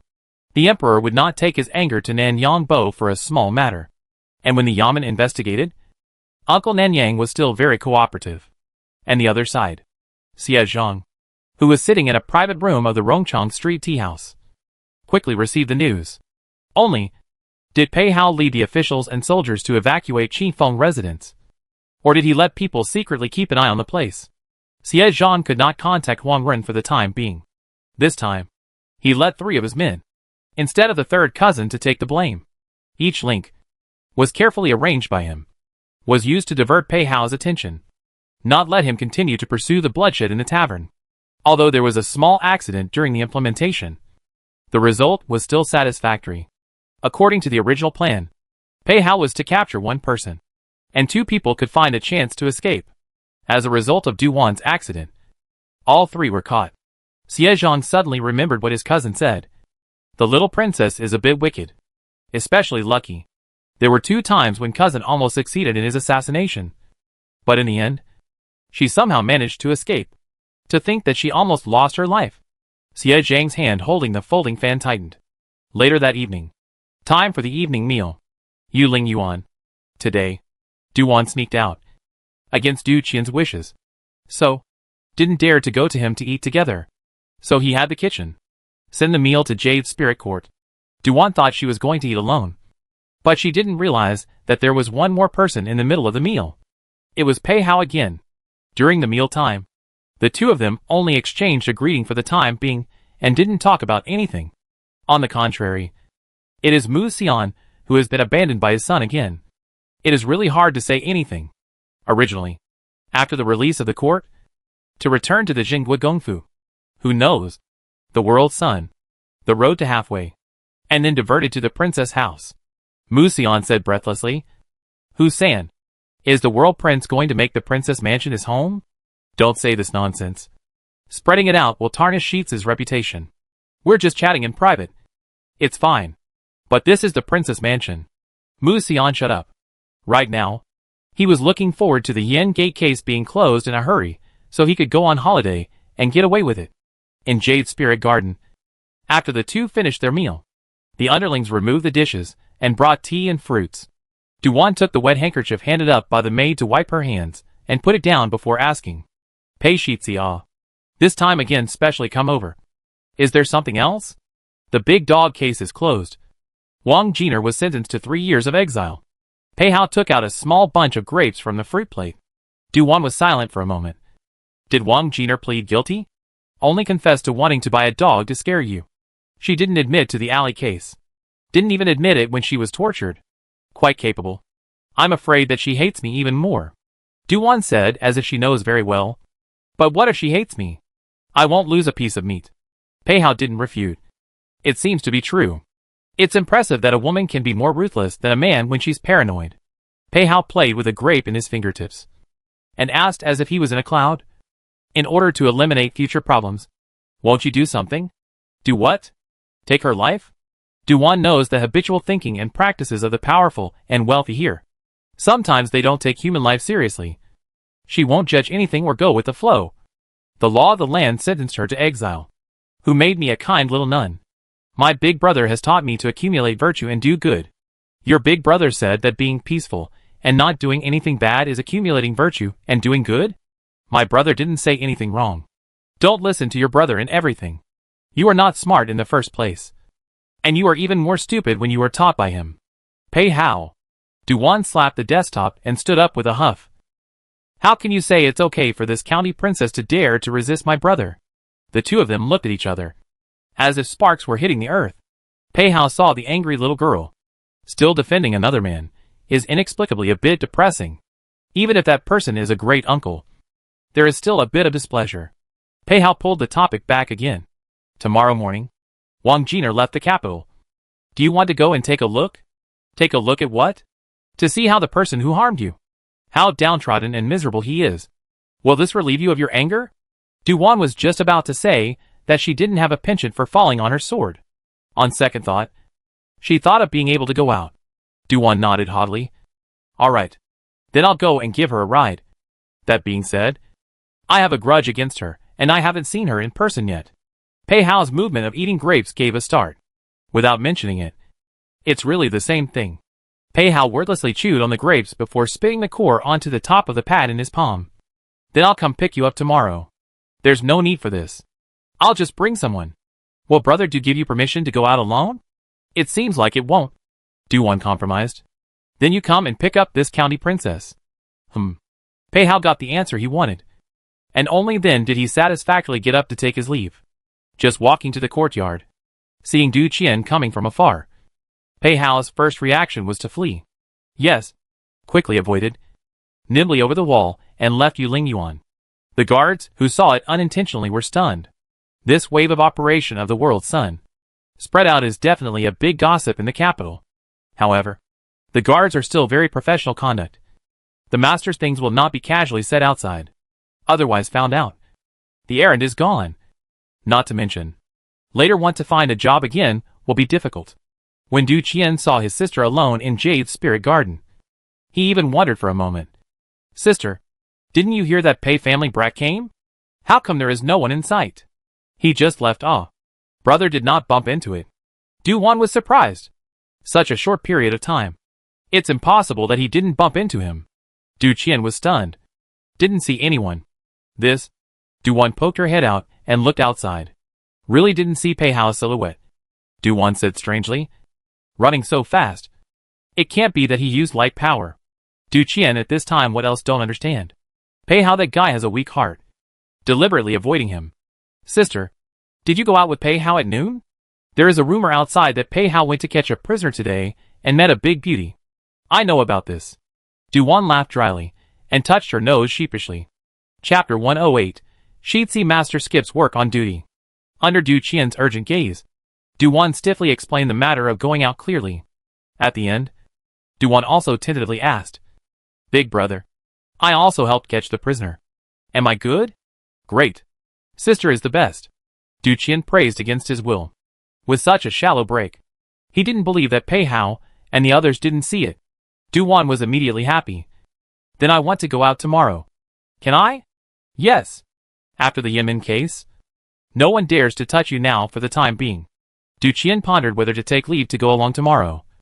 I have to go to the clan school tomorrow, so I may not be able to accompany you. It's okay. Pei Hao said he would come to pick me up. Du-won said offhandedly. Du Qian's expression stalled. What did you say? Du-won sees that her cheap elder brother's look is not right, and repeats stiffly. Pei Shizi said that Tianjin heir is going to be exiled, and said that he would take me to watch the fun. I thought that I haven't seen what Wang Jiner looks like yet. So I answered. Du Qian instantly decided. Oh, tomorrow don't need him. Big brother accompany you. Didn't you just say you want to go to the clan school? I changed my mind. Just take a leave of absence. Du Qian's intentions were good. Unfortunately, when he asked someone to go to the clan to ask for a leave of absence, the old patriarch and the husband did not approve it. The reason was that he had taken too much leave and had fallen behind in his classes. The patriarch also handed in a word and directly told him to pack up his things and go back to the clan to live for a month and take proper lessons. Du Qian was silent for a while. Du extra horse harnessed by the side of the emperor's side was informed. 3 or 2 let people help Du Qian pack things. Sent back to the clan. Du Qian was uneasy. Father. Sister there. Okay. There is Pei family boy followed. Cannot happen. It is he who follows. I am not assured. Du Qian is very worried. Wan and Pei family boy is doll marriage since childhood. What are you uneasy about? Du extra horse harnessed by the side of the emperor's team was quite helpless about his son's sister control attribute. Worry less. Take care of your own business. This month.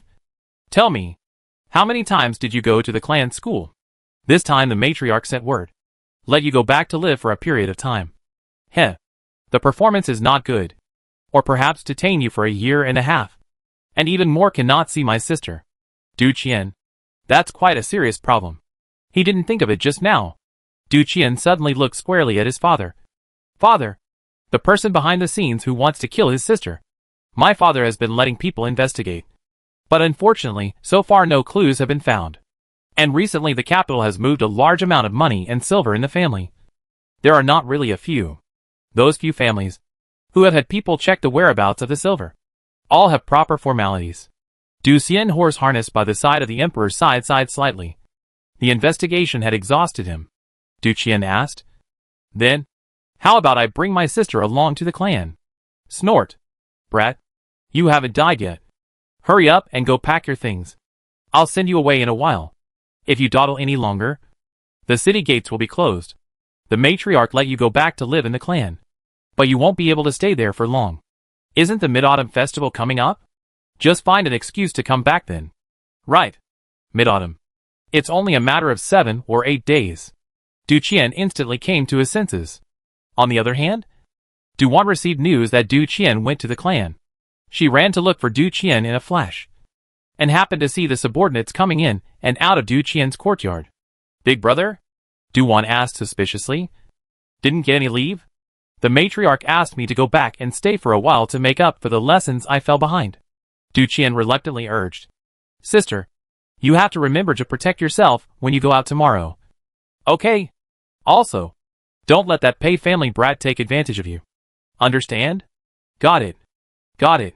Du Wan nodded her head repeatedly like a chicken pecking at rice. Big brother. Be safe on the road. I'm fine. Now I'm awesome. Ordinary people can't beat me. Good. Silly sister, oh. Now staring at you. Even killers have come out. There will be ordinary people. Du Qian is worried, but cannot always detain her. Early the next morning, Pei Hao first went to the government office and handed over some affairs. Then he tidied up his clothes and walked out of the government office. Mu Xian wanted to follow, but Pei Hao said, Xian, I have something to do. You stay in the court and watch. I have already written a report on the Yan'an case and handed it to the emperor. The specifics of how will have to wait for the emperor's instructions. Musidin looked at him steadily. Shitsi. Get to the point. After saying so many words, they were all bullshit. There was just one main meaning. Let him not follow. Pei Hao let Mu Xian's eyes look a little weak. But he can pretend awe. Corrected the crown. Put out an expressionless noble posture. Who still dared to question him on duty to skip work? Pei Hao left with Hussein. In fact, Prince Pei Hao didn't even want to take Hussein and the other guards with him. But Mu Xian did not allow it. Pei Hao could only take the guards with him, and went to the princess's residence to pick up the person. The pickup was smooth. Du Wan was ready. Pei Hao personally prepared the carriage, saying that he couldn't use the princess's residence, and that too luxurious a carriage would easily attract attention. After boarding the carriage, they set off to the South City Gate. Pei Hao and Du Wan came to the South City Gate, sitting in the carriage. Very low profile. The guards and personal guards, who followed them, all changed into ordinary clothes and scattered around the carriage. The officials from the Yamen with the prisoners had already left the city gates. Today's exiled prisoners. Not only Wang Jiner. A total of 17 criminals. Those who had family members who came to see them off were crying. Those who don't have family members to see them off can only stand aside and stare. Wang Jina was wearing a prison uniform. Her long hair was draped over her head, and her appearance was very messy. But she stood straight and stubbornly looked at her relatives. Yes, the one who came to send her off was her big brother. Wang Jiner despaired. Big brother, I really didn't harm the county princess. The family knows that you didn't harm. The Wang family's eldest son was saddened. But sister, the dog was indeed bought by you at your behest. Father has already gone to great lengths to save your life, and has even taken on a lot of favors. There are some clansmen of our family over there in the south. Father has already sent a letter. You will stay over there for 3 years. At that time, big brother will personally go to pick you up. Once you're over there, don't be capricious anymore. It's time to learn to grow up. The Wang family's eldest son's bitter advice. But it was a pity that Wang Jiner couldn't listen to a single word of it. She only thought that she was going to be exiled and ruined for life. Not far away, Du Wan was sitting on the carriage, lifting a corner of the curtain and quietly looking at all this. Originally, she came to watch the fun, wanting to see her enemy's tragic fall. But she didn't feel happy when she really saw it. Pei Hao sat in the carriage at this time. The beautiful name is to keep a low profile. It's not good to ride a horse and stand outside. Du Wan whispered. Wang Jiner's family seems quite good? Not bad. Pei Hao thought back. Uncle Nanyang and the Wang family's eldest son are quite decent people. The others are hard to say. Duwan asked. Where is Wang Jiner exiled to this time? Chapter 109. It's a desolate town in the south. There's no war there. It's just poor. Uncle Nanyang kind of went through a lot of trouble. As long as Wang Jiner doesn't make a fool of herself and stays there peacefully for 3 years. It's not a big deal. Pei Hao said this on his lips. But in his heart, he knew that Wang Jiner was not a peaceful person. Not to mention her paranoid character. After this incident, she was even more full of resentment towards the county princess. Pei Hao couldn't help but move closer to her and asked softly in her ear. Are you really not going to do anything? This is a hidden danger. No. Don't do it. Duwan shook her head. Pei Hao's peach blossom eyes flashed. You're sympathizing with her? Bullshit. Who would be stupid enough to sympathize with someone who is full of malice towards them? I am not wanting to get my hands dirty for someone like that. Regarding the aftermath of what he said, Duwan was not afraid at all. What Duwan was more concerned about was who used Wang Jiner. Pei Hao asked in a low voice. This case is full of suspicions. Aren't you going to investigate? You sent someone to investigate. Did you find out anything? Duwan finally couldn't hold back her contemptuous glance at him. Could it be that the result would be different if I went to investigate? I'm not stupid. I wouldn't waste my efforts. Heh. Lazy doesn't kill you. Pei Hao didn't know whether to say that she was shrewd or big-hearted. However, he had to say that her words made sense. In the case of the big dog, no new clues were found. And the person behind the scenes swept the tail, and swept it clean. The official yelled. The hour is up. It's time to depart. A few officials took the prisoners on the road. Duwan noticed that there was an ordinary carriage following the officials and others. Walking very slowly. The driver was not sitting on the carriage, but leading the horse, accompanied by 2 grannies. Duwan pointed at the carriage and said, Nanyang Bo still sent someone to escort it? Probably worried about accidents on the road. Let the subordinates follow a bit. Pei Hao used the movement of looking outside to unconsciously come closer to her, as if he wanted to encircle her in his arms, and then made the gesture of looking out of the curtains. The 2 people were very close. Close enough that he could smell the unique scent of her body. The tip of Pei Hao's ear was quietly colored with a light blush. Duwan is looking out curiously, not noticing his small movements, thinking of the stories she has seen in modern times. There is no lack of episodes where officials make things difficult for exiled people. Do you think the officials will make things difficult for them? It's hard to say about other people. But not for Wang Jiner. Because of the Nanyangbu house? Right. The officials send people to exile. Or they have to return to the capital. Offending the Nanyang burial mansion won't do them any good. Pei Hao broke open some of the twists and turns of the official world and told her. Duwan understood. Nothing more to see. Duwan lowered the curtains. She just wanted to say something before she realized that Pei Hao was so close to her that even the breath she exhaled when she spoke was breathed onto her cheek. You? What are you doing so close? Duwan was startled. Just wanted to pull away. Pei Hao had already sat upright. Pei Hao straightened his sleeves. Just now.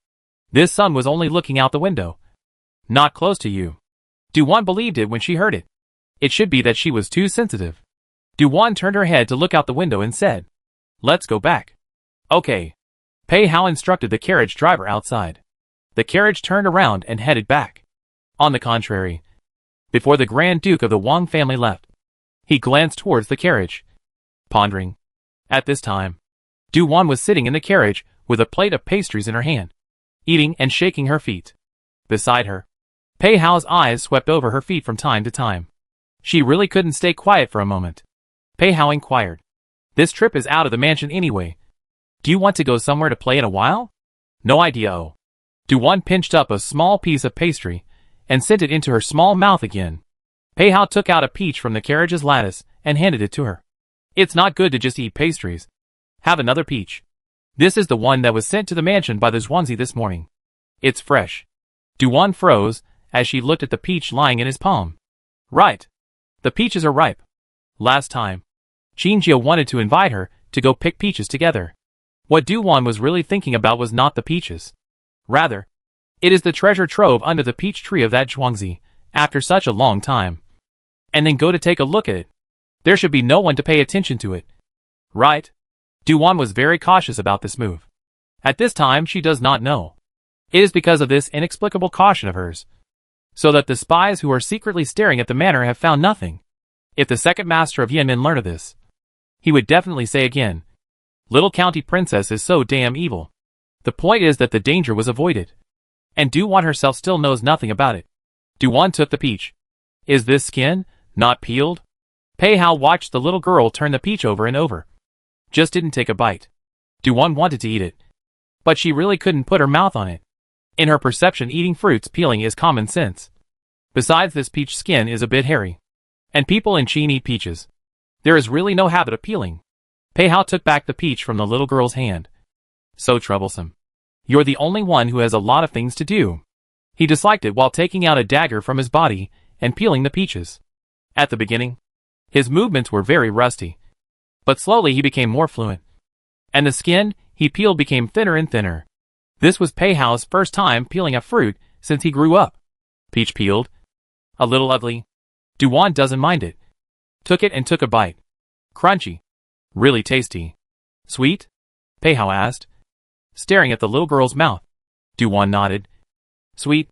Why don't you eat it? Of course it's for you to try it first. If it's not tasty, this son won't eat it. Pei Hao raised his beautiful eyebrows obliquely, picking up another peach and peeling the skin. Du-Wan's movement of eating the peach was lurched. Suddenly, she wanted to take the peach in her hand and smash his face. Suddenly, Du-Wan smiled brightly. Ouch. It's this county princess' honor to be able to give Pei Shizi a taste test. As soon as Pei Hao saw this familiar smile of the little girl, he inexplicably had a bad feeling. Sure enough, Du-Wan raised her smile again. So, this county princess decided to go back to her house and advertise well for Shizi Master, so that everyone knows about the fact that you let me try the food. Pei Hao. No way. After the little girl's mouth, I still don't know what it will say. What's not to do? It's not like it's a secret. Du-Wan's pair of slender legs interlocked. Her feet swayed more cheerfully, blatantly showing that she was in a particularly good mood at the moment. Pei Hao suddenly had a twinge of regret for teasing her just now. Past experience has long told him that the little girl is a master who does not suffer. Pei Hao compromised. Okay. What conditions do you want before you don't say anything? Oh. It's nothing. Du-Wan's big thieving eyes turned. Not a big deal. Is our marriage to discuss again? Didn't you say last time, let the eldest princess come to my house to withdraw from the marriage? Pei Hao actually didn't get angry, and was very calm. The little girl has mentioned it quite a few times. Is he numb? Chapter 110. Wanting to withdraw the marriage is not a feud. That? Meh. Du-Wan had said so. But she was just going through the motions. Under his pressing gaze, Du-Wan had no choice but to break down and say, I want to withdraw from the marriage. It's not like I want to start a feud. This is not to discuss with you. As long as you agree, we can all make peace. Isn't it? You give a definite answer today. Do you want to withdraw from the marriage?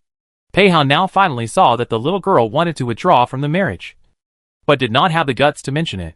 Can only put her hopes on him, wanting him to take the initiative to bring it up. Heh. Pei Hao did not answer, dropping his eyelids, peeling peaches as if he was serious. Du-Wan didn't urge him to think about it first. The peach is not big. Du-Wan quickly finished nibbling on it, threw away the peach core, and suddenly there was another peeled peach in his hand. What are you doing? Eat it. Pei Hao took out another peach and peeled it.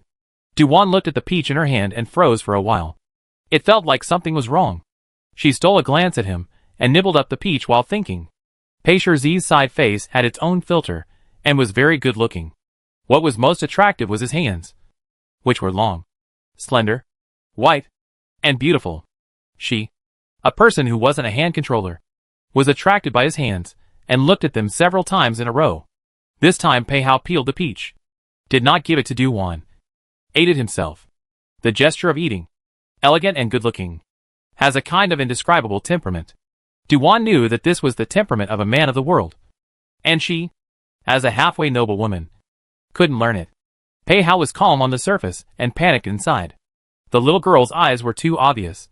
Why didn't she know how to restrain herself? Looking at a man so blatantly. Aren't you shy? But these words Pei Hao only thought in his heart. It was not good to say them. Du-Wan didn't know that there would be so much drama inside his heart, and was wondering how long he would think about it. Phew? The coachman suddenly stopped the carriage. Du-Wan was surprised. Why did you stop suddenly? Pei Hao said. There should be something? Sure enough. The coachman spoke out. Two masters. Something seems to have happened in front. The road is blocked. What happened? Let me take a look. Let me take a look. Du-Wan excitedly went to lift the curtain of the car and looked out in a furtive manner, only to see that in front of the street there were quite a few onlookers. From the hustle and bustle, and the events discussed by the crowd, a general picture was pieced together. There was a shop that was going to open today, selling some small food, and it was also a small business. But I didn't think that on the first day of opening, it would attract a group of hooligans. This is not made a mess.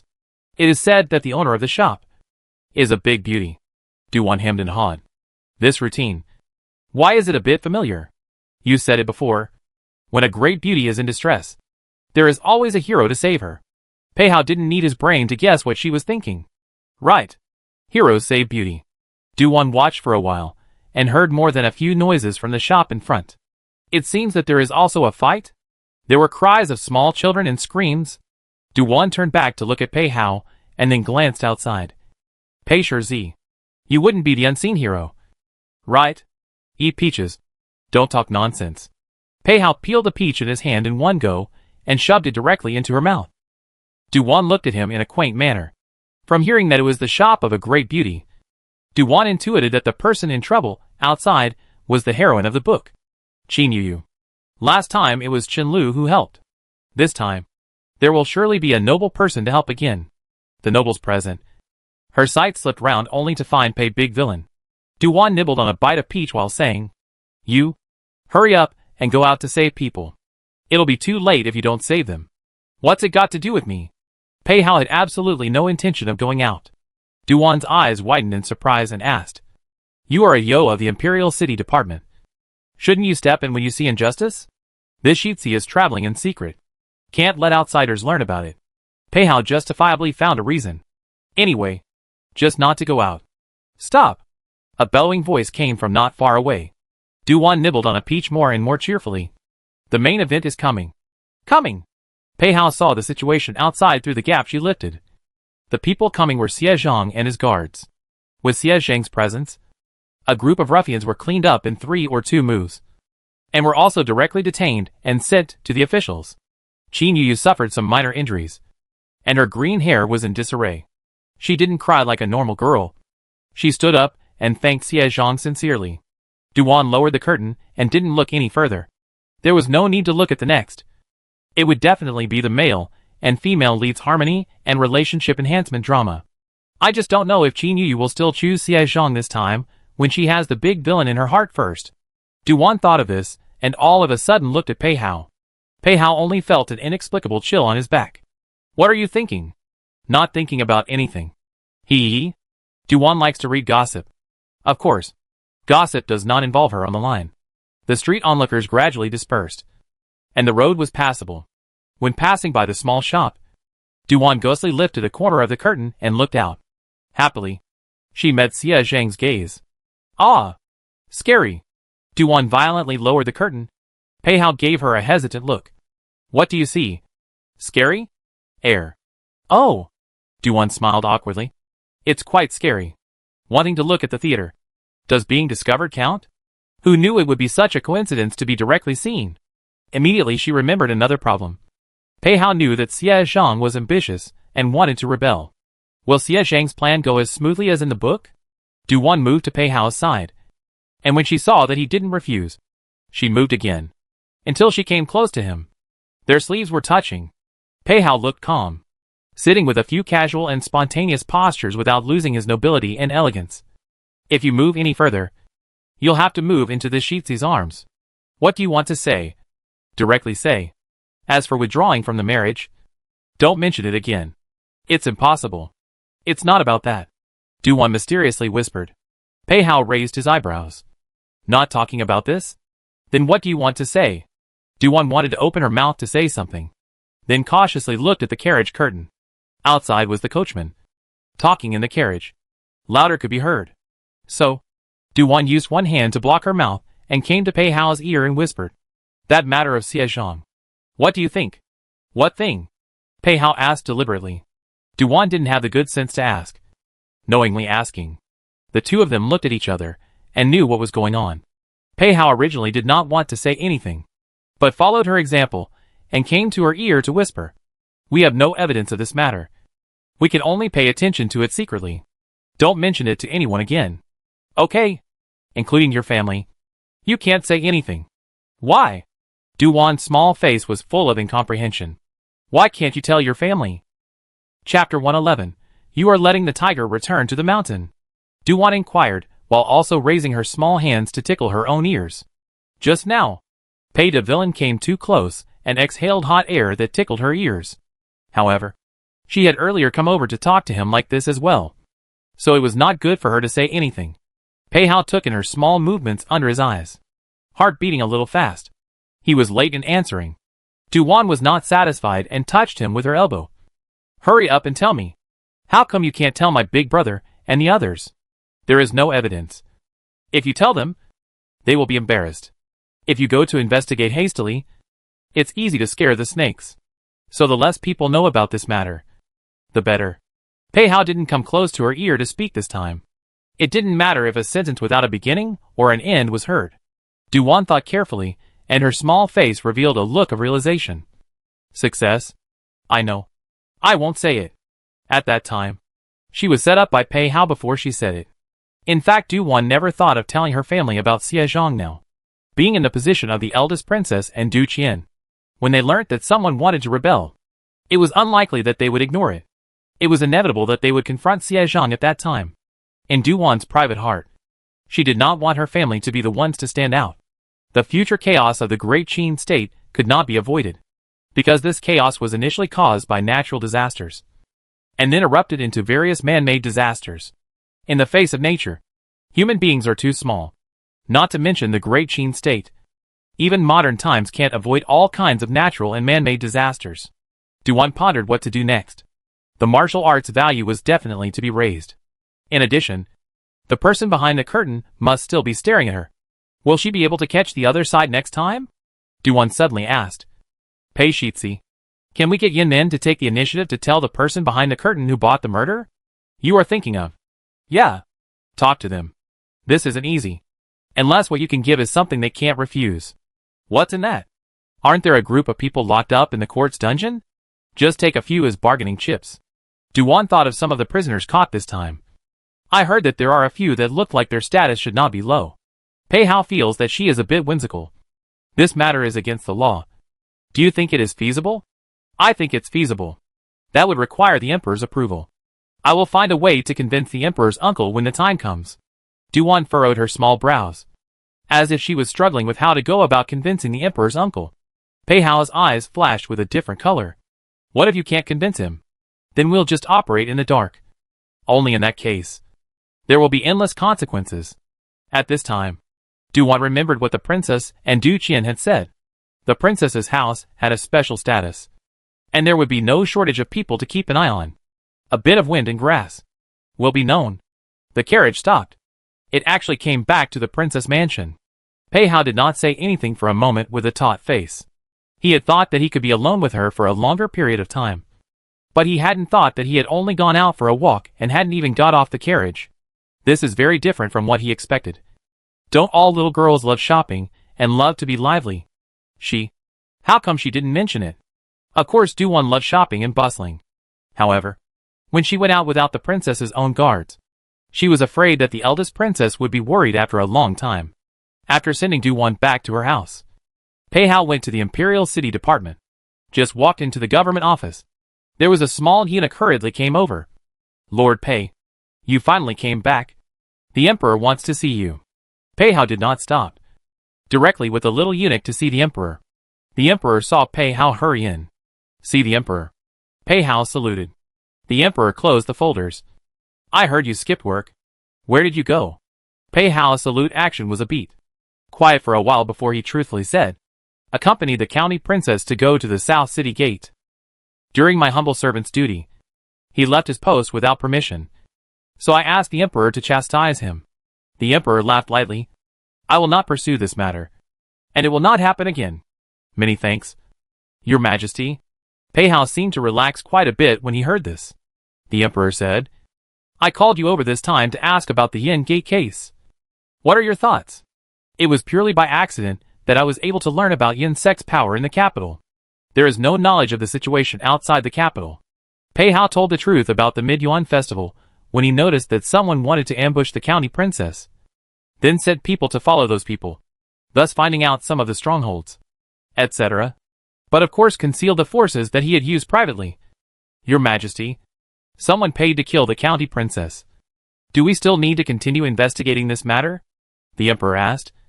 Check. Just. Can you find out who bought the murderer? Please forgive my humble servant's incompetence. Emperor. Pei Hao stood very still and said with a serious expression. According to the county princess, the princess residence has been investigating this matter for a longer time than the micro-consultant. And so far it has not yet been able to find out who the murderer is. I'm afraid that if I were to change my humble servant to investigate, I wouldn't be able to make any gains either. Pei Hao lowered his eyelids, covering the slight flash of color. I have a less mature idea. I don't know if the emperor is willing to listen. Speak and listen. The emperor attached great importance to this case. Pei Hao's voice was clear and slow. In order to investigate the real culprit faster, the Microchun would like to contact the people in charge of the Yin Gate and have them take the clues of the murderer behind the scenes in exchange for the 3 inmates inside the dungeon. The emperor's face was serious, and he was silent for a long time. You are letting the tiger return to the mountain? Your Majesty, Yin sect is just an organization that gets paid to do things. It's not considered a tiger. That's not what you told me last time. You said that this force keeps expanding and will be a big hidden danger.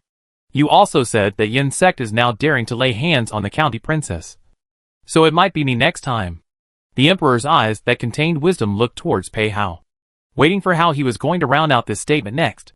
After all, he is still too young and still needs to be sharpened. Pei Hao didn't get restless. Very calmly said, the Yin sect that hasn't developed yet is not even a wolf. How can you say it's a tiger? The emperor is the true dragon son of heaven. Even if Yin sect is really a small tiger, it will turn into a cat in front of the emperor. The emperor gave a bright burst of laughter. Cheng Ming, you have changed. Also learnt to flatter. The Microchun can't flatter. What I say is the truth. Ha. The emperor laughed and finished, and said with a straight face, all right. I allow it. District 3 people only. Not enough to worry about. So the problem that Du Wan was struggling with how to convince the emperor actually let Pei Hao complete it so gently. The emperor was satisfied. Pei Hao is also happy. Tomorrow, there is another legitimate reason to find the little girl. Du Wan returned to her house. Seeing that it was still early for lunch, she changed into her practice clothes and ran to practice her sword. It was almost noon before she stopped. Before she went back to the Jade Spirit Garden, the eldest princess's side of the Yin mother came to find. Mum Yin respectfully said, Your Highness has asked you to come over. Okay. Du Wan receives the wet handkerchief handed over by Ning Qin and wipes her sweat before she follows Mama Yin to the main courtyard. Chapter 112. The Princess House is an Injustice. Going to the main courtyard. There were several boxes of miscellaneous things in the hall. The eldest princess said, Water quickly come. This is the specialty sent from the south. Take a look to see if there is anything you like. If there is anything you like, take it away. There can be a lot of things that little girls like here. Du Wan carries her small hands behind her back. Her eyes slipping round. Nothing special. Some embroideries. And some books. Picture albums. There are also some handicrafts. Fans. Jewelry and so on. Nothing rare. Just styles that are not available in the capital. For people like Du Wan who live in the internet era. What have they not seen before? These small things. Really can't say how amazing. Rather, it was the candied fruit and other small snacks that attracted Du Wan's attention. Du Wan said, Mother, I want these food. All right. Take them all to your place. Father and Mother don't like to eat these. The eldest princess pointed to some more trinkets. What about these? You don't like them? If you don't want them, Mother will have someone send them to the clan and give them to your cousins to share. Don't. Playing with things is a waste of ambition. Du Wan stood up, patted her small chest and said, I want to concentrate on practicing martial arts, and strive to cultivate my martial arts to a great success as soon as possible. Cultivate it to be the first in Qin. invincible in the world. At that time, I will protect my mother, my father, and my brother. The eldest princess covered her lips with a fragrant handkerchief and laughed haughtily. The reason for not letting out a loud laugh was because she wanted to give her daughter a little bit of face. The eldest princess said, "Well, well, well. Mother is waiting for one to protect." "Mum?" The little girl nodded her head repeatedly, in a serious manner, thus holding a box of snacks. Before she was about to leave, she suddenly stood still. The eldest princess was surprised at how her daughter suddenly did not leave, only to see her do a thief-like move to the tabletop again. "Will each kind of dried fruit. I'll grab a handful of stay in the dried fruit plate. Mother, you and father don't like to eat. You can also taste the flavor." Duwan did not want to eat alone. Otherwise, how bad it would be to spread the word. Always leave a bite for father and mother. The eldest princess waited for her daughter to leave before she couldn't help but bend over in laughter. The grandmother next to her followed and laughed. "Your Highness, County Princess is getting more and more understanding, and knows that she cares for her mother. Still a small child. How can she not grow up?" The eldest princess was sort of convinced about her daughter's luck. When she said her luck was good, she always had accidents. When she said it wasn't good, it usually turned out to be good. Sister followed the words of the princess and said, "This is not the fault of the princess. When she was 4 years old, she somehow forgot what happened before. And then again, when she was 14 years old. However, perhaps it's good to forget the past." The county princess nature is getting more and more cheerful and lively. The eldest princess nodded with a smile. At first, when her daughter returned, she was polite and distant to her family. At that time, she was still sad for a period of time. But later on, her daughter slowly changed for the better, and was less and less polite to her family. What was most gratifying was that she had learned to value affection and care for her family. That's good. Unlike before when she was all about living in her own little world. Duwan held a box of snacks out the door. Ning Qin, who was guarding the outside, immediately took over. However, without hugging, a hug scares her. "Sheriff." "What?" Duwan turned around and took a look. Oh, there is no need for Ning Qin to answer. She knows the problem. Ning Qin can't hold a box of snacks. "Sheriff, just now you held it up quite easily. How come it's the slave girl's turn to be so heavy?" "Ha, ha, ha." Duwan laughed dryly. "This can't be said." "Can't be said? Powerful little girl, this name is not too good to hear. Oh." Duwan let Ning Qin first put down. Went to recruit 2 coarse grannies. Let them send things to Ling Yuan, the master and servant. This is a relief. Duwan sneakily pulled Ning Qin to the garden behind the rockery, again and again to make sure that no one around. Only then whispered a warning, "Just now the matter. Not allowed to tell the third person. Know it? Lu okay, and the others can't say anything either." "Sheriff, what was the matter just now?" "It's about you not being able to hold the snack box." "Well, okay. Ning Qin's brain circuits obviously did not turn as fast as Duwan's. She didn't quite understand that it was just a matter of not being able to hold the box. So why couldn't she say anything about it? However, if the sheriff lord cautioned not to say it, she would not say it. Seeing her repeated assurance not to say anything, Duwan straightened her back, and was about to walk out from behind the wigwam, when she suddenly saw 2 men walk in through the archway. It was the prince consort of the emperor's side, and an attendant who stepped into the main courtyard. Duwan hurriedly turned back, and told Ning Qin to keep quiet. "If you sneak out of here, don't you want to lose face if you are bumped into?" Only to hear, the attendant said, "Master, Huang Dasai contacted my slave and said he would like to see you.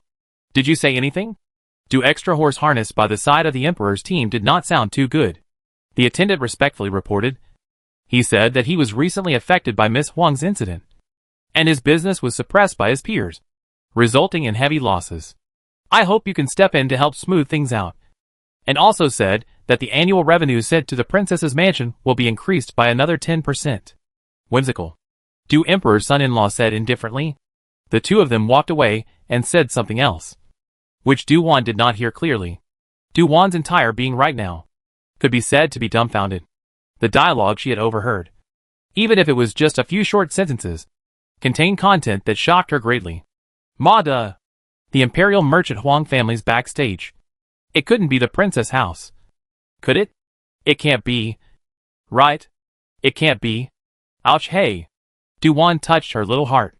The shock of this wave is too great to bear for a moment. Sheriff Master? What's wrong with County Lord? Ning Qin nervously inquired. Du-Wan shook her little head. Nothing. Nothing. Don't say a single word about what happened today. Got it? Understood. Ning Qin nodded solemnly. But County Lord, what is the secret today? Du-Wan. For a moment. I don't know how to say it. Du-Wan threatened. There is no secret. Anyway, if someone asks about today's events, you can't say a word. Yes. About the county princess. The slave girl would not have said anything nonsense. Well, keep it up. Okay. Ning Qin nodded her head. The master and servant turned out from behind the wigwam. Du-Wan surveyed the surroundings.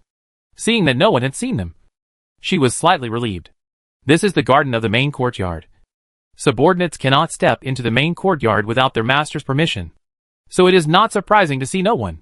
After walking out of the main courtyard, Du-Wan completely relaxed. Returning to the Jade Spirit Garden, Du-Wan thought of the Huang family. When Du-Wan thought of the Huang family, she was on pins and needles again, thinking about what the eldest princess said earlier. Those gifts to be sent to the clan, as well as Du Qian is now also in the clan. So, she recruited Ning Qin and ordered a few words. Ning Qin, go and tell my mother that I miss Big Brother and want to go to the clan to look for him. Also those things said to the clan. There's no need to send someone to send them again. I'll send them by the way. Yes, Sheriff Lord. Ning Qin hurriedly headed towards the main courtyard. Chapter 113. Shitzi pounces on a hole. Since Du-Wan had her own personal guards, the eldest princess was no longer as restrained as she used to be, much less stopping her daughter from going to the clan to look for her elder brother. The good relationship between the two siblings was also something the eldest princess was happy to see. Therefore, when the eldest princess heard that Ning Qin came to report, she immediately agreed, and also let people prepare quite a few more gifts, which were given to the elders in the clan. Poor prince. A knight are wondering to see the little girl to say what. It is not easy to wait until the next day. Get up early to see the heart of the people. As a result, the door pounced on an empty. When he learned that the little girl had returned to the clan early in the morning, Pei Hao was silent for a while. Yesterday he said something about contacting Yin Nin for negotiations, but today he ran out of the city. The little girl's mind is really like the weather in June, changing at the drop of a hat. He thought how anxious she was to find out the murderer, but it turned out not to be. If Du-Wan knew what he was thinking right now, he would definitely say that he was wronged. The deal with Yin Nin is important. But isn't this a more important thing to run into? Du-Wan also bumped into Murong Jijiao's carriage on the way. The sheriff's carriage is traveling. Murong Jiajia is no longer willing, but also to avoid. Ning Qin is concerned about the situation outside, and from time to time, she will talk to Du-Wan. Du-Wan has something in her heart, but she is still attracted by what is going on outside. And from time to time, she will lift a corner of the curtain to look out. When Ning Qin said that she met the carriage of the Minister of Right's family, Du-Wan then purposely lifted the curtain to look out. As a result, she saw Murong Jiajia on the carriage, similarly lifting the curtain to look outside. For this woman who was on her blacklist, there were still a few concerns. The first time she saw Murong Jiajia at the Mid-Yuan Festival banquet, the feeling she got was that she was quite a quiet girl. But this quiet girl turned around and conspired with Du Yunrong to trap her. Could this be the legend? The dog that bites doesn't bark? The two carriages brushed past. Du-Wan even looked back. This early? Where is she going? Today there is a poetry party organized by a noblewoman in the Four Seasons building. She should be going to attend it. Ning Qin, the gossip master, immediately took over. Sheriff, speaking of the poetry meeting, the slave girl did hear a message. What news? I heard that during the Mid-Autumn Festival, someone held a poetry fair at the Moonwatch Tower. It is said that the person who comes out on top will not only receive precious books and posters from famous writers, but the next personal spending at the Moonwatch Tower will be completely free for a year. Du-Wan lamented. These literati really know how to play. Unfortunately, it has nothing to do with her. Who made her not know how to compose poetry? As for the ancient poems of China, she remembered quite a lot of them, but never thought of copying them. The correct outlook that she had established since she was a child also made it impossible for her to do anything like plagiarizing. Du-Wan asked again.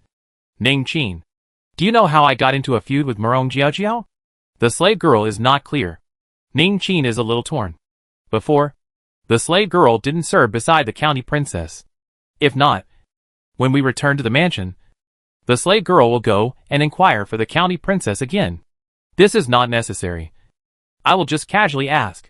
Du-Wan said this with her mouth, but in her heart, she decided to ask again when she sees Du Qian. The road took nearly an hour. It wasn't until Du-Wan wilted in her seat that the group finally arrived in front of a large stone-supplied bridge. There was a small river here, and the water was quite clear. Ning Qin said excitedly, "County Lord, we're arriving. Once we cross this stone bridge, we'll walk a little further to the old mansion." "Heh. Is that so?" Du-Wan lazily lifts the curtain to look outside. Not to mention, the air here is really good. It is surrounded by mountains and water, and the scenery is beautiful. The group had just crossed the stone arch bridge. "Sister!" Du Qian excitedly rode his horse to welcome them. As soon as Du-Wan heard his voice, she was instantly happy, lifting the curtain to poke out her little head, and waved her hand at Du Qian with gusto. Big brother, your well-behaved sister has come to see you." "Uh-huh." Du Qian laughed out loud, and the steed did not stop until it was next to Du-Wan's carriage. It turned around and walked alongside the carriage. Du-Wan's small face was covered in a bright smile. One could tell that she was in a good mood. Du Qian is also happy. He thought it would take many days before he could see his sister, but he didn't expect that she would come to see him so soon. The group arrived in front of a large manor. Du Qian let people open the gate. Du-Wan sat in the carriage and drove straight in. The personal guards that followed were not the 100 that used to go out of the mansion, but 300. The same rode in. There was a lot of land in the countryside. After Du's son-in-law became an official, he built his own manor. Thus, this was considered his family's old mansion. When Du Qian attended clan school, he lived here. And every year, whenever Du extra horse harnessed by the side of a team had a long holiday, he would bring the eldest princess back to stay for a while. The manor was huge. The houses were not small. Accommodating several hundred people was not a problem at all. When Du-Wan got off the carriage, the first thing she wanted to do was to take a peek round her home. As a result, Du Qian knew what she meant and didn't let her walk, letting people bring her pony. "Sister, our home is huge. If you want to sneak round, if you walk with both feet, you'll have to walk for a long time." "Oh, riding a horse is faster. Okay, I'll just slip round." Obedient Du-Wan rode the pony and slipped in a circle. As she walked, she even went out through the back door and skipped most of the way round the village. In the middle of the way, they ran into some small children and didn't see any adults. Du Qian rode his high horse and kept following behind, not disturbing his sister's interest in browsing. Browsing down so much was enough to surprise Du-Wan. "The little bumpkin. Isn't this the countryside?" "It's the countryside." "Right. It's a village." "Right. No. There wasn't a bit of what she imagined a village to look like." Du-Wan's small face was filled with surprise. "Big brother, this is our ancestral land?" "Yes." Du Qian smiled and responded. Then asked, "Isn't sister very surprised?" "Yes. My memories, starting from Qian County, I had the impression that the villages in the Great Qin Kingdom were all very poor, with very few people building brick houses. Most of them were thatched huts. And it would be a good family that could build a mud brick house." Du-Wan recalled what she had seen and heard since she came to the Great Qin Kingdom. And she had never seen a village like the Du family village, where every house was made of green bricks and green tiles. In other villages, those who could build a green brick house would be considered a big family in the village. As soon as you look at it, you can tell that this village is not simple. Surrounding it was an endless expanse of good land, all planted with crops. Some people were laboring in the fields. It was unknown whether they were villagers or slaves. Du Qian smiled. "The Du clan is the great family of this land. I know. Wealth is all accumulated. Unlike other villages, they are all poor." Du-Wan said this with her mouth, but in fact, there was still a small shock in her heart. This place obviously had not gone through turmoil. Every time there was a change of dynasties. I don't know how many great families in history thus disappeared. The Du clan is very lucky. Chapter 114, To Snitch or Not to Snitch. Du Qian is concerned about his sister's body. "Sister, all the way to the car. Aren't you tired?" Do you want to go back and rest for a while? Then eat something and sleep? No need. I'm in good spirits. Du-Wan didn't lie. She was really quite refreshed. Du Qian sized up his sister. Could it be that the cultivation has gone further during this time? Brother. Just sitting on the carriage for an hour. It's not as tiring as my sword practice in the morning. Du-Wan really didn't feel tired, but just arrived here or followed Du Qian back. When she went back, Ning Qin and the others had already packed up. Du Qian took her and went directly to her courtyard, and had the kitchen prepare food to be delivered. They ate something together. The underlings brought tea and fruits and melons. Du-Wan picked up the tea and took a sip, and Du Qian chatted about what happened on the road, and also mentioned Murong Jiaojiao. Big brother, ask you something. Asked. What was Murong Jiaojiao's previous beef with me? Her fault with you would be big. As soon as Du Qian said this, Du-Wan's spirit was lifted. Then his next sentence came. She said people to secretly spread rumors about you, and also found trouble with you on the Mid-Yuan festival. Isn't the fault big? Du-Wan stiffened in a split second. Happy for nothing. Du-Wan said. It was before she spread rumors about me. Du Qian thought back. Haven't heard anything. For the grudges between the little girls, Du Qian sometimes couldn't understand it. It was obviously a very small thing that had to be made into a life and death feud. Du Qian thought for a moment and said, her father is the Minister of Rights. Our father is the Minister of Rights. Our father's backstage is hard. Do you think the Minister of Rights will be worried about our father's later rise to power? What does this have to do with Murong Jiaojiao finding trouble with me? Influenced by her father? Did her father let it be done? Du Qian exaggerated, looking like he was waiting for her to judge. Heh! Bullying me for being too young to understand? Du-Wan rolled her eyes, and continued without any goodwill. If Murong Shangshu really wanted to clear the threat, he would have also taken out our Du son-in-law. I'm a little girl, and he's in a high position, so he can't even look at me. Pfft. Ha ha! Du Qian lost his laughter. Sister, don't let father hear this. Be careful, he will punish you. If you don't say it, what are you afraid of? Du-Wan's small eyes look at him obliquely. You don't want to complain to father? No, I won't. Is your brother the kind of person? Du Qian hurriedly teases as if to clear the suspicion.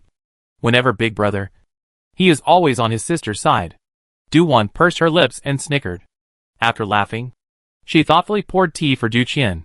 Only after a long time did she pretend to ask unintentionally. Big brother, do you understand the imperial merchant Huang family? Why are you asking about the Huang family? When Du Qian heard her sister mention it, she immediately remembered that the beauty living in the Qifeng residence was precisely from the Huang family of imperial merchants. It can't be that Pei Hao is really involved with that beauty in the Qifeng residence. Du-Wan, shocked at his brain circuits. She froze for a moment. Du Qian's face sank. Did I guess? No. No. Du-Wan came back to her senses, crying and laughing. I was stunned by your guess. No is best. Du Qian said this a bit sorrowfully. Pei Hao, who was far away in the capital, inexplicably shivered. Then Du Qian introduced the Huang family's situation. The principal of the Huang family of imperial merchants is Huang Dezai, whose ancestral home is Ping'an City. It is a very famous cloth merchant in the Great Qin Kingdom. I remember that among the fabrics that his family pays tribute to, the cloud brocade is particularly good, with bright colors and magnificent patterns like colored clouds. What is the relationship between third Miss Huang's Huang family and his family? Du-Wan thought of the dialogue between Du's son-in-law and his entourage, mentioning third Miss Huang. The Huang family of Tongzi Street had moved to the capital for quite a few years, and the Huang family of the imperial merchant had not moved to the capital at this time. The imperial merchant Huang family in the novel, on the other hand, had already moved to the capital when they appeared. Du Qian for this kind of small matter, originally not on the heart. But when it comes to his sister, he remembers it clearly. Du Qian said, 3 generations of the same family. So the relationship is so close. Du-Wan had guessed this, and this was confirmed. The Huang family of the imperial merchant would be affected by the incident of the third Huang girl. From this point onwards, it shows that the relationship is not shallow. Was this counted as a plot that she, a small butterfly, had fanned out? Du-Wan did not know. This little butterfly of hers had changed a lot of plots. The character that has changed the most so far is Pei Hao, the villain. The ambush in the primitive mountain range can be said to be the biggest turning point in Pei Hao's youth. Even in his life, the blow he received was very huge and heavy. A big event that changed his entire life. According to the original development, the convoy, Pei Hao will be the only one who escaped. Mu Xian, Hu San and others, all killed. Pei Hao saw the death of Mu Xian with his own eyes. He saw his loyal subordinates, one by one, die in front of him. Due to Du Wan, the little butterfly, attracted Du Qian, saved some people. The main thing is that Mu Xian did not die. Pei Hao was sad for a while. And the person also became mature and calm. And didn't have a drastic change of character like in the book. It's just that all of the above. Du Wan hasn't realized yet. Du Wan's mind is now full of thoughts. Is Xie Zhang this guy actually also counted the princess house? No. It wasn't necessarily the princess mansion. It could also be just Du Xianma's sidekick alone? From the few sentences heard at that time, the information was still too little. Du Wan's thieving eyes caught sight of her big brother next to her, and slowly moved over. Big brother. Is there a relationship between the Huang family, the royal merchant of Ping'an City, and our princess mansion? For example, business dealings? No. Du Qian casually responded. The mansion's properties are mostly manors and fields. The shops are rented out, and the annual rent collection is a large amount of income. Enough for our mansion's expenses. And there is still some left over. Is that all? No partnerships with others? No. Du Qian finally looked up at his sister. Saw her looking thoughtful. Immediately reminded, sister. Our family. The family is prominent. If the money is more, let people red in the eyes. Good things will also become bad. Du Wan immediately understood. Nodded her head obediently. Big brother, don't worry. I'm not thinking of going into business. That's good. Just have enough money. Live and let die. Brother is right. Du Wan's praise was not quite heartfelt. From these few short words, she also learnt that the explicit backstage of the imperial merchant Huang family was not the princess house, but Du Emperor's son-in-law. Oh, it was her current chief father. This is a little tangled. To go to snitch it? If she did, what would she say if her chief father asked her where she got the information? Du Wan suddenly became very quiet. How the Huang family climbed up to the chief father, she is still not clear at all. In fact, she is very clear in her heart. The chief father said is being used. The essence of the benefits should not take less. This matter? Quite complicated. Not as simple as she thought as a little girl. Alas. Chapter 115. Sister dislikes people very happily. Du Qian sees that Du Wan is indeed not tired. That is, he brings her to meet the elders of the clan. Du Wan asks, the ones you saw last time? Not all. There are some old ancestors. They have always disliked traveling back and forth. So they didn't come to the princess mansion last time. Du Qian still had a lot of respect for these old ancestors of the clan. Du Wan got on the soft palanquin and followed in a daze. The subordinates didn't need her orders and carried out a lift of gifts with ease. When Du Wan saw this, she was stunned. What is this? Reporting to the county princess. This is the gift that the princess prepared for you. It is for the elders of the clan, Ning Qin said respectfully. So one afternoon, Du Wan followed Du Qian to pay her respects to one of the clan's oldest ancestors. Starting from the oldest, her most highly respected. It was one family at a time, and the gifts were delivered one family at a time. When meeting the old men, Du Wan instantly became polite, understanding and well-behaved. This was a real old ancestor level, actually each over 100 years old. After a pass, Du Wan counted curiously in her heart. 23 old men over 100 years old, together with other elders such as the patriarch. It was hundreds. No wonder the gifts were given. All of them had to be carried in a single lift. Du Wan went to pay her respects one by one, sending gifts and receiving red envelopes at the same time. At first excited, then numb. Sent out a bunch of things, and took back a bunch of things. After a round of visits, Du Wan was tired. Du Qian wanted to laugh but didn't dare to, afraid that his sister would get angry. Tired? Brother, are you done paying your respects? Du Wan walked out of the last elder's house and sat paralyzed on the palanquin outside, not wanting to move. It's not the body that's tired. It's the heart that's tired. The spirit that's tired. Du Qian smiled and said, I'm done paying my respects. But next, there might be some relatives coming to the door. No way. Du-Wan was most annoyed with socializing. She wasn't having a problem with anyone. She was purely annoyed. It was true that the more annoyed she was, the more things came. On the way back, she encountered a few people blocking the road. No, it was just a noblewoman blocking the way. The other people were either maids or grannies, standing behind the noblewoman with low eyebrows. The noblewoman was dressed in a brocade-colored robe. Her head was wearing a gold and jade step rocker, and between her ears she was wearing a pair of pearl earrings. And in her neck, she was also wearing a pearl necklace. She stood squarely in the middle of the road, her nobility compelling. Or one could say she was overbearing. When Du-Wan looked over, at first glance, she really thought that the other party was here to pick a fight. Du Qian, who was riding his horse, came over and reminded her. Du-Yunrong's mother. Sunday. Huh? Du-Wan was surprised. Purposely came to find me. What for? Du Qian did not answer, as Du-Wan soon found out. Sheriff, can you please spare Ronger? My wife will be grateful. Sun slowly stepped forward, slightly bending to perform a salute. This salute was performed in a very unorthodox manner. Ning Qin reminded in a low voice at her side. Sheriff, Sun is a first-rank ennobled lady. So this is an arrogant capital? Du-Wan has some understanding of Sun's posturing. It should be self-conscious of her noble status and being her elder. So just perfunctory and get by. A look is the type of people who are annoying. Du-Yunrong is probably quite a bit like her. Du-Wan, in full view of the public, will still pretend a bit. Madam Du, clan sister Yunrong did something wrong and has already been punished. This county lord has long forgiven her.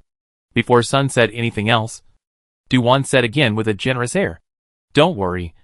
This county mistress won't take her wrong in the future.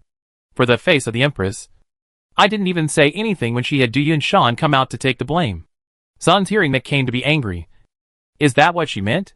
Next to her, Sun's powerful inner circle. A sister hurriedly said. You've misunderstood. Sheriff Master, the meaning of the slave family's madam is to ask you to go to the clan to say something. Can you exempt the slave family's eldest young miss from the chastisement? What? Du-Wan's eyes look at the noblewoman. Is that what you mean? The noblewoman didn't say anything, but just gave a sound with an elevated stance. Du-Wan wanted to ask. Do you have a big face? How dare you want her to personally go to the matriarch to plead on behalf of Du-Yunrong? And also want to be exempted from punishment? It's really daytime. And you're dreaming. Du-Wan had just arrived at the clan and hadn't yet paid attention to Du-Yunrong's affairs, so she didn't know what her punishment was. But it didn't stop her from wanting to dislike people. Then, Du-Wan learnt the serious look of Du extra horse harnessed by the emperor's side and righteously refused. Lady Sun, the state has its own laws, and the family has its own rules. You, a dignified first-ranked lady, actually still don't understand this reasoning, and still want this county princess to come to the back door for you. Aren't you afraid that Uncle Guo will blush for you? If you pass it on, you will also be disgracing the Empress Dowager. Aren't you ashamed of yourself? You, letting a junior reprimanded, made Sun's not ashamed, was irritated. If it is not still on the road at this time, people come and go. I am afraid that Sun will not be able to hold back. Du Jun was watching from the side, and rarely did he make a sound to help. It was still quite enjoyable to see his sister dislike someone. Du-Wan did not know what punishment Du-Yunrong received. Du Qian was very clear. He was not surprised that Lady Sun would stop the road to plead for mercy. Probably because she wanted to take advantage of the clansmen seeing her, so that her sister would not be able to reject her. But with 1,000 thoughts, she did not expect her sister to not act according to reason, and put up a stance that was even higher than hers. Sun was furious and left angrily. Du-Wan shook her head. A lady of the first rank. But this kind of awareness. Alas. No wonder the Great Qin Kingdom is getting worse every year. Pfft. Ha ha. Du Qian wanted to hold back his laughter, but he couldn't for a moment. Du-Wan's phoenix eyes opened wide, looking at Du Qian. Big brother, am I not right? Right. What my sister said is very reasonable. Even if you take it out and talk to anyone, the reasoning is on sister's side. Du Qian put on a serious stance and affirmed his sister's approach. The siblings went home smoothly this time. After a lot of fussing, dusk had passed and the night was drawing in. Du-Wan had already learnt from Du Qian's mouth not long ago how miserable Du-Yunrong had been recently, and was overjoyed to hear it, until she returned to her room to cultivate. when her body was in pain. Her mood was still soaring. And she even decided that tomorrow she would go up to the mountain to see Du Yunrong and the others who were being punished. In the middle of the night, there was a knock on the door. Outside the door came the voice of Lucci, County Master. A letter has come from the capital. It was sent by Pei Shitsi, saying it was urgent. The person who sent the letter said that this letter needs to be personally handed over to you. Du Wan, who was in the middle of her cultivation, did not want to pay attention. What urgent letter? What kind of demon is Pei the villain trying to pull again? Du Wan was in a state of cultivation and couldn't make a sound even if she wanted to. Falling Chest didn't hear any movement in the room and knocked on the door again, repeating what she had just said. After waiting for quite a while, there was still no response from the Sheriff Lord. If it wasn't for the fact that Du Wan had previously confided that no matter what the circumstances, it was not allowed to intrude into her bedroom without her consent. Those who disobeyed would definitely be heavily punished. Lucci was very anxious and did not know what to do for a while. Chapter 116. A little bit of going the evil way. After a while, Du Qian's voice resounded again outside the door. Hastily invite this young master over. What happened? Young master. The slave girl knocked on the door of the county lord. The county lord did not respond. Seeing this, Luo Kei kneeled down in fear and spoke with trepidation. Before the county lord rested, she told no one to disturb. The slave girl is worried that something has happened to the county lord. Young master, do you want to go in and take a look? No need. Today, county lord is tired and is probably sleeping soundly. Du Qian waved his hand for the others to retreat, and then instructed Lucci to say, you go ahead and tell the person who sent the letter to either give the letter to this young master, or wait. By the way, for the person who delivers the letter to arrange for good food and accommodation. Yes. Slave girl will leave. After dropping the chess piece and saluting, she hurriedly retreated. Du Qian looked at the closed door of the room, but did not worry about anything happening to his sister. In this situation, it was most likely in the middle of cultivation. Sure enough, when he pried open the door with his dagger, he went in and saw Du Wan sweating profusely, with a pair of big, thieving eyes, looking at his cheap big brother as if he was angry.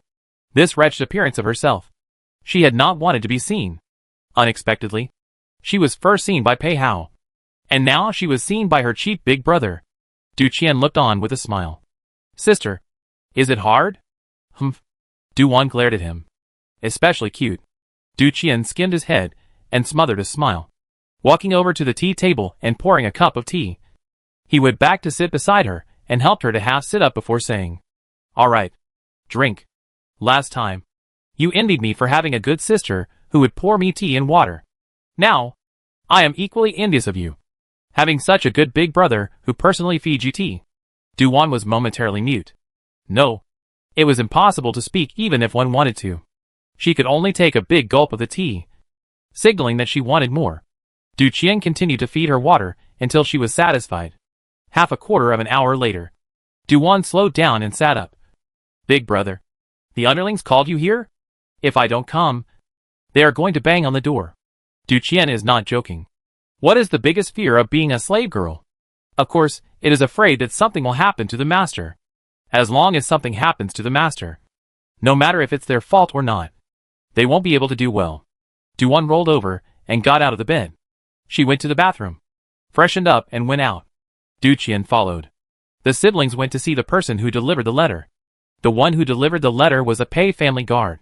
And when he saw Du Wan, he respectfully took out the hidden letter. Du Qian looked at the words on the envelope stating that it was sent to his sister. It was exactly Pei Hao's handwriting. Sister, why did that Pei family boy suddenly send you a letter? Didn't he say urgent letter? There should be something urgent. Du Wan did not avoid Du Qian and opened the letter immediately. Seeing his sister so frank approach, Du Qian silently sighed in relief. A look at his sister's appearance.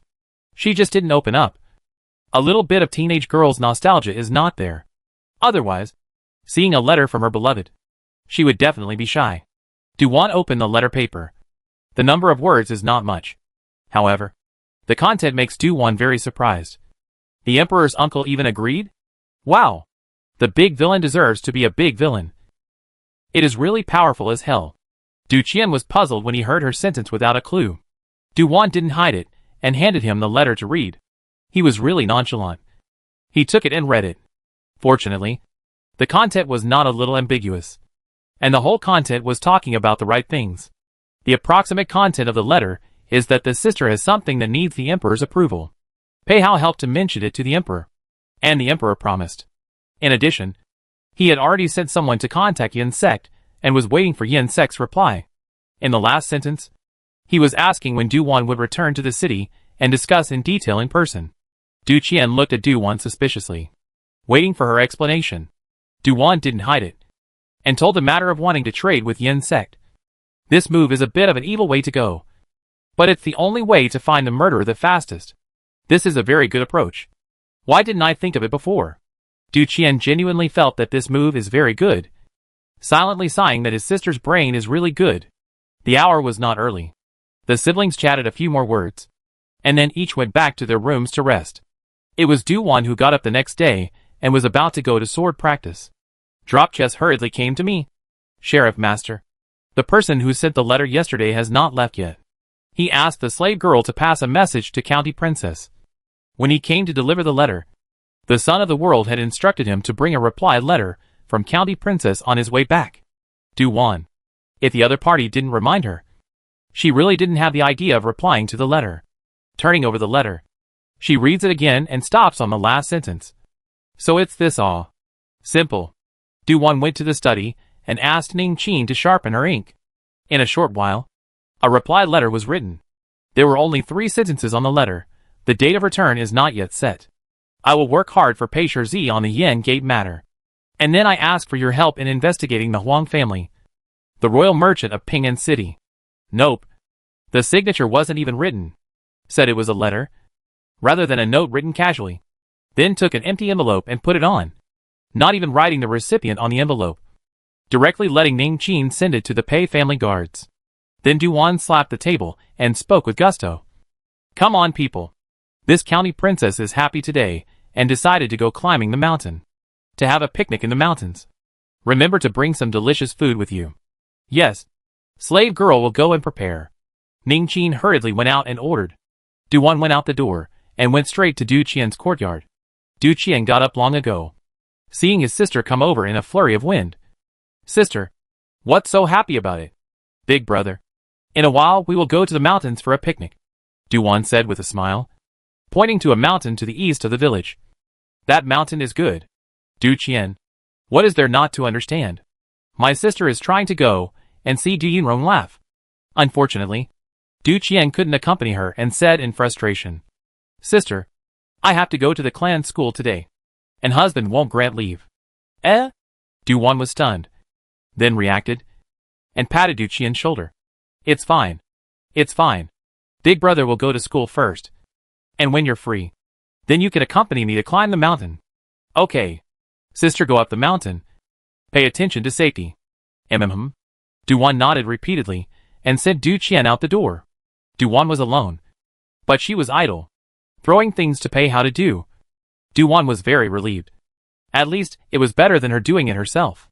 For Pei Hao's ability, she had fanatical confidence, who made him the man who lived the most nourishing life in the whole book. 2/4 of an hour later, Du Wan led a group of people who were excited to climb the mountain. Since her cultivation, Du Wan's physical fitness had long outperformed the average person. Therefore, after climbing the mountain for a long time, she still did not blush or gasp. And even the guards, who followed her, were secretly surprised. They knew that Sheriff Master was practicing martial arts during this period of time, but they didn't expect Sheriff Master's physical strength to be so good.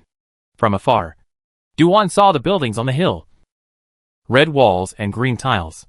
At the same time, a grassland was also seen, quite flat, and some good fields had been reclaimed. There were some vegetable seedlings planted in the ground, sparse and poorly grown. Chapter 117, Just Pretend I Don't Exist. What attracted Du Wan's attention the most was not those planted fields. It was the few girls working in the fields, wearing the short beat of a crop farmer, then skin and tender flesh, one by one waving the hoe breathlessly, turning the ground. Looking at Du Wan, her heart trembled, fearing that the hoes they lifted would hoe their own feet. Du Wan saw Du Yinrong from it. Yes, these girls were punished by the patriarch to go to the mountain for 3 months of purification. The so-called purification is to move to the mountain to live without subordinates to serve. They have to get up before dawn for morning lessons, then work in the fields, raise chickens and feed ducks, do laundry and cook, and carry water and chop firewood to be self-sufficient. You don't know how to work? No one dares to help. No one would dare to come to help or bring food even if they were starving to death. Because if they are found out, the one who is punished will be made more guilty. And the one who helps will also be implicated. Du-Wan and her group came up, and were soon seen by Du Yunrong and the others. They stopped and looked at their nemesis. Du-Wan smiled and came up, waving her small handkerchief. Hey, comrades have worked hard. The girls have worked hard. Du Yunrong, this girl's smile is too cheap. I really want to smash the hoe on her face. The other 3 girls are the same cousins who went to Du-Wan's house last time to make amends. They glared viciously at Du-Wan. A girl in green was furious. Du-Wan, did you do this? It caused us all to be punished. This is none of this county princess's business. Du-Wan brushed it off. Du-Wan gave Du Yunrong a meaningful look. Don't try to dump the pot on me. If I wanted to complain to the clan, I wouldn't have waited until now. Several cousins were puzzled and looked at Du Yunrong. Du Yunrong stared at Du-Wan with a cold face. Anyway, it has nothing to do with you. Ouch. Clan sister Yunrong is still as shameless as ever. Du-Wan crosses her small waist and raises her chin in a godly manner, thinking that this county princess doesn't know. They are all dragged down by you. The matriarch only called you back to the clan in the beginning, but there was nothing about them. The first sentence was heavily watered down, but the latter was a known fact. As soon as Du Yunrong heard it, she felt bad. The 3 cousins simultaneously glared angrily at Du Yunrong. The green-clothed girl's fire was explosive. Good you, Du Yunrong. So it was you who messed up? Shame on you. You dragged us into the water and told us that it was the county princess who snitched to the clan leader. There was another blue-clothed girl who also got angry, thinking that she was being played for a fool. Du-Wan added fuel to the fire. Yeah. Thieves shouting to catch thieves. The girl in green rushed up and slapped at Du Yunrong. Bitch. Think having an aunt who is the queen is something great. You still have to be punished to come to the mountains all the same. I've long since looked at you with displeasure. Du Yonki. Dare to hit me. You crazy person. Du Yunrong looked gentle, but her hands were not weak at all. The remaining 2 girls, who were either blood sisters or cousins with the girl in green. Needless to say, of course they were helping their own family. So the 2 started to pull the fight. Their mouths yelling don't fight or something, while holding Du Yunrong's arm, making the girl in green clothes hit Du Yunrong more smoothly. The 4 people pinched and fought. And the more they fought, the more they got hotter and hotter. Either pulling clothes or pulling hair. No image to speak of. Du-Wan was looking at the side with glowing eyes. Humph. Are not good things. Dare to count her? However, Du-Wan found out that the girls in the clan are not afraid of Du Yunrong. Du Yunrong was the empress's favored niece. And when she fell into the eyes of people from outside the clan, it was inevitable that she would have scruples.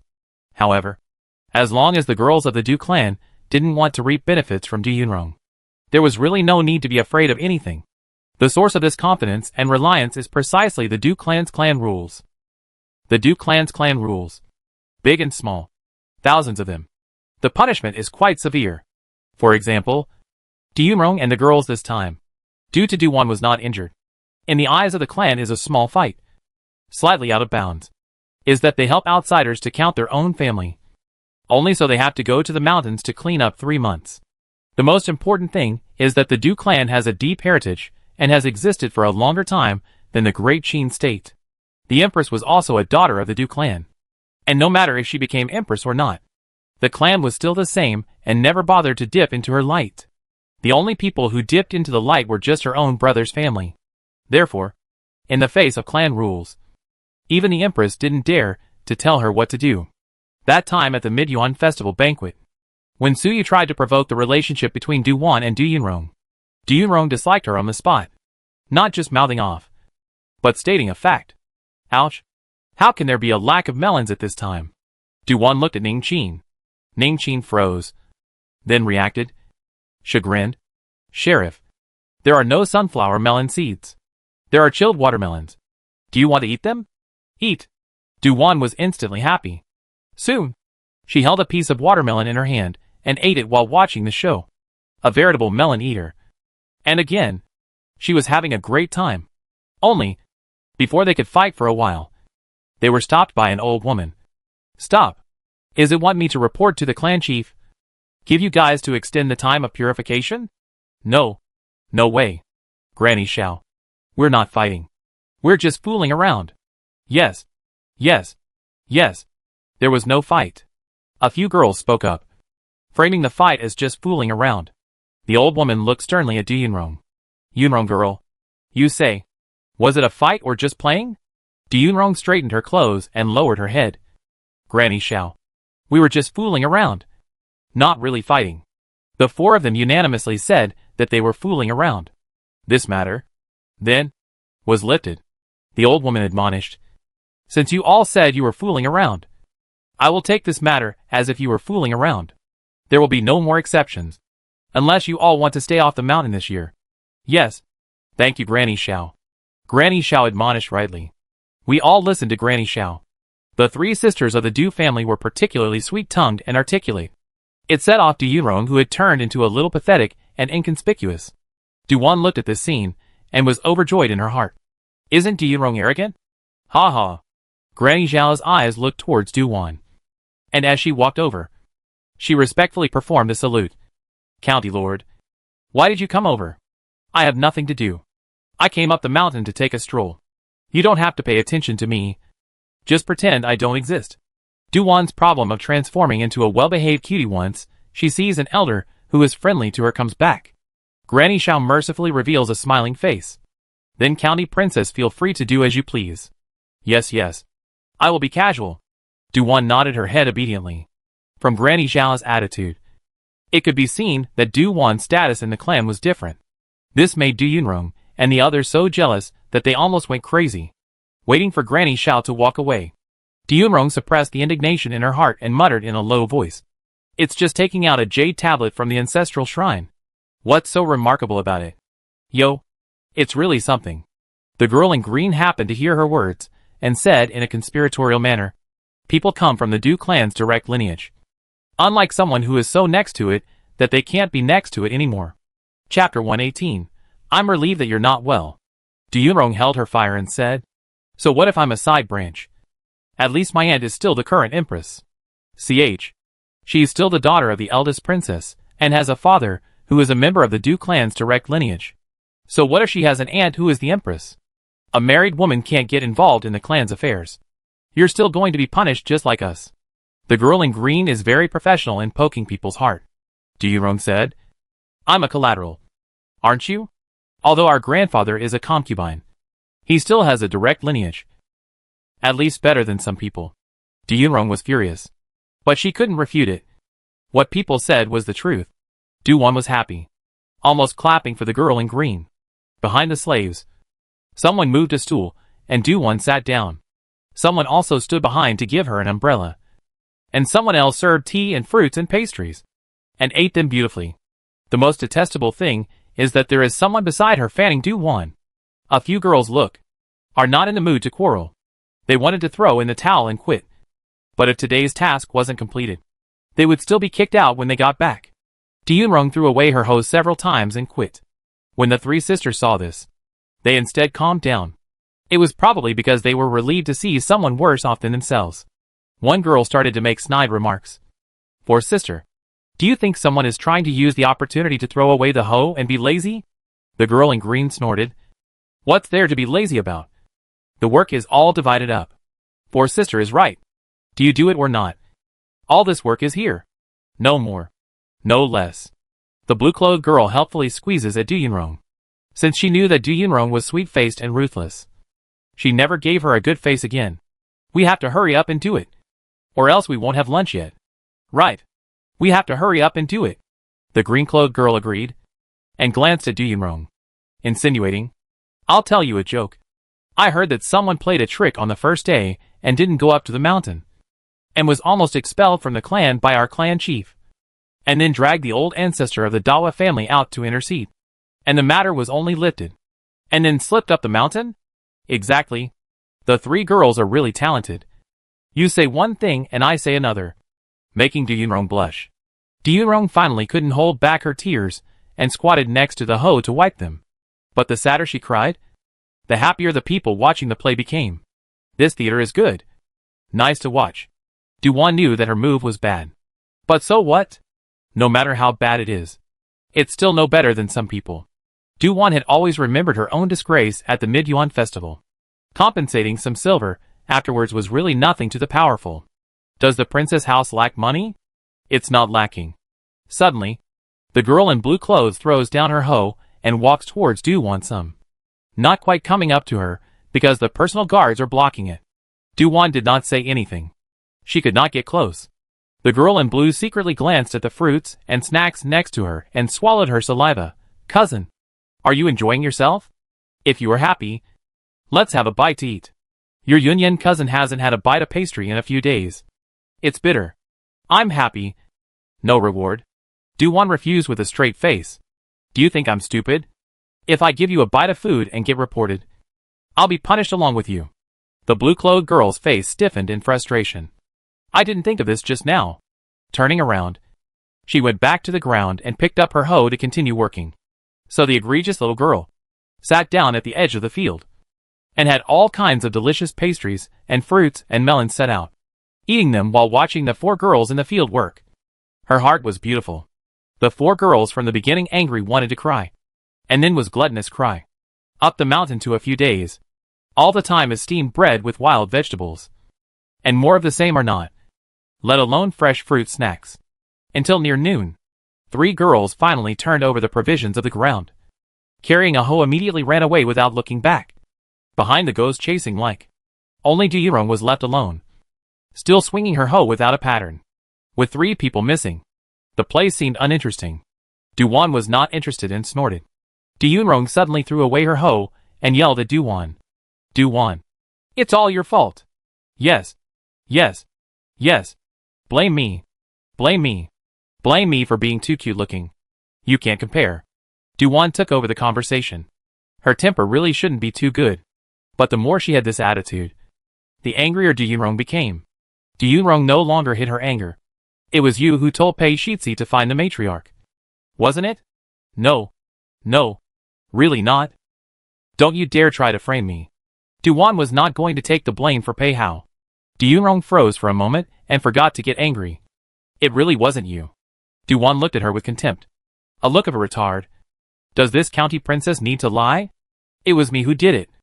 I will admit it, and still definitely not be vain. Do-yun.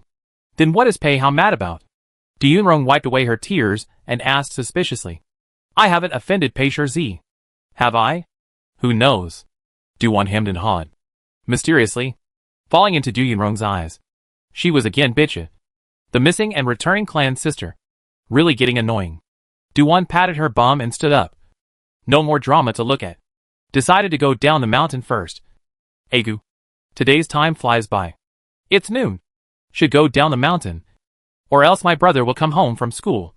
What if I don't see my sister? When Do-yun heard this, jealousy flashed in her eyes again. Thinking of her own several brothers. They were considered okay with her. Yet there was no harm without comparison. Compared to Du Qian's maintenance of his sister, her several brothers were really far worse. She had been on the mountain for several days, and only her second brother had come up to deliver clothes. In a different situation where Do-won was punished, Du Qian would have definitely followed and stayed on the mountain to accompany her. Do-won went down the mountain satisfied. There was one thing that Do-won did not know. Not long after she went up the mountain, several sets of guests came to the house. Seeing that she was not at home, they put down their gifts and left. The steward reported each of these things to Do-won to know. Du Qian came back from school and planned to have lunch with her sister. Sister, did you have fun on the mountain? Du Qian sat down and picked up the tea, casually asking. As soon as Do-won thought of the mountain, she was instantly happy. Happy? That's good. Du Qian finished the tea in one gulp. Do-won remembered the steward's words. After I went to the mountain, I heard that some people came to visit. And one was our own aunt. It's her. It's nothing. Probably wants to see you. Du Qian's tone was flat. Do-won laughed. What do I have to look at? Yesterday you gave out quite a few gifts. It seems like you didn't go to her house. Do-won was silent. Thinking back, it's actually true that she didn't. Do-won inexplicably has a bit of heartburn. Why didn't Big Brother remind me? There's nothing to remind. When she comes to the door, you'll know. Remember to put away the good things. Don't let her slip away. Du Qian is not forgetting to remind. He is deliberately not going to remind, lest his sister be bad. Du Wan. Extreme relative? Fuck. Don't awe. Chapter 119 The illusion of getting darker and darker. When Du Wan came to this world, she hadn't really seen any that could be called extremely good. Even the male and female protagonists. The noble women who have had their fair share of problems. Du Wan has not given them the title of extreme character.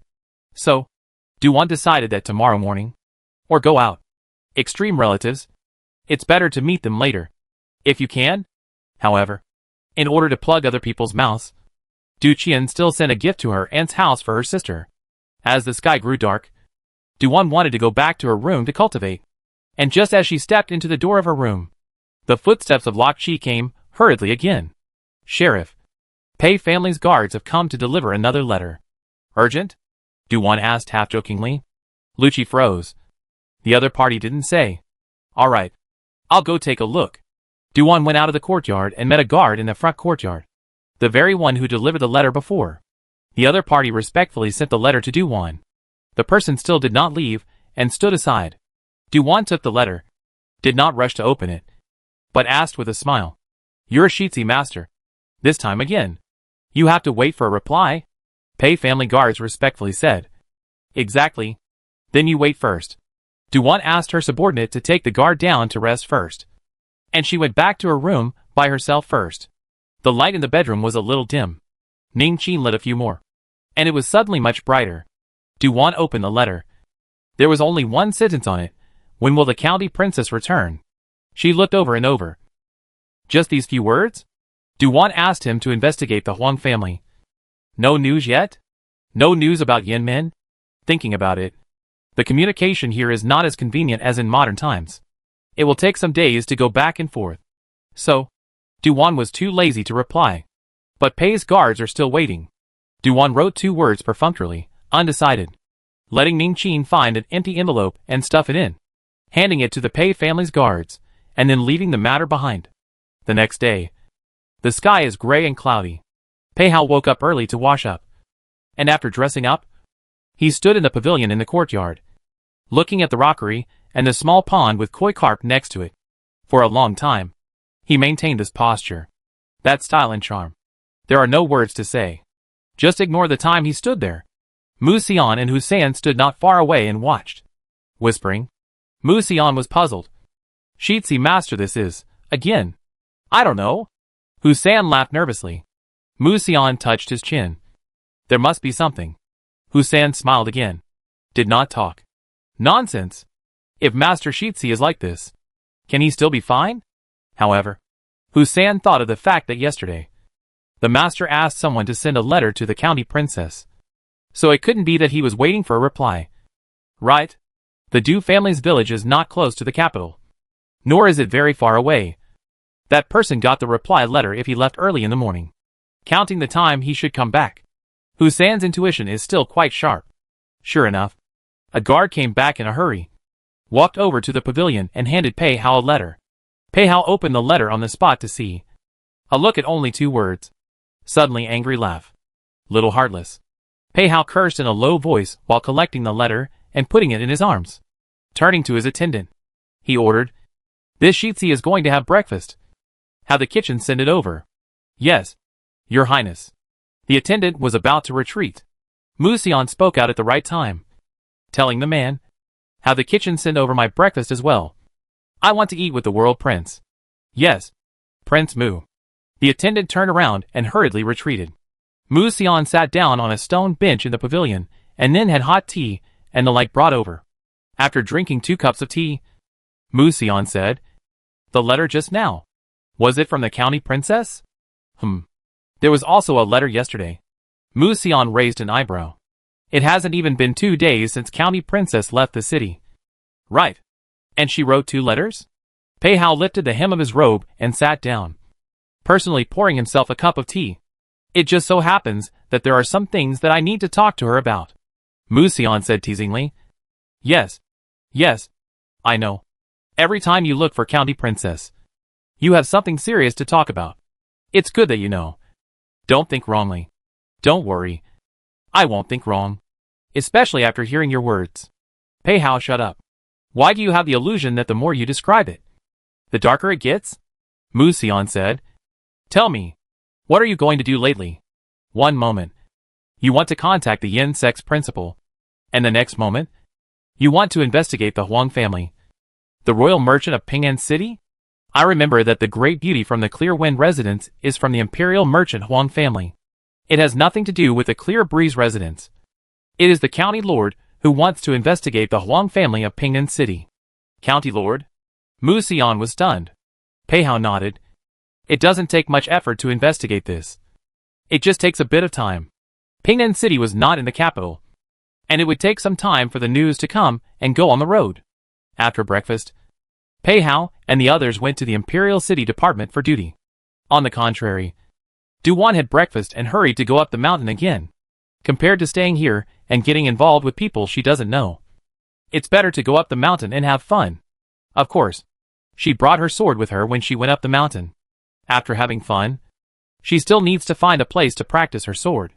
This time, Duwan went up. Diurong 4 people did not turn over the ground again, but made the ground into a ridge. Seems to want to plant vegetables. Duwan sat on the sidelines again and looked at them. Today, the 4 of them acted as mutes and kept quiet. I guess they are back to their senses after the night, and don't want to show Duwan the theater again. Duwan did not care, and sat by the side to eat and drink. A guard saw a hare, caught over. Duwan, on the spur of the moment, said she wanted to roast the rabbit and eat it with her own hands. It's next to the field again. The roasted rabbit was fragrant. How can people who haven't tasted meat for days hold back? The 4 girls' eyes were going red with anger. It's too much. It's really too much. Duwan seriously intoxicated the honey, making the roasted meat golden brown. Sheriff, the roasted meat should be ready. Ning Qin is not too sure. It smells so good, Duwan said triumphantly. Of course it smells good. This is this county mistress's unique handicraft work. After 2 or 3 more turns, Duwan put the roasted rabbit into a dish that was just filled with pastries. Smelling the aroma, Duwan couldn't help but swallow her saliva. Picking up the knife, she couldn't wait to cut off a piece. And when it cooled slightly, she put it in her mouth and chewed. TSK. It's so fragrant. It's so fragrant. Ning Qin picked up the knife and started to help Duwan cut the meat. One sliced, the other ate. The most damnable thing was that Duwan was eating and praising at the same time. This meat is so delicious. It's the best I've ever eaten. Ouch. Big brother is so good to me. I can't eat alone. Duwan asked Ning Qin to share out half of it into the food box, and immediately ordered someone to send it down the mountain to Du Qian. At this time, Du Qian should still be in the clan school. When Du Qian was in the clan school, he received a food box from his attendant, saying that it was given to him by his sister. When he opened it, he was a bit confused. Half a roasted rabbit? Du Qian thought of something and asked happily, "My sister roasted this herself?" "That's what the granny who sent it said," the attendant respectfully replied back. Du Qian sniffed the roasted meat and felt it was particularly fragrant. He picked up the roasted meat and realized that it was still slightly warm, so it was the right time to eat it. Chapter 120. Different from what I imagined. Du Qian couldn't wait to take a small bite. Frozen in shock, Du Qian slowly chewed it before swallowing it. Delicious. Du Qian was surprised at his sister's handiwork. He was about to take another bite when the roasted meat in his hand, all of a sudden, disappeared. Who? Du Qian angrily turned around and was about to see which one was not afraid of death to rob him. But as soon as he turned around, his anger was extinguished. Clan chief. Why did you come to the academy? How could I catch you not attending class and hiding here to steal food if I didn't come? The essence light underneath the patriarch's little old man's eyes burned, but he'd boarded up his serious old face to reprimand. Du Qian faced the patriarch and didn't dare to breathe. The patriarch droned. What are you still waiting for? Hurry up and go to class. Oh, this is going. I'm going back. Du Qian responded with his mouth, but his feet did not move. His eyes glanced to the roasted meat in the matriarch's hand. Then, can this be returned to me? The patriarch said seriously. Confiscated? Success? Du Qian's heart ached. The roasted rabbit meat was really fragrant, and I only ate a bite just now. Du Qian hung his head and went back to the school. The patriarch's little old man waited for him to leave before staring at the roasted meat in his hand. This meat? How come it smells so good? How was it roasted? Unable to resist, he took a bite. Motherfucking mile. It's delicious. Huh. There's still a sweet and tasty flavor in this meat? This was really to the taste of the meatless patriarch. Half a rabbit meat was not much. Not a moment to be eaten up. The patriarch is not yet finished. Smack smack a mouth. Still want to eat. When the patriarch finished eating, he realized that there was someone else beside him. It was Du Qian's entourage, still carrying a food box in his hand, and was looking at the patriarch with a shocked face. The little old man was now, in a rare moment, a little hot-faced and shamed out. This matter must not be told to the second person. Understand? Even that boy Du Qian can't say anything. Or else I'll make you look good. Yes, matriarch. The attendant was so frightened that he hurriedly returned to his senses, fearfully bowing his head in response. Only then did the patriarch put his hands behind his back and put on his serious look again, walking away step by step, unhurriedly. What happened in the village? Du-Wan did not know. She took her sword and practiced for a while.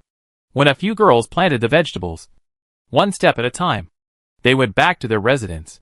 Du-Wan did not go down the mountain this time, and followed them thievishly, watching them brush the pot to steam the steamed buns, which were actually ready-made buns, and then put them in the pot to steam hot. Then, one person took one and ate it with wild vegetables. Du-Wan. So miserable. Too miserable.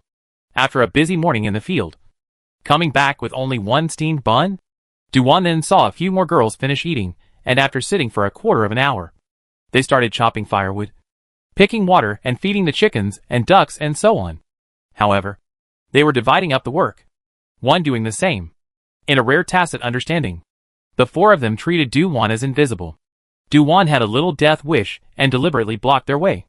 A few girls still regard themselves as blind, bypassing her before moving forward. Those who really can't help it roll their eyes at her and continue working. Du-Wan inexplicably want to laugh. What's going on? After finishing their work, the four people are paralyzed with exhaustion, each going back to their rooms and not coming out. Standing alone in the courtyard, Du-Wan blinks her big eyes. Granny Xiao came out and respectfully said, "Sheriff, you are just strolling around. Your old man doesn't have to be polite," Du-Wan said with a smile. "I will go down the mountain in a while." Granny Xiao, "Do you need anything? I'll bring it to you next time I go up the mountain. Sheriff Master is kind. I'm fine here. I don't lack anything." "All right then." Du-Wan chatted with the old man for a few moments and then began to stroll around the mountain where the Qin cultivation was taking place. A look of a great king patrolling the mountain. Upon skulking around the mountain, they realized that it was not only the four Dunrongs who had gone up the mountain to be punished. There were also some young people from the clan. What they did was similar to Dunrong and the others, except that everyone was not divided in one place. It turned out that those vegetables in the ground that were malnourished at a glance were planted by the sons and daughters who went up the mountain to be punished. Du-Wan stayed in the clan for 5 days in a row. Every day she went to the mountain. Every day she watched the theater. And every day she was in the dark. However, the cultivation did not fall behind at all. But the length of sword practice became shorter. But on the contrary, the progress was faster. Previously did not quite understand the problem. Suddenly comprehended. This makes Du-Wan very pleasantly surprised. Could this be the so-called combination of labor and ease? Thus, the little girl weighs even more happily. The world's sun in the capital sends a letter a day. Summed up almost one meaning. When will the county princess return? No. Asking about the return date is just that. Pei Hao would not admit that he missed the little girl. There were just some things he wanted to talk to her about in person. And it was annoying that she never came back, making him always think about these things. Hu-San has been trying to stay as far away from Shizi Master as possible for the past 2 days. Mu-Xian had already received 3 days of leave, and nimbly avoided going far away. The reason for this was that Pei Hao's temper was getting more and more cloudy. And if it wasn't for a promise, I'm afraid that Mu-Xian wouldn't want any of his holidays. But the Shizi Master had only miserlily approved 3 days leave. At that time, the promise was for a few days of leave. 3 days was considered a few days, and 9 days was also considered a few days. Now there was only a minimum of 3 days. And Mu Xian was not too satisfied. But he dared to be angry. And pinched his nose and admitted it. He is at least better than Husan. Husan. Not to mention the holiday. But also on duty at night. The reason for this is that the son of the world began to sit in the pavilion at night and drink tea again? Today is the 6th day in the clan. Recently, Du Qian has been attending classes every day and has been doing well. So his husband approved his application to go back to the princess's residence for the Mid-Autumn Festival holiday. So, tomorrow, they went back to the princess mansion. Du had climbed the mountain for a few days, and today decided to stroll around this village of the Du family. When the old ancestors of the Du family chose the site, they must have been very careful. This place is surrounded by mountains on 3 sides. And the only place without mountains is stopped by a small river. The stone arch bridge seems to be the only entrance and exit. After strolling around, when going back, at the gate of the manor, he bumped into a few people. Among them, there was a middle-aged woman, with a few similarities between her eyebrows and Du Xiang's horse. Wan's head immediately came to mind. Extreme relative? No. An aunt? When the middle-aged woman saw Wan, she immediately smiled with her eyebrows. Wan. You are Wan. Right? What a pretty face. You're a blessed child at first glance. Wan's big eyes lit up, praising her as soon as she arrives. She has a vision. How could an ant with such discernment be a pole? Wan straightened her small chest and stepped over with her hands behind her back. You are? Adu. Look at this brain of mine. Forgetting that you don't remember the past. The middle-aged woman walked over, as if she was heartbroken. Wan. I'm your aunt. My own aunt. When I heard you came back before, I have been thinking about it. I came several times. The old man watching the concierge said that you went out. Wan froze. The middle-aged woman was kind and amiable. This is far from the imagined extreme. Chapter 121 Missing Pei Shizi's letter. Even if Wan had no eyesight, she could tell that the middle-aged woman's demeanor was natural, without a trace of artifice. At this time, the middle-aged woman said something and pulled over the person next to her. It was a shy teenager, 15 or 16 years old. The middle-aged woman introduced. Wan. This is your first cousin, Luo Fuxing. 16 years old this year. 2 years older than you. Luo Fuxing bowed in a formal manner.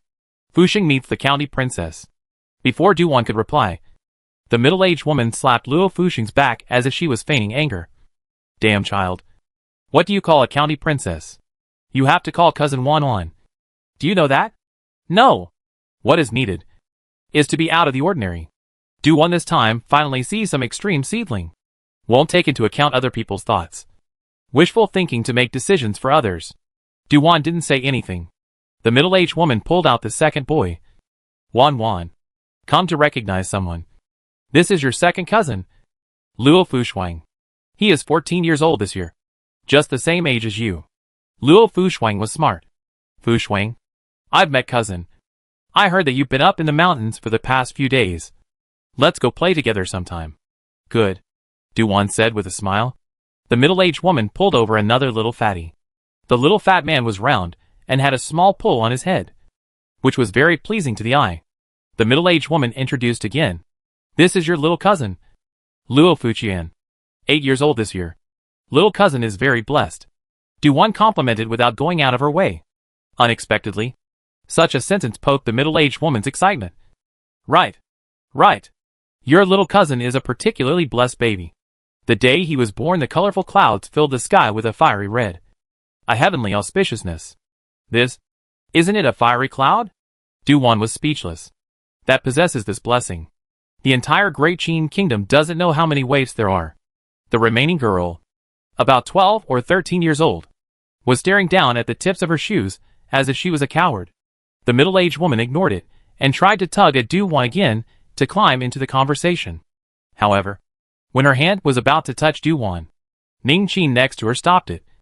Auntie, it's not appropriate to stand outside and talk. Do you want to go in for a cup of tea? Wan was still smiling, treating it as if she didn't see Ning Qin's small movements. Since the person was seen, there was no reason not to invite them in.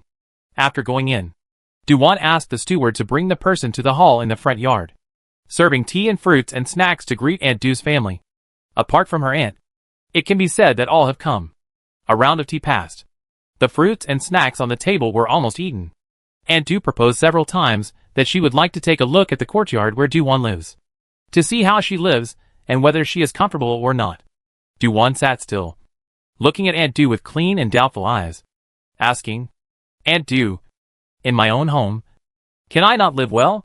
Why do you think I'm uncomfortable? That's a strange thought. The smile on Aunt Du's old face stalled. The few children beside her all pretended not to hear.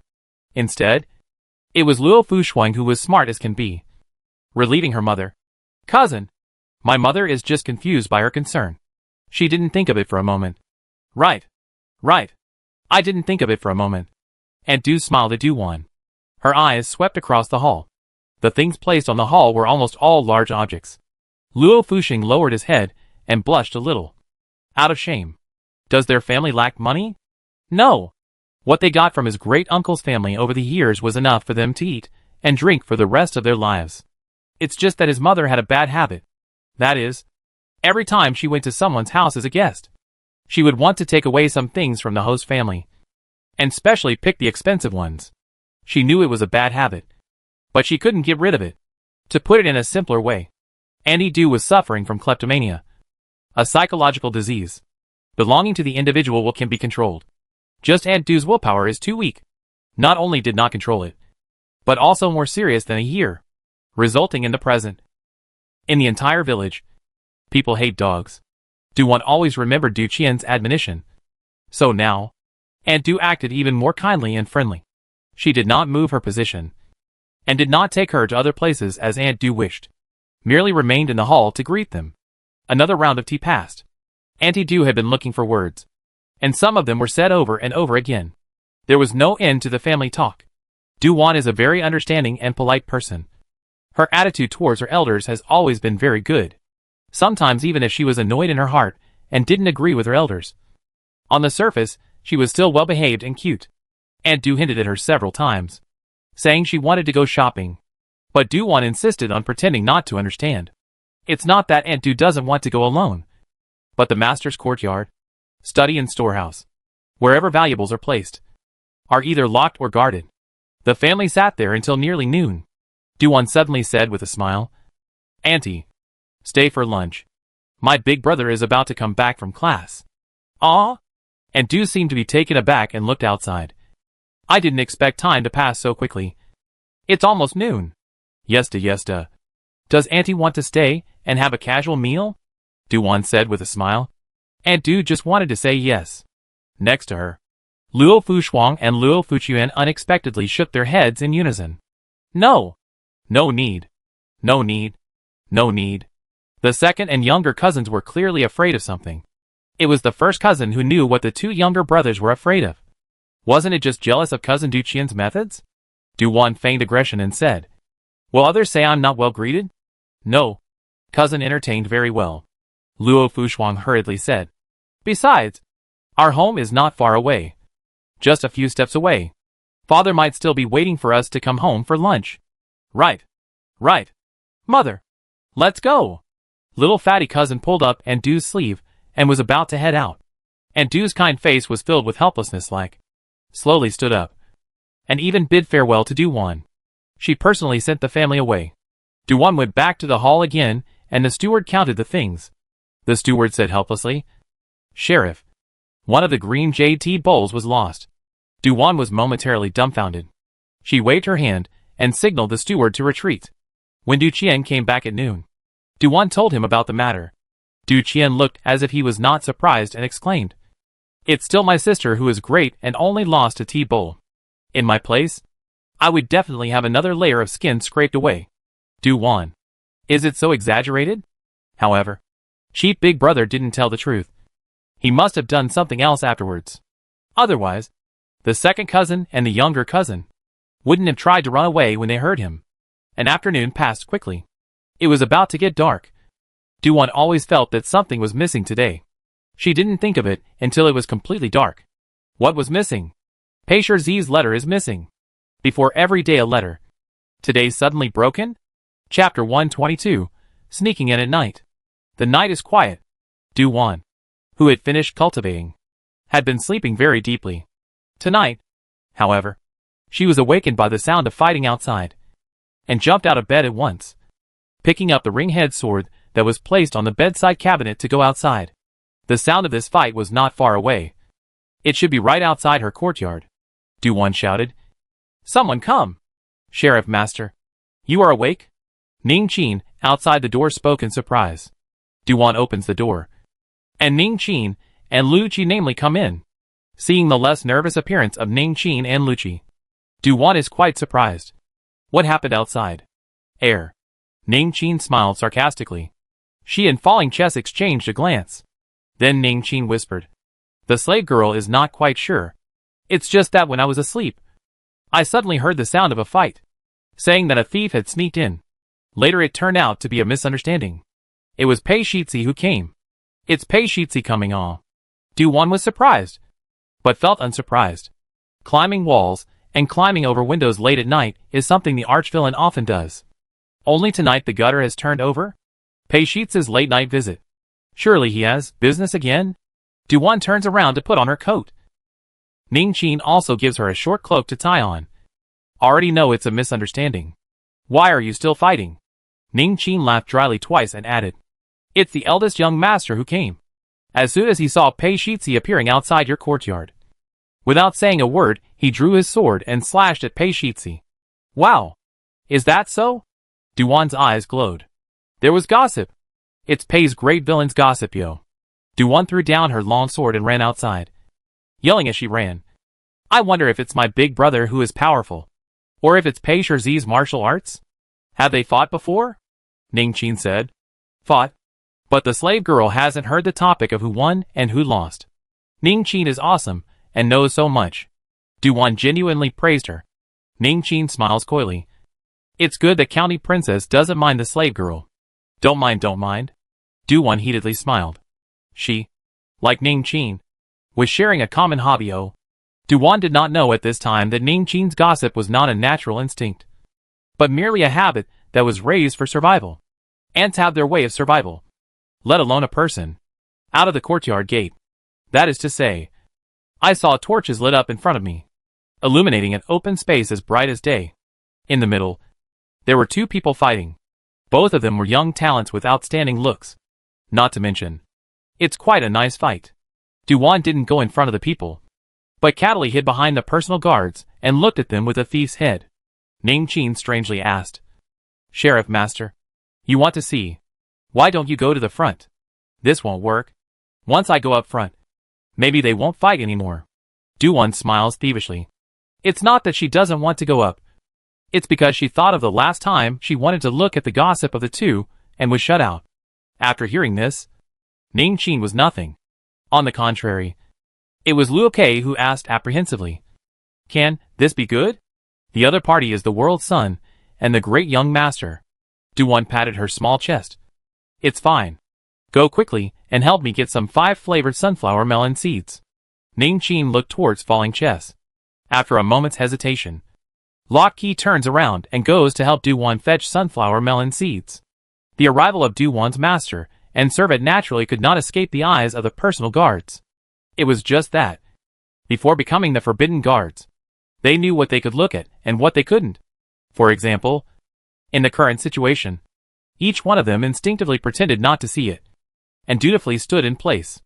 Loki came back very quickly. Du-Won was excitedly watching the theater while happily getting high on melon seeds. Click, click, click. Little mouse ground gnawing like something. The personal guards wanted to be invisible, but the clicking, clicking, clicking of the melon seeds was still very obvious. Suddenly, the sound of fighting stopped. Pei Hao and Du Qian, almost simultaneously, looked at the little girl crouching behind the personal guards.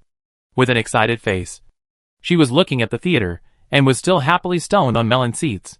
The two suddenly felt their hearts blocked.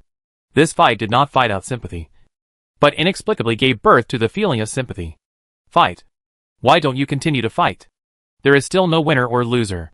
Du-Won spat out the melon skin and said offhandedly. It was only when she finished speaking that she realized it was not good. Du-Won just wanted to escape. Du Qian a few big steps forward, picked up the back of her collar. Sister, come all the way here. What else to go? Kissing brother yo. I'm your cute little sister yet. Have something to say. Duwan's head was the best at this moment, and immediately began to switch into a well-behaved and doggy mode, smilingly adding, Big brother, I'm not leaving. Isn't this to see that you guys have finished fighting so that I can go and bring you a cup of tea? You must be thirsty. Heh. Du Qian smiled skinlessly. Sister, was the play good? Think he didn't see her little look as she watched the play? She even dared to watch her own brother's play. She owes a lesson. Pei Hao maintained the noble and cool style of the prince. When he saw Du Qian's posture of wanting to teach the little girl a lesson, he couldn't help but feel a bit surprised. This was the first time Pei Hao had seen Du Qian not spoiling the little girl. Big brother Du, don't scare Wan. Isn't she just sitting on the sidelines getting high? It's not like she hasn't done it before. Pei Hao's reaction to Duwan's little look of getting high and watching the theater was not as big as Du Qian's, and was accepted well. Du Qian gave him a sidelong glance. Before it was getting high on melon seeds and watching other people's plays. Is there a difference? Isn't it all just watching theater? Du Qian was dumbfounded. Yes, it wasn't all about watching the theater. Du Qian felt he had to re-examine Pei Hao. Pei Hao's small heart lifted upwards. Big brother Du. Wan is still small. Huh? Du Qian magically understood him. On the contrary, it was Pei Hao who had a puzzled look on his face at this attitude.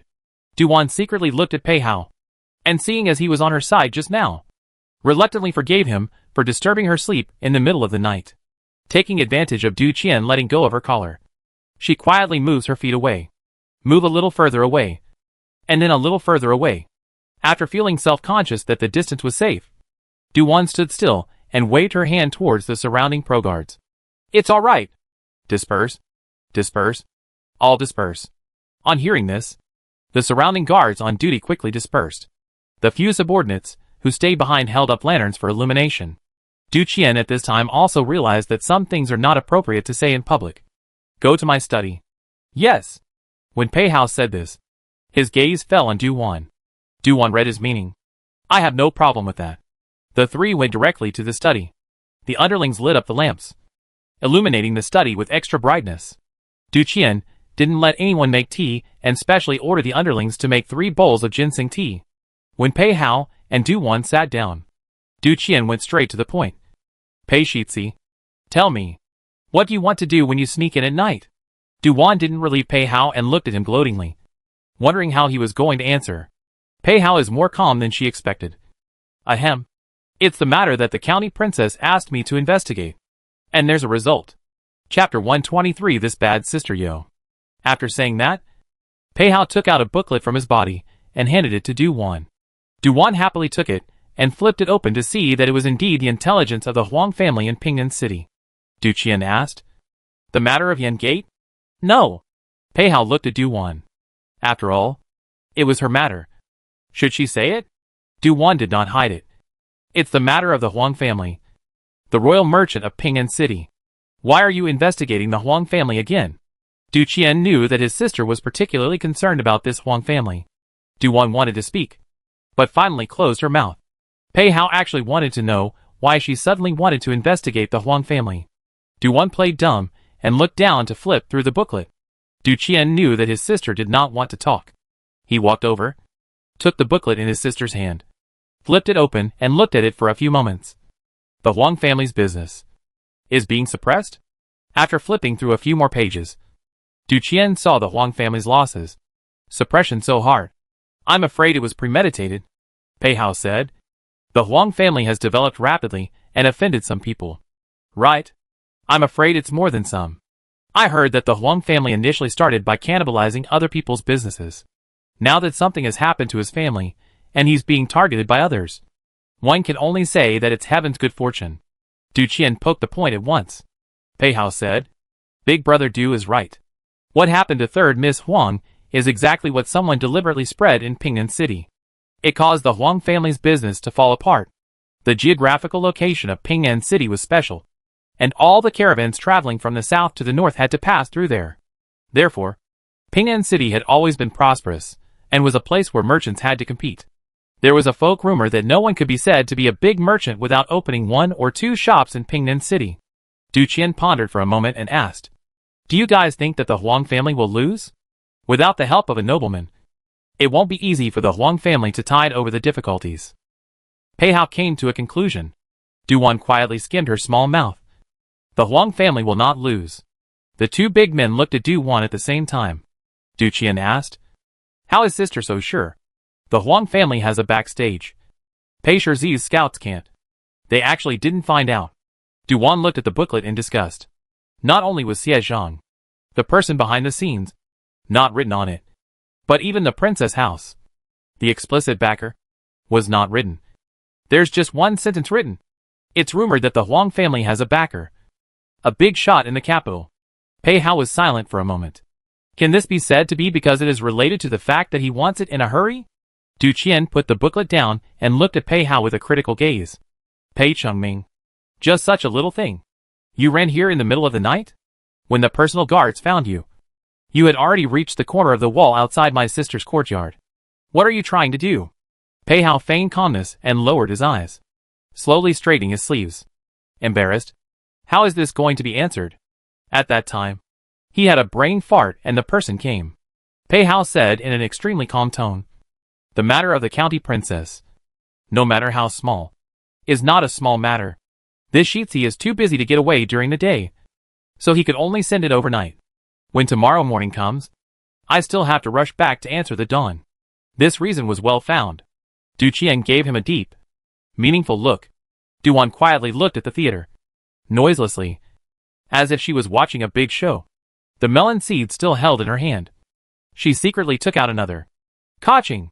Du Wan's action of getting high on melon seeds froze. The gazes of the two big men turned to her again in unison. And the melon seeds between her fingers. Du Qian stroked his forehead. "This bad sister yo." Pei Hao silently breathed a sigh of relief. The subordinates brought up 3 bowls of boiled ginseng tea at this time. After drinking it, Du Qian personally took Pei Hao to the next room in his courtyard to rest, and arranged a team of guards on duty to guard Pei Hao's room door. Even the windows are specially sent to guard. The name is to protect the safety of the son of the world. The real intention is to stop this guy from sneaking out again to harm his sister. Pei Hao is very cooperative, resting the lamp early, peaceful as can be. Du Qian, who was secretly staring at the action next door, wondered if he was thinking about the wrong thing. Just as he wanted to go to rest first, suddenly heard the movement next door, and hurriedly got up to check, and found that the wind outside is calm. One night, so repeatedly came 3 or 4 times, until nearly dawn. Du Qian sleep over. Due to sleep too late. The next day, as expected to get up late.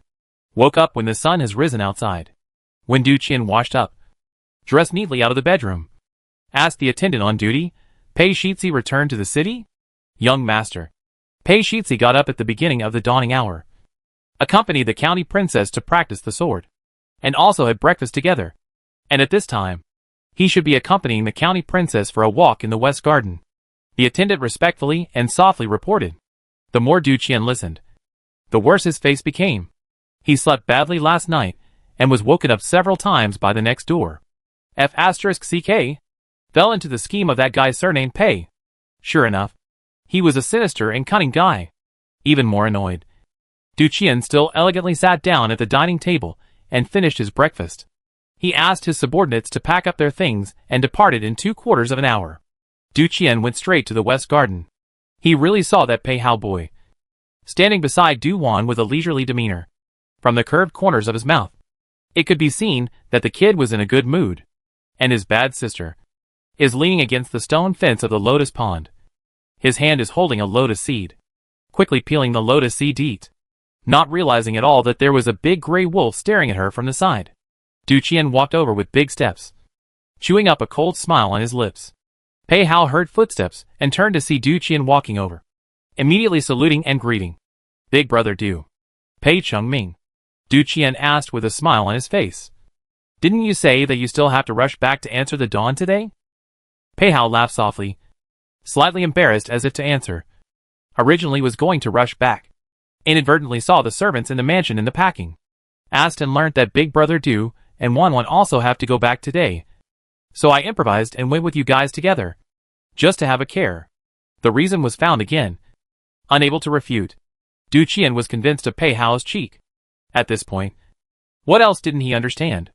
People had already calculated it. In fact, Du Qian thought that he was not a petty person, as long as Pei Hao didn't play a careful eye on his sister. In the past, Pei Hao did quite well, but since his sister disappeared and came back, the surname Pei has changed.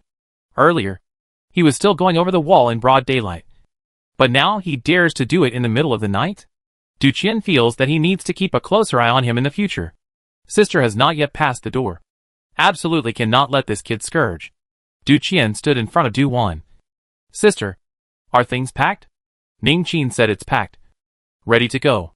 Du Wan did not personally pack. It was all done by the subordinates. Big brother, when will you leave? You still have things to do? Hey, if I'm free, I want to go up the mountain to say goodbye to Du Yunrong. Du Qian suddenly cried and laughed a little. All right. Almost done.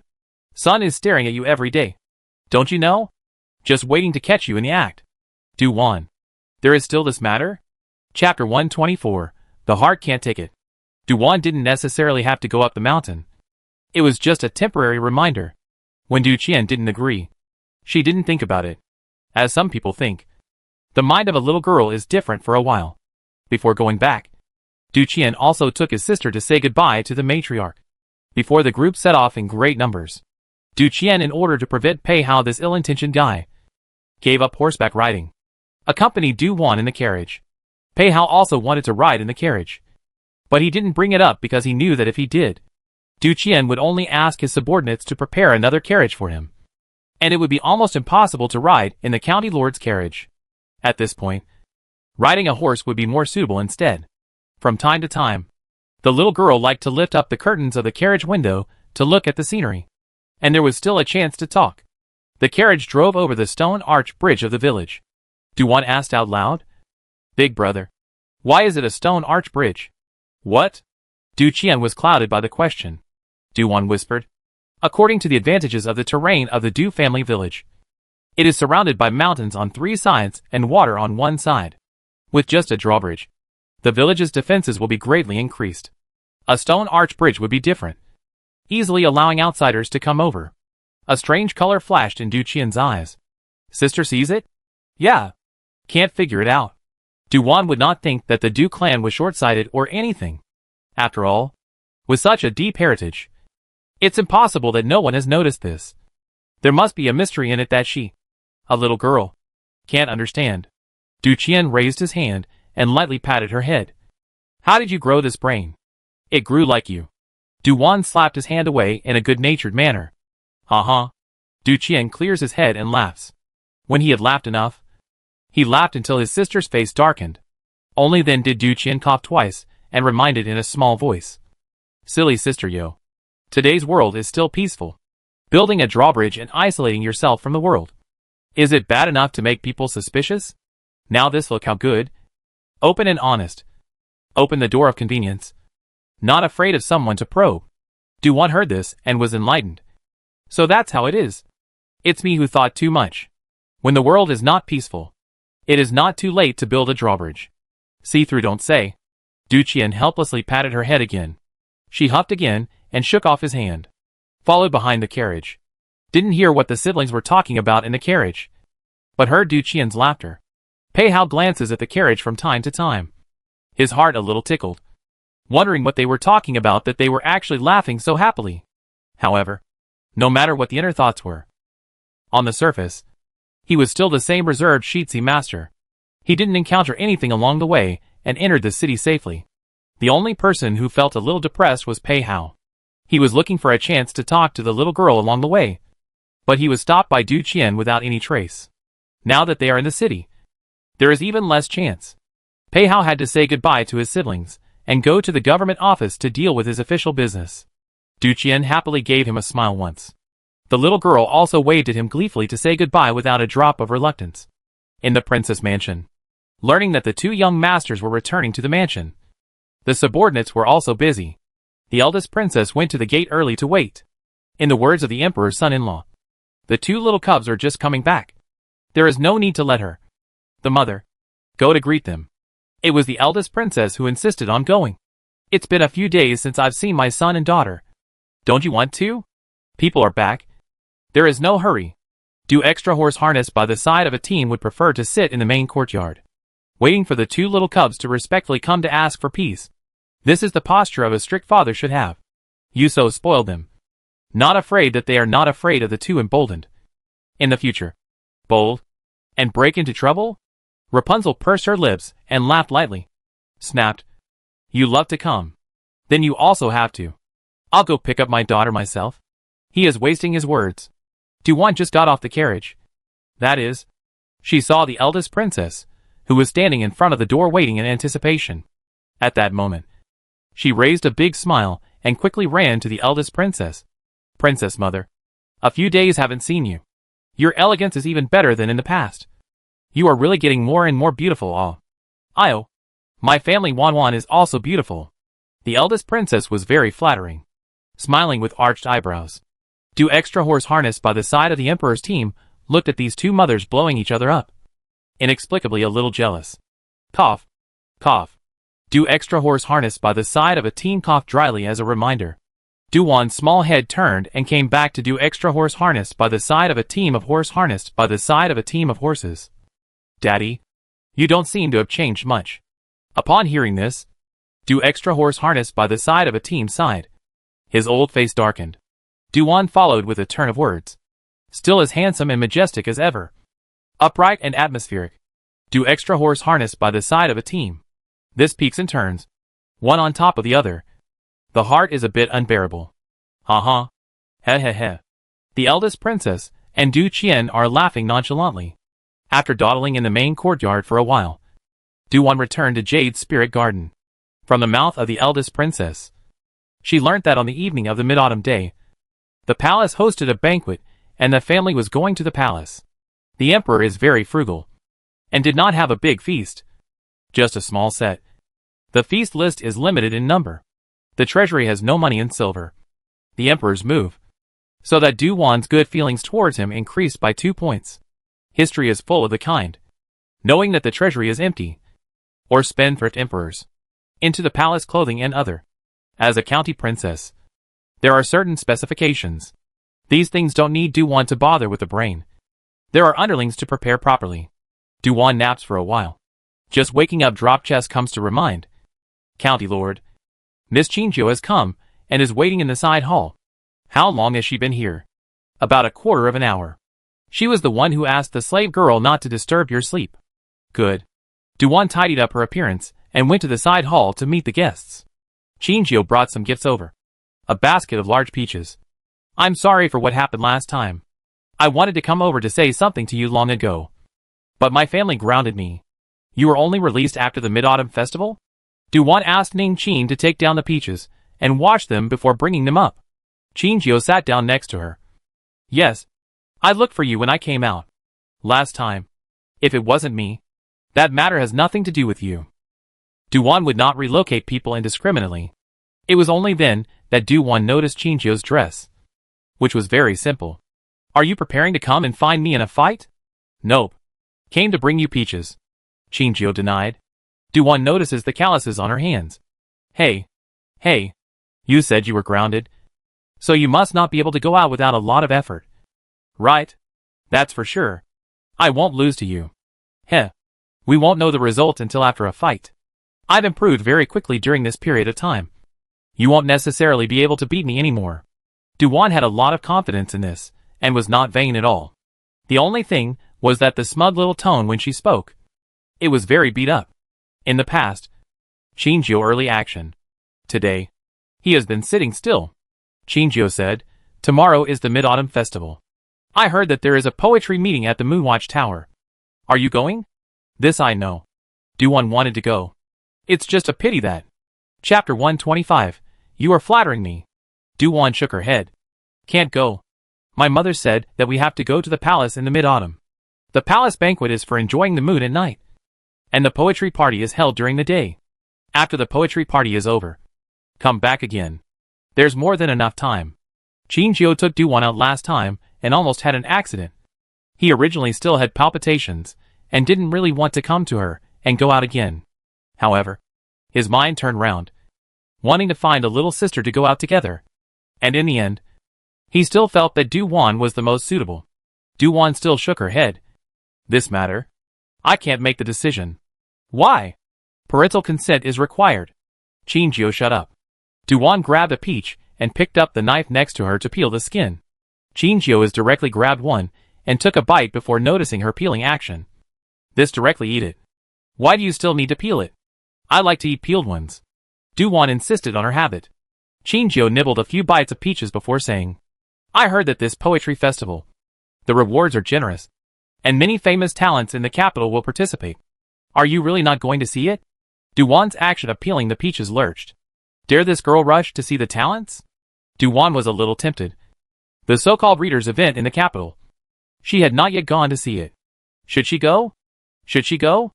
A long time. Obviously want to go. But Du Wan still did not take the liberty of agreeing. Turn around and I will talk to my family. They agreed. I will let someone go to inform you. Oh! If I don't go, I'll also have someone let you know. Alright. Qinjiu ate most of a peach. Only then did Du Wan peel the peach and happily nibbled on it. This peach in your house is quite sweet and tasty.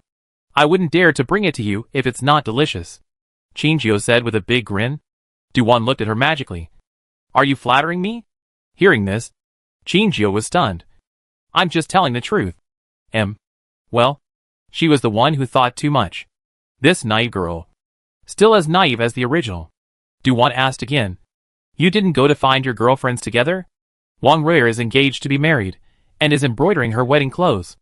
Zhou Quix wanted to go out, but her first mother refused, saying that there would be guests at home on the day of the Mid-Autumn Festival. So she stayed home to help with the guests. Qinjiu didn't talk about the two girlfriends all at once. Du Wan listened to it and passed it by, not caring too much. Qinjiu sat for a while longer, then got up to say goodbye. At that moment, Du Wan sent her out the door. This move happened to be seen by quite a few underlings, who were amazed. Sheriff Master and Miss Qinjiu met today and actually didn't fight. Looking at this appearance, it seemed like they had made up. It didn't take long for this news to reach the ears of the princess and Du Xian horse harnessed by the side of a team. Du Qian also followed to know. On that day, the family gathered together for dinner. As they chatted, Du Wan looked at the family's gossiping and said in a good-natured manner, I'm a big girl now. I've grown up. Can I still be as unintelligent as before and fight all day? The three of them just wanted to nod their heads and say a word of truth. As a result, Du Wan raised her small chin again and said, Besides, my martial arts are refined. But still fighting with her. Wouldn't that make me a bully? I am the kindest and loveliest little girl in the entire capital. I can't do anything to bully the weak. The room was suddenly quiet. It was as if they were all shocked by the shamelessness of a certain little girl. A few seconds passed. The room burst into laughter, with Du Qian's laughter being the loudest. Du Wan stood up with an exasperated huff and crossed her arms to revile cheap big brother. Cheap big brother begged for mercy while laughing. Thus this dinner, the family was merry as hell. It was only when they finally left that Du Wan thought about the Moonwatch House Poetry Festival and asked her family's opinion on whether they wanted to go out to play. Du Qian looked towards the eldest princess, while the eldest princess looked towards Du Xiangma. For a moment, none of the three made a sound. Du Wan saw this. It's fine. It's fine if I don't go out to play. Sister, the emperor's uncle asked me to go into the palace to supervise the palace banquet, and I have to go into the palace early in the morning. Du Qian's handsome eyebrows knit up. He is really afraid. The eldest princess is also worried. Du extra horse harnessed by the side of a team sighed in his heart. Does Wan want to go? Not really want to go. Du Wan said against her will. I'm going to stay home and prepare for the palace banquet at night. It was Qinjiu who came to invite. At that time, I excused myself and said that I would have to ask you guys what you wanted. Du Qian was a little distressed by his sister's understanding. How could his sister not want to go when she especially loves to be lively? Du Wan smiled and said, I'll have Ning Qin go next door in a while to talk to Qinjiu. Or, I'll go tomorrow. Du Qian wanted to not go to the palace. Du extra horse harnessed by the emperor's side gave him a warning look. Don't fool around. The emperor's matter is important. Turning to him, Du Xian horse harnessed by the side of a team looked at Du Wan. Wan, if you want to go out to play, go. Just pay attention to safety. Remember to bring more personal guards. Okay. Thank you, father. Du-Wan said this with her mouth, but in her heart, she had already decided not to go out, lest her family go to work on things and have to worry about her. After leaving the main courtyard, Du-Wan then said to Ning Qin, "You go next door and tell Qinjiu. Just say that I'm not going." "Sheriff, didn't the extra horse harness by the side of a team let you?" "It's nothing. It's that I don't really want to go after considering it." "Okay. The slave girl will go now." Ning Qin retreated, returning to Jade's spirit garden. She didn't go to the bedroom and diverted to the quiet room. Since focusing on raising her force value, Du-Wan rarely came to the quiet room. Just stepping into the threshold, suddenly seeing a figure approaching her, Du-Wan kicked over. "Wan." A familiar voice rang out. Du-Wan fixed her eyes and saw that it was really Pei the villain. "Why are you in my Jade spirit garden?" "Came to look for you," Pei Hao said expressionlessly. Du-Wan asked, "And what's the matter?" It's Yen Gate's reply. When Pei Hao went back earlier, he received a message from Mu Xian, saying that Yen Sect had contacted and replied. "The other party asked me to come to the Moonwatch Tower tomorrow to talk face to face." Du-Wan heard. Excited, the other party promised? Well, the specifics will have to be said in person. Then I will go too. I'll secretly watch from the sidelines and not participate in the negotiations. Du-Wan can miss the poetry meeting, but she doesn't quite want to miss this negotiation. This matter has something to do with me. I might even be able to discover something if I go. Pei Hao wanted to refuse, but thinking that he will be there tomorrow, he agreed. Then I will come to pick you up tomorrow. The reason is to go to the Moonwatch Tower together to watch the poetry fair. Du-Wan, you just rejected Qinjiu, and then you turn around and want to go again? It would be better if she didn't run into Qinjiu at the Moonwatch Tower tomorrow. But it would be awkward if she did. So, Du-Wan decided to wait for Pei Hao to leave, and then let the subordinates go and say something. As a result, Pei Hao went round the quiet room and found a chair to sit down, without the intention to leave immediately. Du-Wan asked suspiciously, "Aren't you busy?" "Not busy for now." Pei Hao would not say that he was busy. He has been busy since he came back until now, and even missed the evening meal. Du-Wan asked again hesitantly, "Then how much longer are you going to stay?" "What? Want to drive the Shitzi away?" This is not true. There is also can't admit it. Chapter 126 Fear of Cheap Father Being Pitted. Qinfeng Residence. A small elegant pavilion in the backyard. The parlor on the ground floor. In the middle was a sandalwood couch with openwork carvings. On the couch was a small coffee table with the same style of carving. A gentleman with an immortal posture and jade appearance, and a great beauty who had fallen in love with the country, sat opposite each other across the coffee table. On top of the coffee table was a jade chessboard, with the black and white discs each occupying half of the territory, equally divided. Xie Zhang held the black disc, and he dropped a disc and said, "Regarding the matter of Ping'an City, do extra horse harness by the side of a team has not yet stepped forward?" "No. Last time my stepfather offered to meet him. He refused." Huang Ren chatted about her stepfather and didn't care, following suit and dropping a white stone. "Do you think the extra horse harness by the side of a team knows something, and that's why he hasn't stepped in to help as usual? It's probably because the matter of Miss Huang San has touched his scales." Xie Zhang flicked up a black chess piece between his fingers, then suddenly loosened them again, letting the piece fall back into the box. "The business over at Ping'an City. Can it still be saved?" Huang Ren's eyes were like autumn water as she gazed at him and asked, "If do extra horse harness by the side of a team doesn't intervene, won't the Marquis of Dingbei's house intervene as well?" Pei Hao had someone go to Ping'an City the other day to investigate the Huang family, including your father. Xie Zhang didn't say it explicitly, but his meaning was obvious. The Huang family in Ping'an City was being targeted, and it was inappropriate for him to step in. Otherwise, the Xie family would risk being exposed, and the loss would outweigh the gain. Huang Ren lowered her eyes, her voice softly saying, "It's hard to save him without a nobleman stepping in. Then let him give up his business in Ping'an City and switch to taking care of Ning City's affairs." Xie Zhang was unprepared for the trouble caused by Huang San girl. "The business can be abandoned. It's nothing to lose some money. The name of the royal merchant. Try to keep it." "Yes." Huang Ren saw him stand up, elegantly followed. "Gonzi, don't you want to continue to finish?" "No. You will step back." Xie Zhang did not have a single ripple in the bottom of his eyes in regards to the woman's absolutely beautiful poise in front of him. Don't let anyone come near this pavilion. Yes. Huang Ren was like a weak willow supporting the wind as she retreated out in style. As she slowly walked away, the Xie family's secret guards hidden in the shadows came out one after another, kneeling in front of Xie Zhang. Go dig open the secret door. As ordered, a few secret guards moved away the low couch where Xie Zhang and Huang Ren were sitting just now, prying open the floor, revealing the steps. A basement.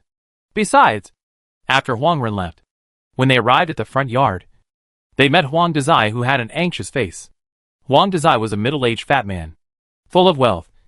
Seeing Huang Ren hurrying over, with a curt face, he asked, Renner, what did the master say? Do extra horse harness by the side of the emperor's team is not stepping forward. The master told you to withdraw from Pingnan City and transfer to Ning City. Ning City? Life is unfamiliar. Huang Dazai didn't want to give up Pingnan City, but since the master had arranged it this way, he definitely had his reasons. Huang Ren gently advised, Father, you can withdraw to Pingnan City first, and when the third sister's matter fades down in a few years, it won't be too late to come back and develop. Right. Renner is right. Huang Dazai was heartbroken over the lost silver and cursed hatefully. Those bastards who took advantage of the fire. Am I, Huang Dazai, that easy to bully? I will definitely not let them off the hook when the day comes. Huang Ren stood aside and didn't say anything, letting Huang Dazai curse and vent his heart's depression. Immediately, Huang Dazai decided to go back to Pingnan City early tomorrow morning. But ultimately, he was again reluctant and decided to make one last trip to the princess's mansion, hoping to see Du's son-in-law. Seeing that the sky was getting dark, Pei Hao sat in the quiet room, against Du Wan's resentful eyes, and elegantly ate a plate of melons and fruits. Du Wan was somewhat puzzled by his move. But if he doesn't leave, what can she do with him? Pei Hao looked out of the window and finally patted his sleeves and stood up. Sheriff, it's getting late. It's time for this son to take his leave. Good. I'll send you out. Du Wan at this moment only wanted to send him away in a hurry. The pressure is too much. Don't even know what he wants to do. When Pei Hao heard her say she'd see him off, the corner of his mouth curled up slightly, and he said haughtily, Then I'll be troubling County Princess. Okay. Please. Du Wan made a gesture of invitation. The direction the finger was pointing towards was the window. Pei Hao froze and said with a slightly hot handsome face, This time, you don't have to climb the window. You dare to go through the front door? Du Wan spoke with surprise. Pei Hao. It's over. His image in her heart. Du Wan's clean eyes, blinking, looked at him, waiting for his decision. At this time, Pei Hao did not know that his image in Du Wan's heart was more negative than positive. In the end, Pei Hao decided to try not to climb the window in the future. A great man walks properly and sits properly. It is better to walk through the front door. There was a sentence he didn't say. As long as he stepped out of this door, the guards outside would know. Take the window and the front door. Pretty much the same. When Du Wan stepped out of the quiet room, Pei Hao followed closely behind. The guards on duty outside were stunned. When did Master Shitzi come? Du Wan didn't feel it and led Pei Hao outside. This walk was nothing. And surprisingly, outside the door, she bumped into a middle-aged fat man who was wandering around. Huang Dazai. How come he's here? Pei Hao was surprised. Du Wan originally didn't care, but when she heard this, she immediately pulled Pei Hao to the side to hide, then quietly poked her head out to look at the outside, and inquired in a low voice, Pei Shi, that person is Huang Dazai. Imperial merchant Huang family? Exactly him. Du Wan didn't know what to say for a moment. Pei Hao was almost leaning against her back at this point, leaning close to her ear and whispering, County Princess. Why are we avoiding him? Du Wan was stunned. Could she say that it was just a reflex just now? Before the two of them could say anything, Huang Dazai took out a jade pendant and handed it to the person guarding the door. The person guarding the door thought about it and took the jade pendant and went in. It didn't take long for Du Wan and Pei Hao to hide at the side and see Du extra horse harness by the side of the emperor's side as his beloved came out. They did not invite Huang Dazai into the mansion, but agreed to meet at an inn outside in half an hour. Huang Dazai got on the carriage to leave with a happy face. Du Wan had a sudden thought. Should we follow him? Pei Hao hesitated slightly, Are you sure? Can I? Duan really wanted to follow him. Pei Hao didn't say it's not possible. But you have to know that just now. Huang Dazai and your father are obviously related. Aren't you afraid that your father will find out if you follow him like this? Understand what? I'm not afraid that my cheap father will be screwed over. Cheap father? It's a kind of joking name for our relatives. You don't need to remember it in your heart. Duan pulled Pei Hao to the side to keep the guards from noticing them. Hurry up. We won't be able to catch up with the carriage if we keep on dawdling. Do you want me to take you out of the house? Of course. She wouldn't dare to go out without the big villain. All right then. Pei Hao pulled her along the wall for a while, and suddenly whispered an apology. In the midst of Duan's dismay, he wrapped an arm around her waist, and imprisoned her in his arms. Chapter 127 Master Sheets' setup is deep. Pei Hao wrapped his arm around the little girl's waist even though it was for the purpose of taking her out of the mansion. When the little girl was obediently close to his arms, and also smoothly wrapped her arms around his neck, he had an inexplicable feeling of satisfaction. It was as if the heart that had been vacant for many years was suddenly filled with something. Pei Hao was only lost in thought for a moment. Worrying that she would notice his abnormality, he hurriedly led her to perform lightness, and flew up to the roof. Not a moment later. That is, out of the princess house. Duan was excited to be taken flying. Wow! It's really light power, yay. Handsome. Too handsome. Can she learn it? Pei Hao looked down at the little girl in his arms with glowing eyes, not knowing what he was thinking. A little reluctant to let go. What to do? The little girl's body is so soft. Soft and soft. Very comfortable to hold. After Duan landed on the ground, she was trying to push Pei Hao away. Then she realized that he was holding herself very tightly. Let go. Why are you holding her so tightly? My waist is going to be strangled by you. Cough. If I don't hold you tightly, what if you fall down? Pei Hao lectured in a serious manner. The Pei family guards, who had been waiting outside, wondered if they were blind. What is Master Sheetsy doing? Bullying the little princess? Husan duly acted as an open-eyed blindness. It was fortunate that Mu Xian was not present and was on holiday. Otherwise, there would be a lot of fun to be had at this moment. Pei Hao finally let go of the little girl. Duan realized only as an afterthought that in the alley, there was a group of Pei family's guards, and what had just happened had been seen. Even as a girl from the 21st century, her face still heated up. But she told herself not to be embarrassed. If you're not embarrassed, the ones who are embarrassed are others. Husan brought Pei Hao's steed in due time. Pei Hao first mounted the horse before extending his white hand towards Duan. Duan offered her opinion in a small voice. Can I ride a horse by myself? Aren't you in a hurry? Just now, you told the Sheetsy not to dawdle. Pei Hao took out her earlier words and blocked her speechless. Duan thought about it and was right. Important things matter, and there is no need to stick to small details. Duan figured this out and without any pretense put her hand on Pei Hao's palm. For a moment, the two hands were held together. A big one and a small one. One long and one slender. Overlapping together. Extraordinarily beautiful. A phrase suddenly flashed in Pei Hao's mind. Hold your son's hand and grow old with him. He only saw him exerting a little force. And the little girl followed him onto the horse and sat in front of him. His arms encircled the little girl. Holding the reins, his feet clamped the horse's stomach. And the horse slowly started. With the little girl, Pei Hao quickly caught up with Huang Dazai's carriage. In order to avoid attracting attention, Pei Hao asked Husan and the others to follow secretly, and not to follow too close. With Pei Hao's help, Duan was successfully taken flying. Huang Dazai stopped in front of an inn, got off, and went inside the inn and opened an upper room. With his status, Pei Hao opened the guest room adjacent to Huang Dazai's, avoiding the sight of outsiders, and took the little girl in with him. When Duan stepped into the guest room, she habitually made a round. Then, as if she was a thief, she pressed herself against one wall and listened to the movements on the other side. After a long time, the little girl wrinkled her little eyebrows and said, as if she was dissatisfied, "There is a wall between them. Speak quietly over there.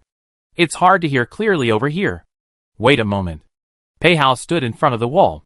He surveyed the wall, on which hung a landscape painting and a piece of calligraphy. Pei Hao moved a chair and stood on it, lifting the landscape painting to reveal the wall. He gently touched the bricks with his hand.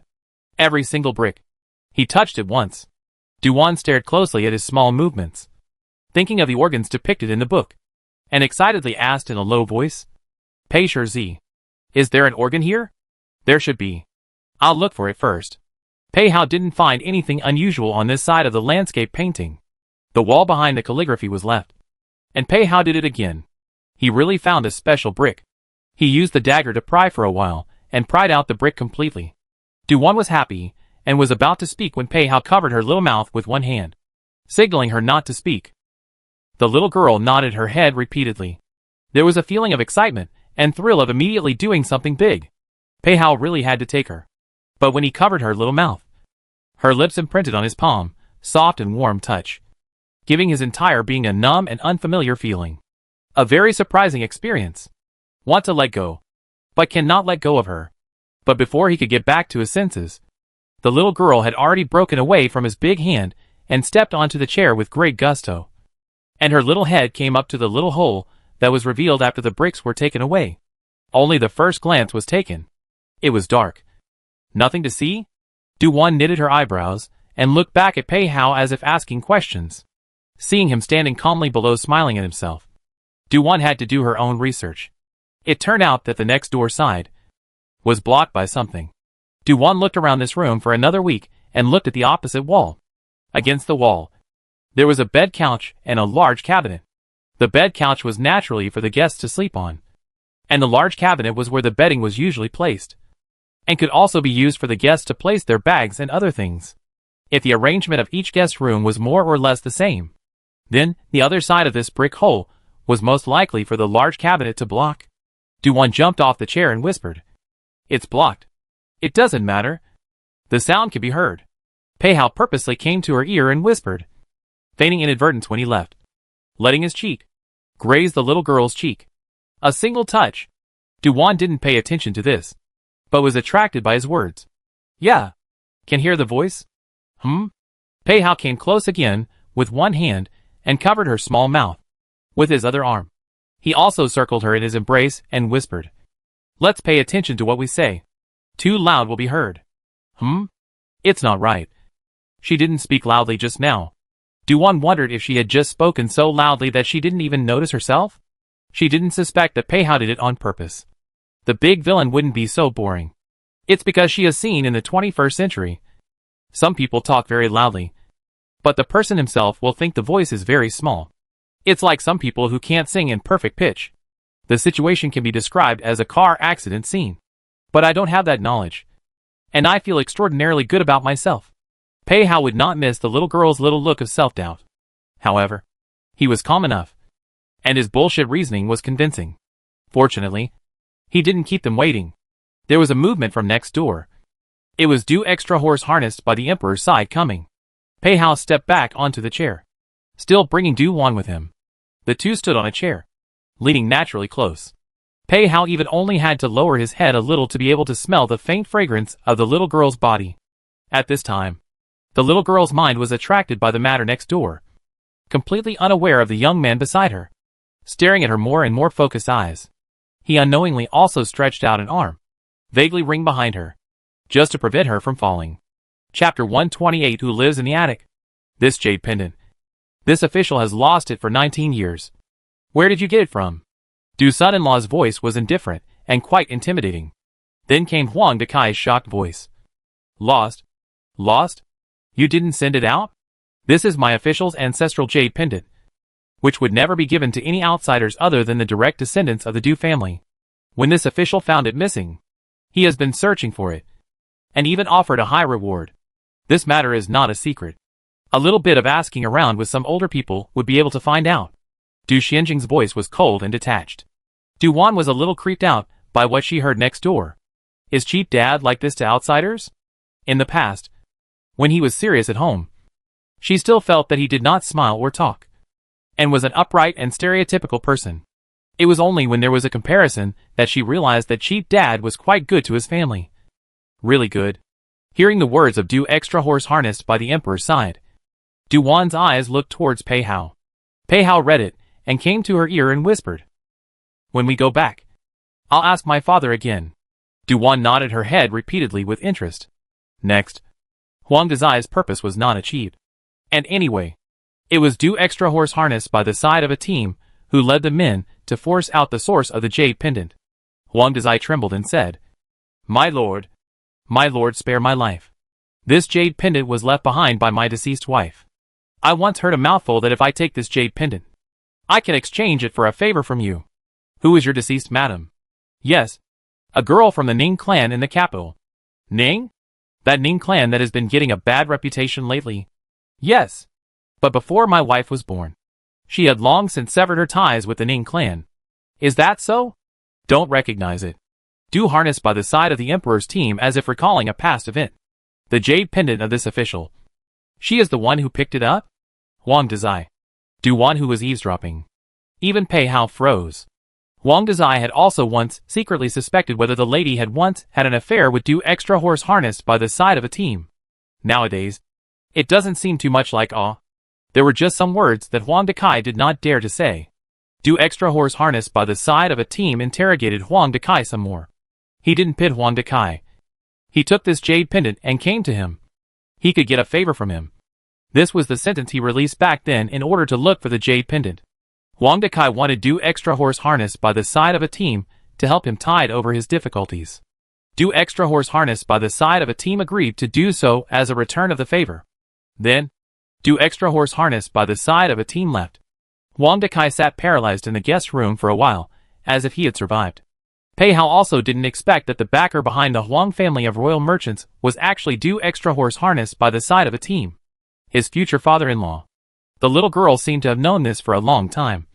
No wonder the little girl resented him at first and investigated things too one-sidedly. He looked down at the little girl. The little girl still put her ears together to listen to the things next door. Pei Hao asked in a voice that only she could hear. Father-in-law has already left. Do you still want to continue listening? Wait a little longer. Duan said with a mouthful of words. Huang Dazai slowed down and started cursing in a low voice. This bitch Ning, usually dignified, is a whore. Eating and drinking from lousy. And still thinking about other men. Isn't it just being a son-in-law and relying on women for a soft meal? What arrogance. Without marrying the Rapunzel. You're still just a brat in the mountains. Duan. Does Huang Dazai have some kind of misconception about the families of the capital? Dujia village is surrounded by mountains. So it is indeed considered to be in the mountains? Pei Hao sees her small eyes bones skittering. And explains in a low voice for his father-in-law. When my father-in-law was young, he was a famous and talented man in the capital. And was the son of a worldly family that many of the great ladies wanted to marry. This son has heard some of his previous history of splendor. There's also the fact that father-in-law was able to climb to the position of Minister of Rights, which he also got with his skills. Being a scout. Duan narrowed her eyes and nodded. Listening further. It was all Huang Dazai's exasperated curses. Huang Dazai didn't stay at the inn for long. Cursing for a while before leaving the inn. Duan ghostly, quietly followed again. Pei Hao had no choice but to give up his life. He followed Huang Dazai to the door of Qifeng residence. Duan pointed to the wall of Qifeng residence. The meaning is very obvious. To go in. Pei Hao wanted to refuse. But when he saw the dazzling light in her eyes, he couldn't hold back and did it again. And with his arm around her, he jumped over the high wall and went into the Qifeng residence. The two took advantage of the night to cover their tracks. Wanting to secretly keep an eye on Huang Dazai, Pei Hao was about to take Duan to look for someone. Suddenly, Pei Hao covered Duan's small mouth, darted to a shadowy corner, and disappeared behind a stone fence. His wise eyes stared at a corner, and he was almost exposed. What happened? Duan almost used her mouth to inquire. Pei Hao lowers his head and whispers. Someone is staring at Qifeng residence. Duan heard. There is something? Pei Hao then took Duan and traveled around Qifeng residence in stealth. And found a few more hidden stakes. It was a fluke that he wasn't spotted when he entered the Qifeng residence. Pei Hao was very knowledgeable, and quickly noticed something unusual. Today, the guards at Qifeng residence were very strict. Pei Hao came here personally to search the Qifeng residence on that day. And he knew very well how many subordinates there were in the Qifeng residence. If Huang Dekai came and brought some subordinates and guards, that is not wrong. The problem is that these people are not like ordinary guards. Just from their hiding place, you can see that they are well trained. More like a dead soldier cultivated from childhood. To put it nicely, is the secret guards. Pei Hao quickly detected an abnormality in one of the attics in the backyard. The reason is that these secret guards to protect is that attic. It was just that Pei Hao had brought a person with him. And if he approached it, he would probably be discovered. Pei Hao didn't want to take the little girl with him to risk. Du Wan was curious in her heart. Who was living in the attic? But now was not the time to ask. She stared at the attic with light coming through in the distance. The plot of the book is written from Qin Yu's point of view. And the female counterpart Huang Ren, who doesn't have much presence, has very little ink. Therefore, Du Wan could not learn anything. Only know that this female match is somewhat involved with the male lead. Could it be that the person in the attic was Xie Zhang? Du Wan's thoughts kept emanating. Seeing Pei Hao wanting to withdraw first, Du Wan took hold of his wrist. He looked at her with a questioning gaze, only to see her pointing to a house next to him, and then gesticulating. I don't know if it was her poor ability to express herself when gesticulating or his poor understanding with her, but he didn't understand what she meant at all. A ghostly light flashed in the depths of Pei Hao's eyes, and he pulled the little girl closer to himself again, coming close to her ear, sniffing the scent that belonged to her without any trace of it, and only then whispered unhurriedly. Gesturing for what? Didn't get it. Fire. Use fire. Du Wan had to stand on tiptoe on her small toes and try to get closer to his ear to speak. Pei Hao, like a prank, purposely did not come closer to the little girl, letting her make her own efforts to come closer to him. Almost the whole person is going to lie down in his arms. Chapter 129, Father-in-law called quite skillfully. In the end, Pei Hao was afraid that the little girl would fall, and only then did he slightly cooperate with her movements. Du Wan came to his ear and said her plan in a very small voice. After Pei Hao heard it, a strange color flashed in his eyes. The little girl didn't have any big skills, but she had a whole lot of small thoughts. However, he ghostly nodded his head. In an instant, the little girl's eyes lit up like the stars in the sky, brightening him up a bit. Pei Hao placed her on the main ridge of the roof and told her to lie down. Du Wan's position at this moment had an excellent view. As long as someone came out of the attic, she could immediately see it. Pei Hao stretched his lightness to the extreme, flashing away in the night. When Du Wan saw this, she silently applauded. Could Pei's great villain have been a beamer for too long to have developed such a skillful stance? Du Wan silently counted the time. About 3 minutes had passed. The compartment not far away caught fire. It's gone to water. It's gone to water. Quick! Quick! Go fetch water over. Water's gone. In the stillness of the night, this noise moved quite a lot. Du Wan secretly praised Pei Hao for doing a good job. And immediately, her eyes burned as she stared at the attic. Sure enough, an underling hurriedly went into the attic to report. Not long after, the door of the room opened. From inside came out a gentleman with a magnificent face. In the middle of the night, it is reasonable to say that the line of sight will be obstructed. However, it is not possible to resist the living habits of the rich people of Qin. Every night under the eaves of the house in front of the door, or the corridor, will hang a lantern for illumination at some distance. Therefore, Du Wan clearly saw Xie Zhang. Fuck.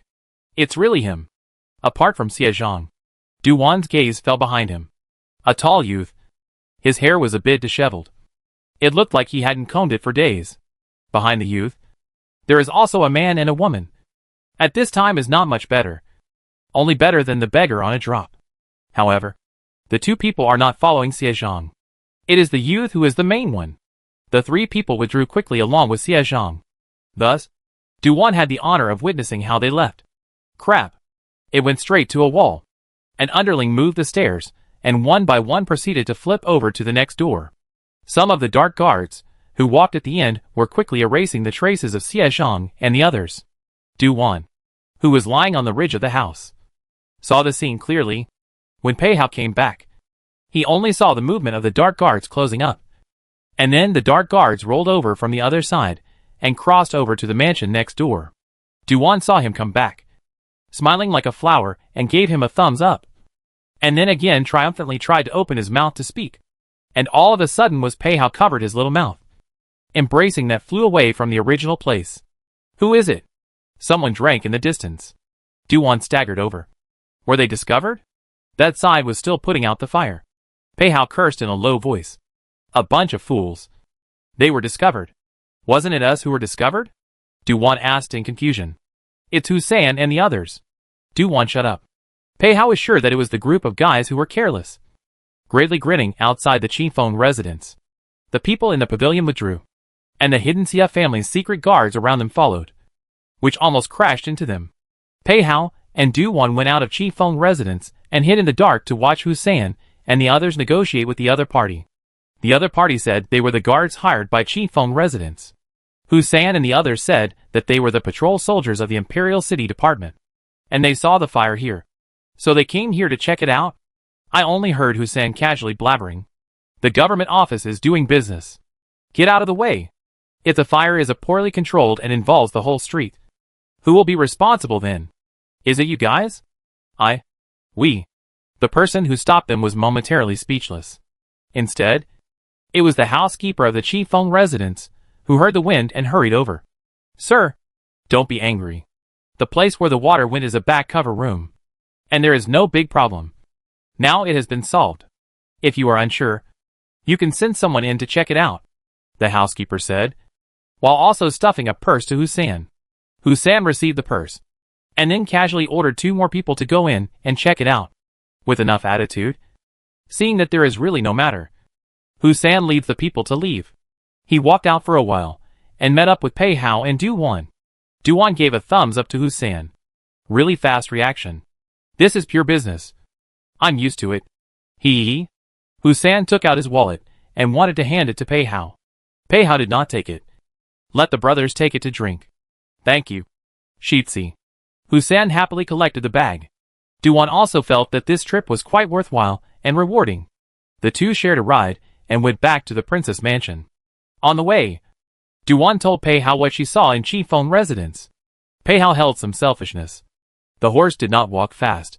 Pei Hao asked in a low voice, County Princess, is tonight a great harvest? Not bad. It's none of my business as a daughter to cheapen father's business. As long as daddy doesn't get screwed over, there's no need to meddle in it. Right? Du Wan is considered to be open-minded. I'm sure that after this incident, Du Xiongmao won't care about the Huang family anymore. There is no use in telling him that the Huang family is Xie Zhang's people anymore. Knowing it will only cause trouble. Pei Hao agreed with Du Wan. Do you know Ning's identity? Huang Desai's deceased wife. Yes. She is Ning Xian's cousin aunt. When she fell into the water, she was saved by a village husband in the mountains and had to marry.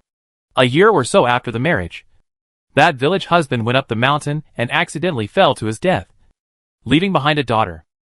The next year, Ning took her daughter and remarried to Huang Desai. 4 years ago, Ning died of an illness. Du Wan felt that in this. What a big pot of dog blood. Thinking of something, Du Wan hesitantly asked. The matter of the jade pendant. Do you think it will be? Wait for me to inquire about it, and then go to you. Okay. Somehow, Du Wan's heart sank. Pei Hao pressed her head and said softly, Don't think nonsense. It is said that father-in-law was talented and handsome when he was young. Very popular with the girls. Ning should have picked up the jade pendant by accident and collected it in her private thoughts. Du Wan had nothing to say about this twisted crush. No. Father-in-law? Father-in-law is called quite smoothly? It's just that on the topic of name-calling. Du Wan is stupid to argue with him. Du Wan contemplated for a moment, looking at the street with few pedestrians.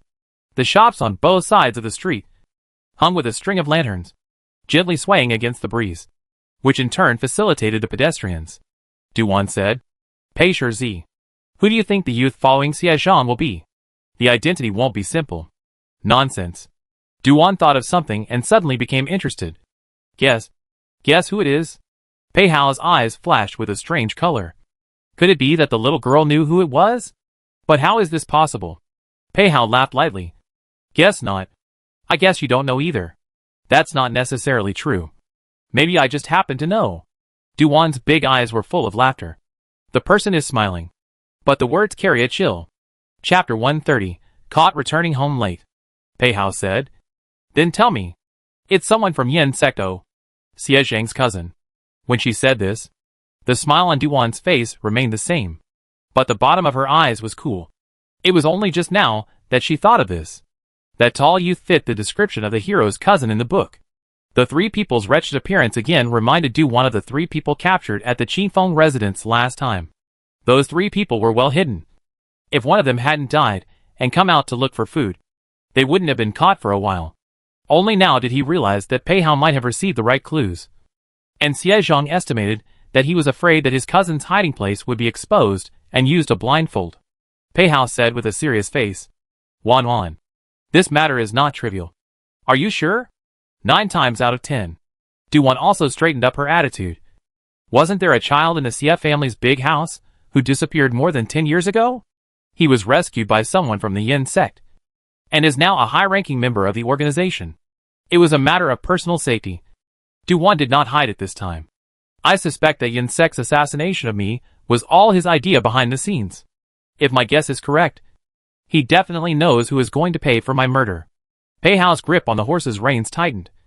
How did the little girl learn about this? Several times he opened his mouth to ask. Pei Hao held back. The little girl has a big secret on her. From the fact that she knows that the Xie family wants to rebel. When Pei Hao thought about this matter, a stern color flashed under his eyes. Whether it's a man or a ghost, we'll know tomorrow when we see it. You're right. I'm also making an appointment to meet with Yin sect's people tomorrow. Do one this time. No matter what. She had to dig out clues about the real culprit behind the scene from Yin sect's side. Pei Hao didn't say anything more. Pei Hao sent the person into the princess's residence and did not follow her into the residence. There would be no problem with Duwan's safety when she returned to the mansion. Besides, the corridors in the princess's mansion would be hung with lanterns, and there would be several teams of guards patrolling. When encountering the master, the guards will usually avoid. And if they really can't avoid, they will respectfully retreat to the sides and bow their heads, waiting for the master to walk past. The guards would then continue their patrol. When the person was about to step into the Jade Spirit Garden, Sister, Du Qian's voice suddenly rang out. Startled, Duwan stumbled and almost fell. Big brother. It's so late. Why are you still up? Du Qian saw his sister's weak-minded little eyes now. Yes. It's so late. Where did my sister go? Big brother. Duwan shrank her neck. Her heart was weak. Du Qian walked out from the shadows. Originally thought that he would guard Pei Hao's brat. But in the end, he only saw his sister return alone. Tonight he had heard that Pei Hao Guy had come again, and even appeared in Jade's Spirit Garden. He hurried over to Yuling Yuan. Not only did he not find Pei Hao, but even the family's treasure had disappeared. He was so angry at that time. Du Qian approached, carried his sister, and walked into Yuling Yuan. Duwan also saw a large group of people kneeling in the courtyard. All the subordinates of Jade's Spirit Court, including the 4 maids, Ning Qin and Lu Qi.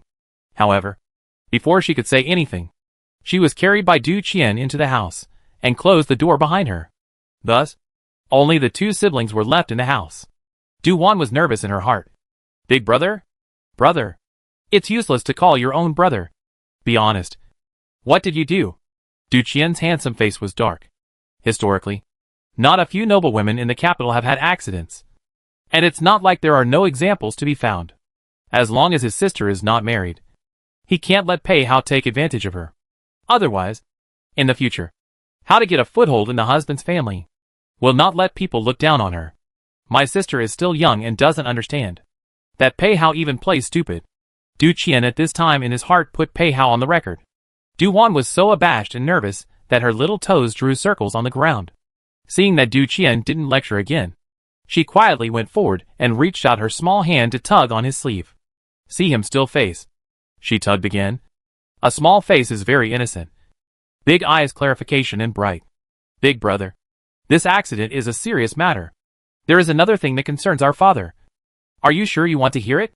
Speak. Don't sell out. Du Qian looked down at the sleeves that were being tugged around. Pretending not to care, Duwan's eyes turned round. Immediately ran to the side and poured a cup of tea. Handed it to Du Qian. And said curtly, Big brother. You come and sit down first. I'll slowly say it to you. This matter. It's a long story. Don't worry. Big brother has plenty of time. Alright then. I'll pick the highlights. Before Duwan said that, she also ran to the door to make sure that there was no one outside before closing the door behind her. Back in front of Du Qian, pulling a chair to sit down. Also poured a cup of tea in front of herself. Ready to drink a mouthful if she is thirsty. Under Du Qian's smiling, urgent gaze, she stiffly put the things she overheard. Do extra horse harness by the side of a team, and the entourage talking about and then went to investigate the Huang family in Pingnan City. And to the entrance of the princess mansion today, she encountered Huang Dezai. Anyway, Duan told Du Qian everything that happened tonight. Du Qian was the best person to her in this world. Duan was even able to tell the other person about her cultivation. What happened tonight was really nothing. Du Qian had wanted to hear how her own sister would round up her lies. As a result, the more he listened, the more wrong things became. It was just one night. What did my sister go and do? Du Qian was the best at seeing the essence through things. The night the city was sealed, Xie Zhang stepped in to save his cousin. The bloodshed at the tavern was most likely Xie Zhang's doing. Big brother, you are awesome. Duan hadn't really thought about this before. Du Qian added, it's a pity there's no evidence. Well, there's no evidence. It was written in the book that Xie Zhang was extremely cautious. Duan didn't expect this matter to make Xie Zhang suffer a big loss. Besides, the original owner's grudge against Xie Zhang was settled by Duan earlier. Duan is now a bit worried that if Xie Zhang is implicated by this little butterfly of hers, the Great Qin state will be in chaos in the future. Can it be pacified quickly? It is not that Duan did not think of her own big brother to replace Xie Zhang's position. However, that would be very tiring and labor-intensive. Duan had hinted to her elder brother in the past, and her elder brother wanted to abide by the rules of the clan. So she didn't want to go over to participate in the world's struggle for supremacy. At this time, Du Qian thought of another great thing that his own sister had done. Sister, you actually investigated father's matter? Du Qian could imagine how distraught his father would be to learn about this. Duan picked up her tea and finished it. Hey, am I not afraid that father will be pitted? When you were in the clan, why didn't you tell me? I didn't even check it out. How can I say it? Then tonight, wasn't this caught by you? Not to say you can let me go. Hee. This matter, I only tell you one person. You cannot say to father to hear. Otherwise I'll be miserable. Duan looked pitifully at her cheap big brother. Du Qian was convinced by Mo Ming and promised not to tell his father. Chapter 131. What's the point of having such a bad mouth? The Xie family's separate courtyard. Xie Zhang listened to the reports coming from his subordinates with a heavy heart. It was dark, but someone still recognized Hu San. Hu San was Pei Hao's man. How could he suddenly appear in Qifeng residence? At this time, the youth had changed into a clean navy blue tunic, shaved off his beard, and his freshly washed hair was draped and still dripping. He stepped in with very light footsteps, quietly sat down next to Xie Zhang, and poured himself a cup of tea to drink. Xie Zhang asked, Cousin, are you going to Moonwatch Tower tomorrow? I'll decide after I wake up from a nap. The youth's eyes were still misty, probably related to the fact that he had just bathed. Could the fire at Qifeng residence be related to him? If it has something to do with him. Tomorrow said negotiation. Could it be a trap targeting the Yin sect's top brass? There is that possibility. Xie Zhang thought about how tonight's situation was permeated with oddities. Tonight is very strange. Hu San and the others were clearly outside of Qifeng, and they didn't make a move when they saw the dark guards. If they came specifically to catch you, it's impossible for them to pass by so easily. That fire started too coincidentally. Wait until our people have checked it out.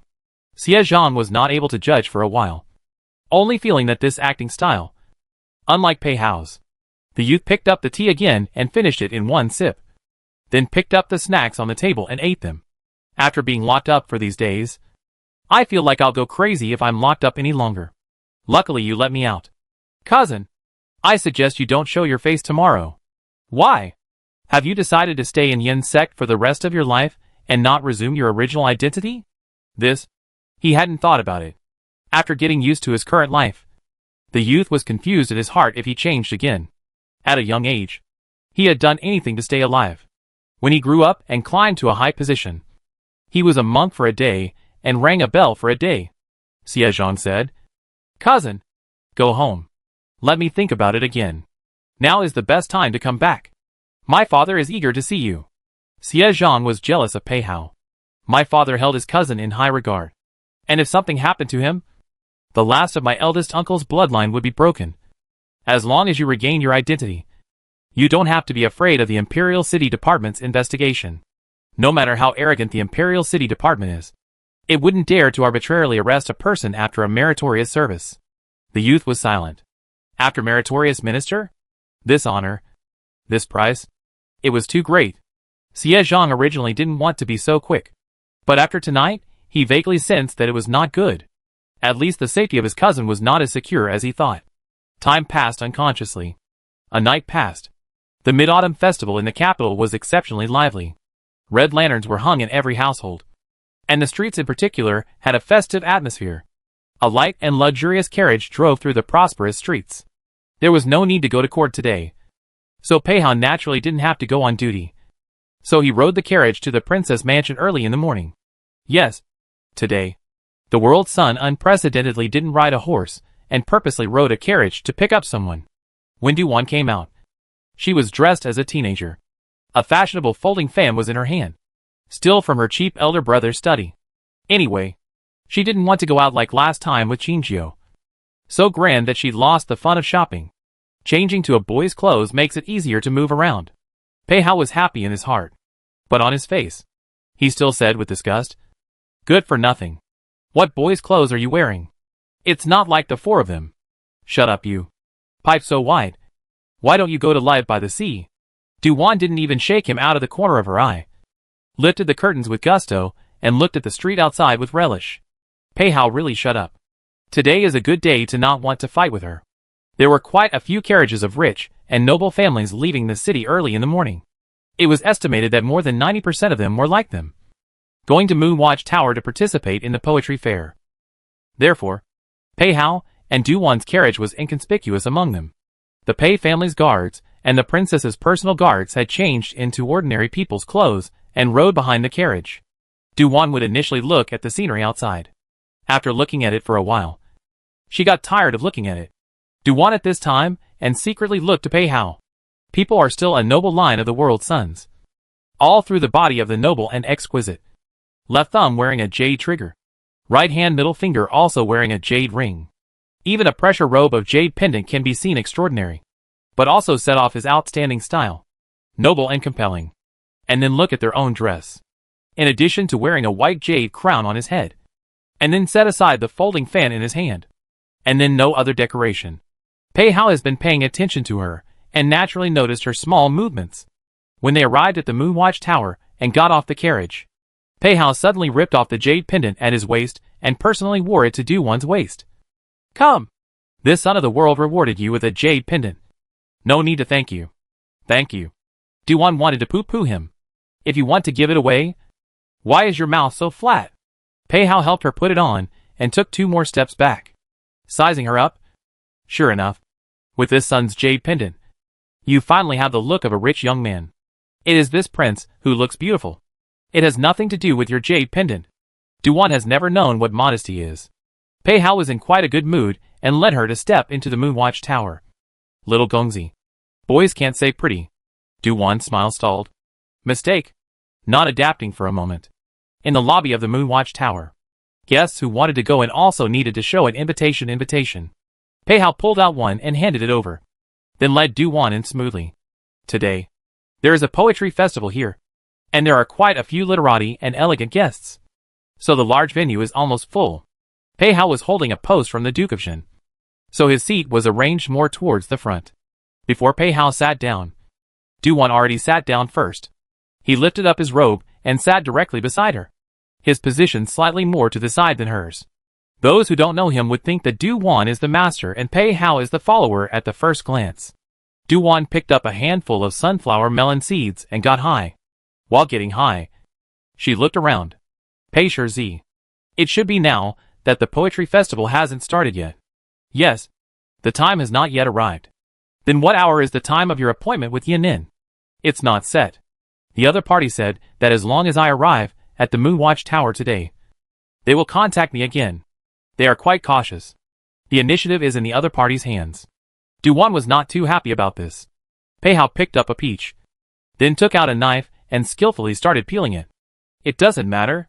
The main thing is that we brought it up first. And the other party probably saw our eagerness, and perhaps was also a bit wary of us, fearing that this was a trap set by us." "Makes sense." Duwan spat out the melon rind. "Who made us want to know the clues?" Pei Hao wordlessly hooked up the corner of his lips. Judging from the little girl's past modus operandi, no one has been able to take advantage of her hands yet. while the little girl finished eating the melon in her hand. Pei Hao put the peeled peach and stuffed it into her hand. Du-Wan took a look at it and naturally nibbled on it. Chapter 132. Rushing is not a business. The Moonlight Building in a small attic. The compartment on the first floor. Only Xie Zhang and the youth were together.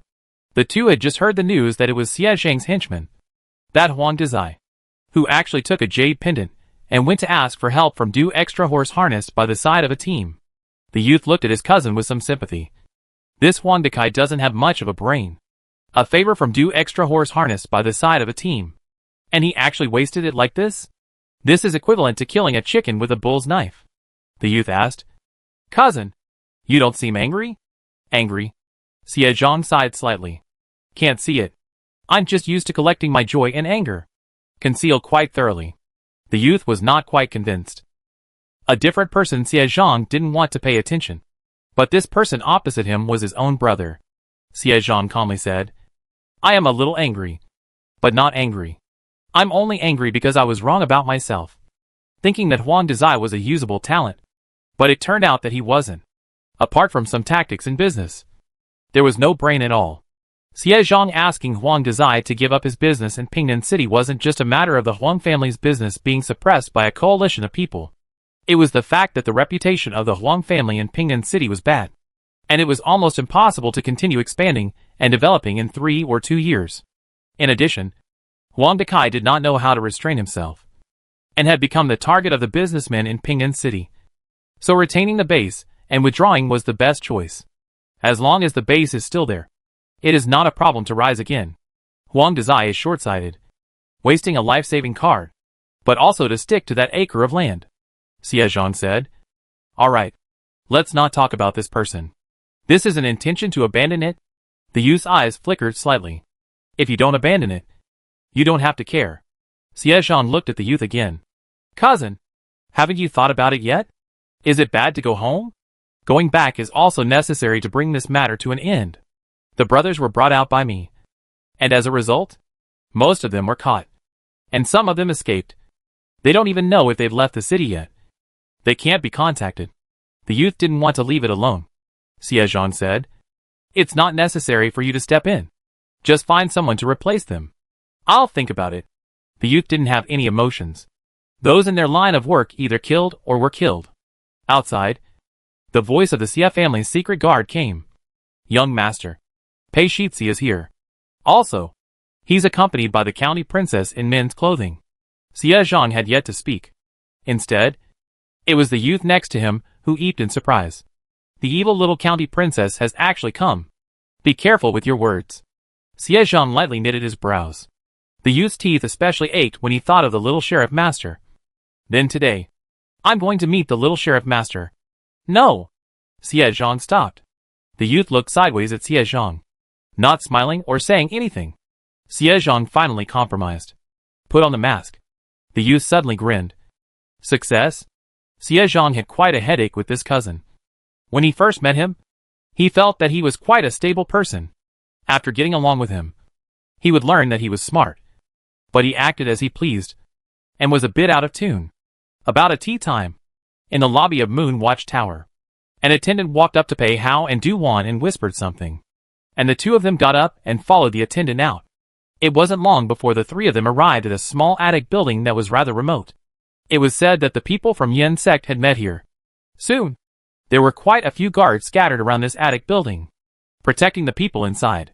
After waiting for a long time, the person who had met did not appear.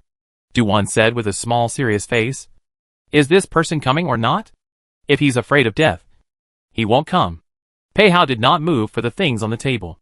Du-Wan likewise did not move. The reason was that these tea and snacks had already been put up when the two came in. At this exact moment, there were footsteps outside the door, and a person hurriedly walked in. A valet from Moonwatch Tower. 2 gentlemen. Someone has asked my little one to bring you a letter. The attendant placed the letter on the desktop and was about to retreat, but let Du-Wan call out. Du-Wan pointed to the letter. Don't rush. Open the letter. Yes. The attendant picked up the letter again and opened it and spread it onto the desktop. Du-Wan directly poked her little head over to read the content on it. Pei Hao froze for a moment when he saw her do this. Then he thought for a moment. Has the little girl been pitted too much? Afraid of people playing dirty tricks? Even the envelope is guarded? Du-Wan opened her mouth. Pei Shitsi, by your words, is really afraid of death. Well, it's estimated that the people protecting you around were mistaken for an ambush. Pei Hao also scanned the contents of the letter. The other party also asked us to meet at the riverbank in front of the Moonwatch Tower. Should we go? Forget it. Don't go.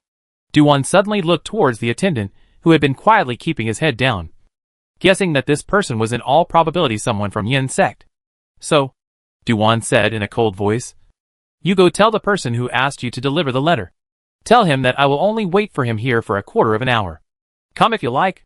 Thinking that I don't know who he is like. The attendant was confused for a moment, then understood something and answered and went out. Pei Hao was again surprised by this wave of her actions. But in that case, what if the other party really doesn't come? Pei Hao asked. Aren't you in a hurry to know? Rushing is not a deal.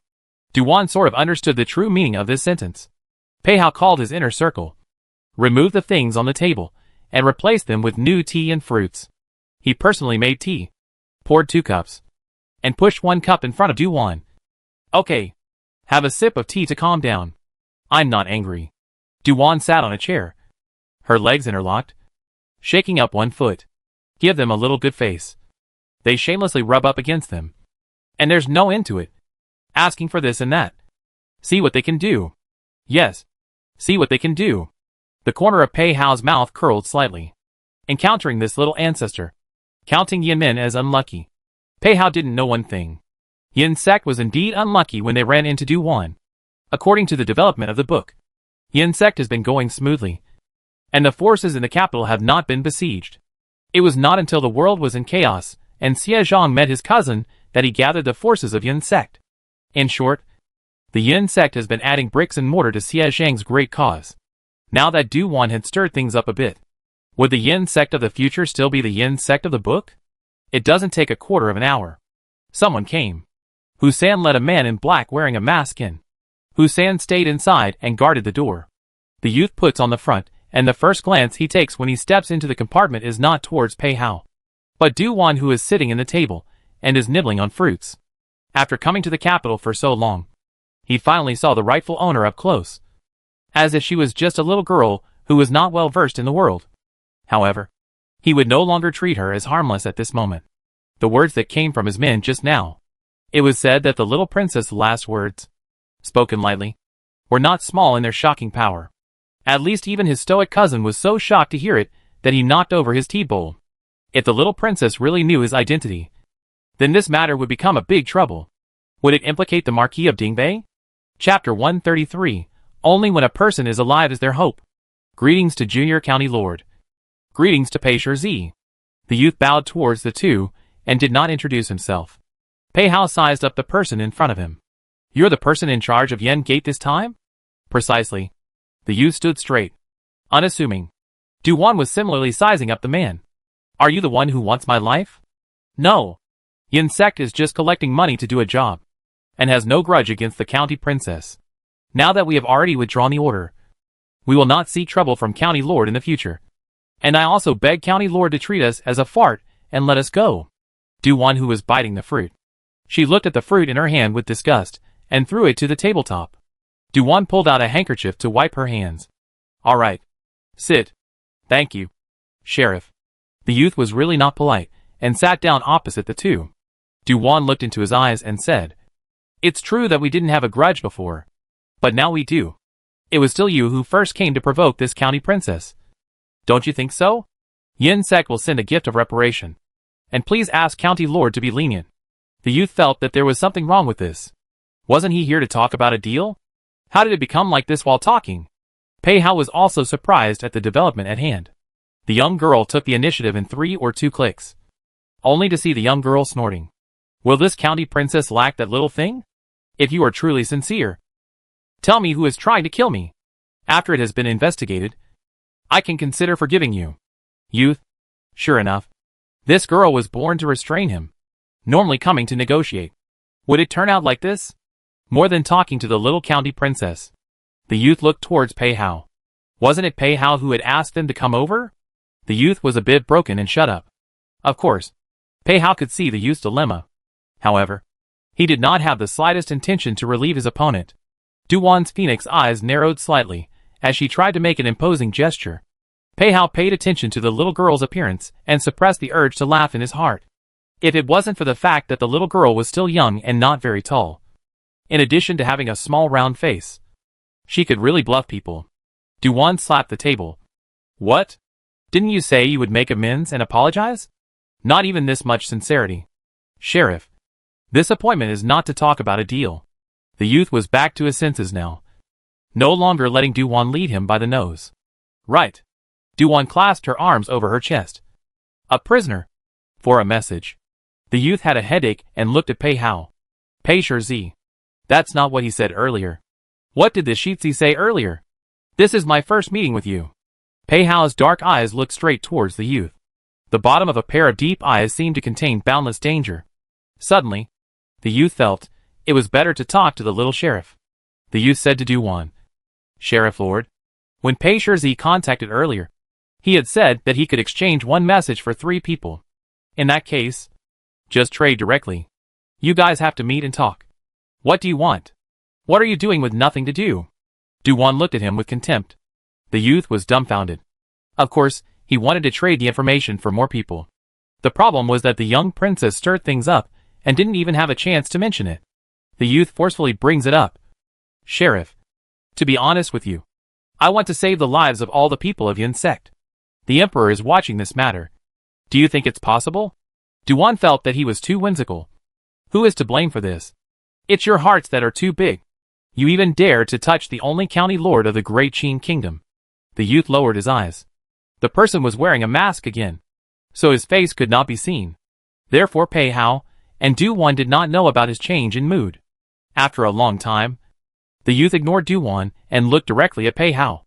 Pei Shi, I can tell you the news this time, and I won't change the 3 people. I just want to try to save the lives of the people from Yin sect in prison. On what basis? Pei Shi probably doesn't know that the people who were able to gather at Yin sect were all orphans who couldn't survive. The people of Yin sect support each other in order to survive in this damned world. As long as we can save their lives, the conditions are whatever Pei Shi wants. Pei Hao was silent. Du-Wan opened her small mouth for a moment and pursed her lips. From what she knew from the book, Yin sect was indeed like this initially. In the middle of the day, Du-Wan said quietly, So what if you are an orphan? Can your hands be stained with the blood of innocent people just because you are an orphan? The youth suddenly raised his head, his deep pupils gazing at Du-Wan and Pei Hao. If one can live, who is willing to have their hands stained with blood? Besides, Yin takes orders, except for this one from you, County Princess. There really isn't anyone innocent. Du-Wan, is she to feel honored? The youth was plainly telling him that he would take this order at that time purely because the other party had offered a super high price. Pei Hao suddenly asked, What price did the other party offer? 200,000 gold, the youth uttered with difficulty. For a moment, Du-Wan suspected that she had heard it wrong. What emotion is 200,000 gold? The currency exchange in the Great Qin Kingdom was 1 tael of gold equal to 100 taels of silver. And 1 tael of silver could be exchanged for 1,000 coins at a money changer. A bowl of vegetarian noodles on the market is only 2 or 3 copper plates. If 1 copper plate is equivalent to $1, how many billions of RMB is 200,000 gold equal to? Du-Wan's thoughts were flying. Pei Hao was equally shocked by the astronomical price. However, as much as the Shitzi master's mind was floating, he remained cloudy and calm on the surface. The youth said, I can only tell you this first. When the 2 of you find a way to save the lives of the Yin sect people, I will definitely tell you all the clues. Du-Wan was in a difficult position. It was Pei Hao who thought about it and agreed. It's just preserving lives. Right? Yes. The youth had no other requests. For those of them, as long as they lived, there was hope for the future. In death, there was nothing. The youth rose gracefully and made a silent salute towards Du-Wan and Pei Hao. Turning to retire, Du-Wan furrowed her small brows and looked at Pei Hao. Why did you agree? Actually, this condition is a bit better to do than letting 3 people go. Pei Hao picked up the tea and tasted a mouthful. The corners of his eyes and eyebrows stretched out. The whole person exuded a particularly soft aura, good-looking beyond words. Du-Wan was lost in thought for a moment. Immediately came back to God. Continued to board the small face said, "What do you mean, ah? I did not understand.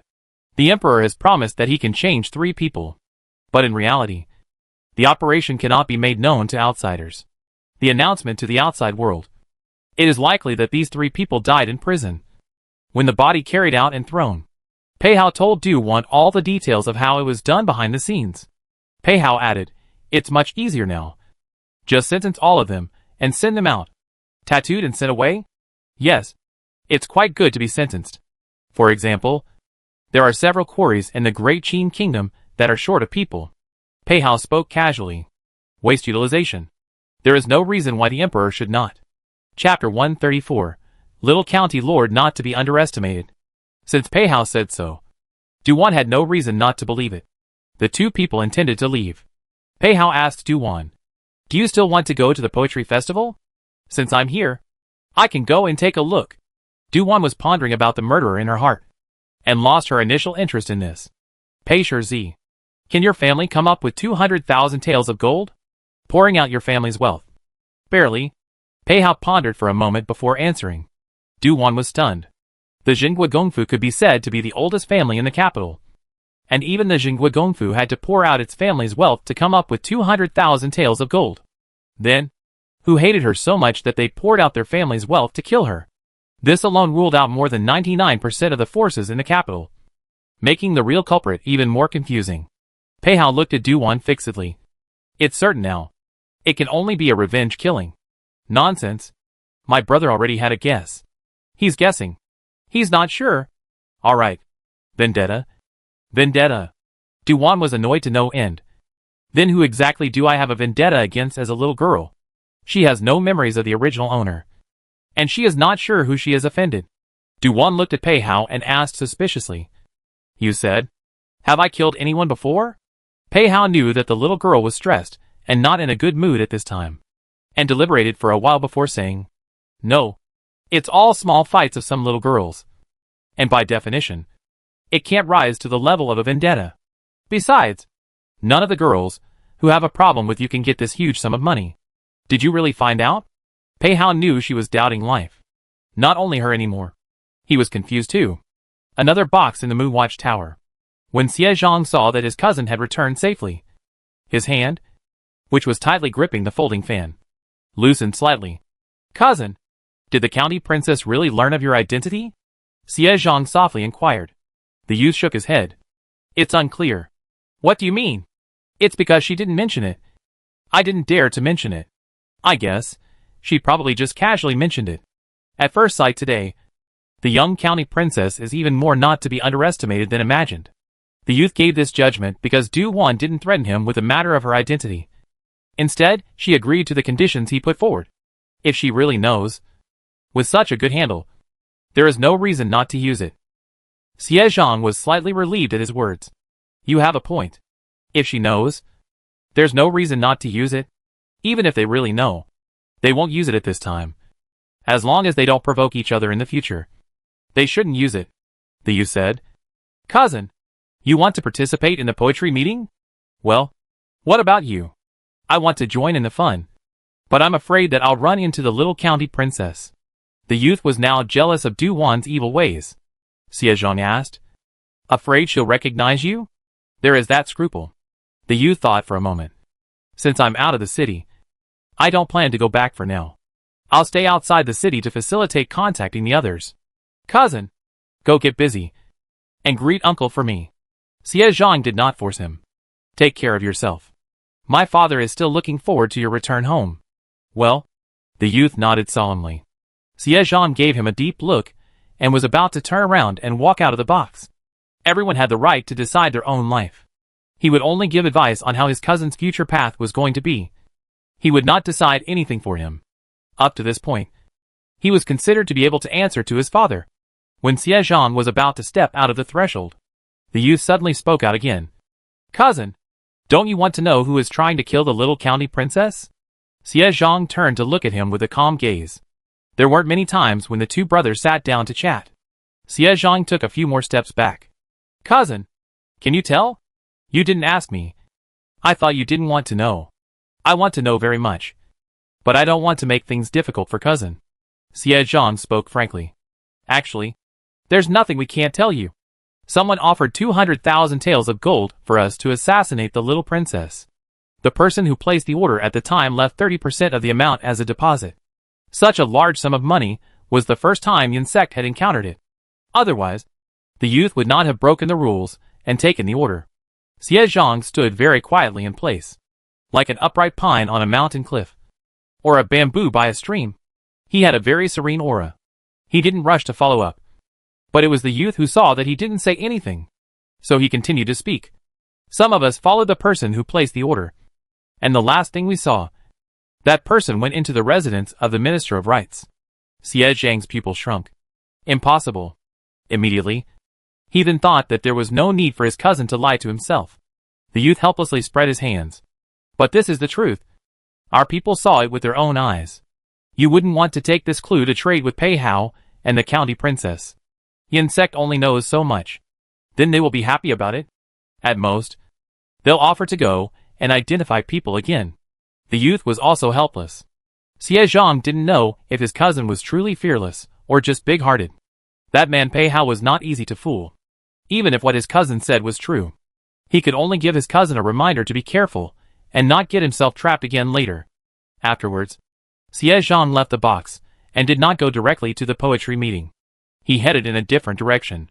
It was the depths of the Moonwatch Tower's garden, a building that was not open for business. The poetry meeting in the lobby of the Moonwatch Tower. Readers gathered, regardless of age. There were drooping gentlemen and vibrant youngsters. Duan came over to have a look and also saw the last time Ning Xianhe and other students of the state prison. Pei Hao took him. Did not go back to the original seat. Found a corner and sat down. They just came to see the fun. Not ready to let people look at the fun. The previous position is too conspicuous. Pei Hao just wanted to push the portee towards the little girl.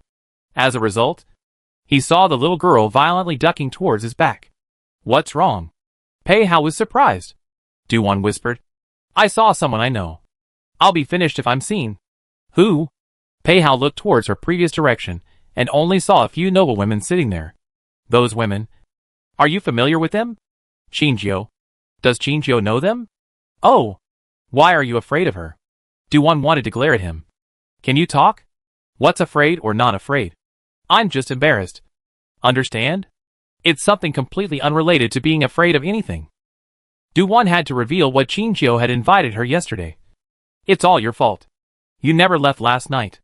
Originally, I wanted to wait for you to leave, and then have someone go over to say something. As a result, Pei Hao interrupted her. If I had left, you wouldn't have had the drama to watch later. Duan unhappily pouted her small mouth. It's not like she didn't find anyone to complain to. Pei Hao amusingly pulls her to sit beside him, blocking her with his tall body, so that even if Qingjiu looks this way, he won't be able to see her again. This is fine.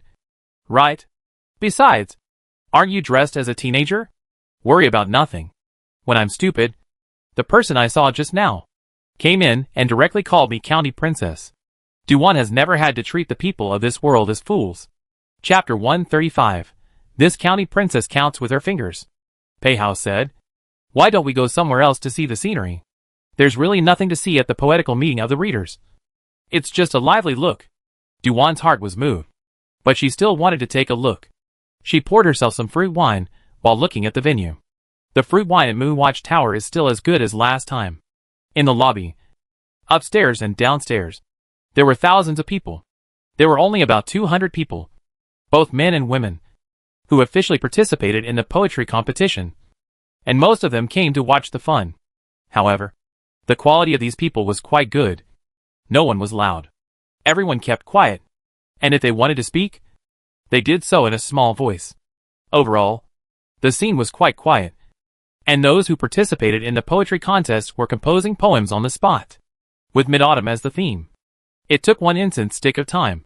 Among the participants, Duan also saw her acquaintances, Su Yu and Ning Xianhe.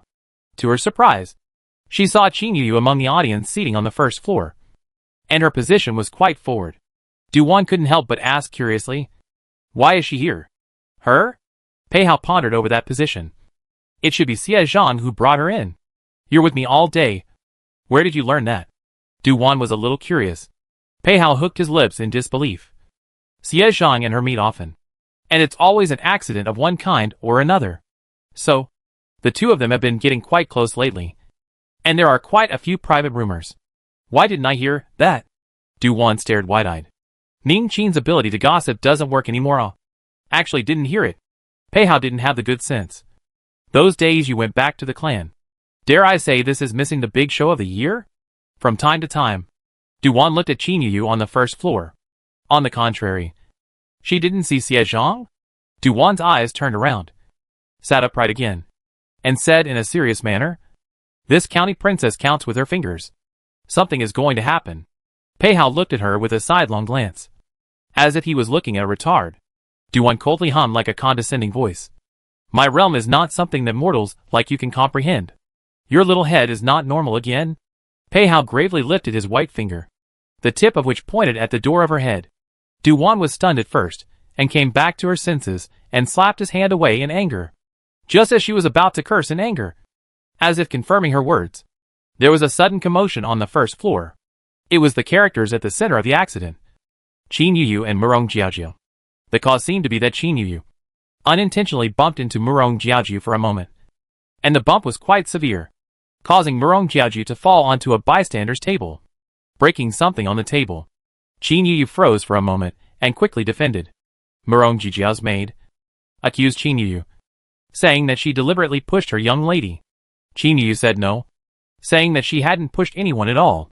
Du-Wan grabbed the melon seeds on the desktop and excitedly got high on melon seeds to watch the show.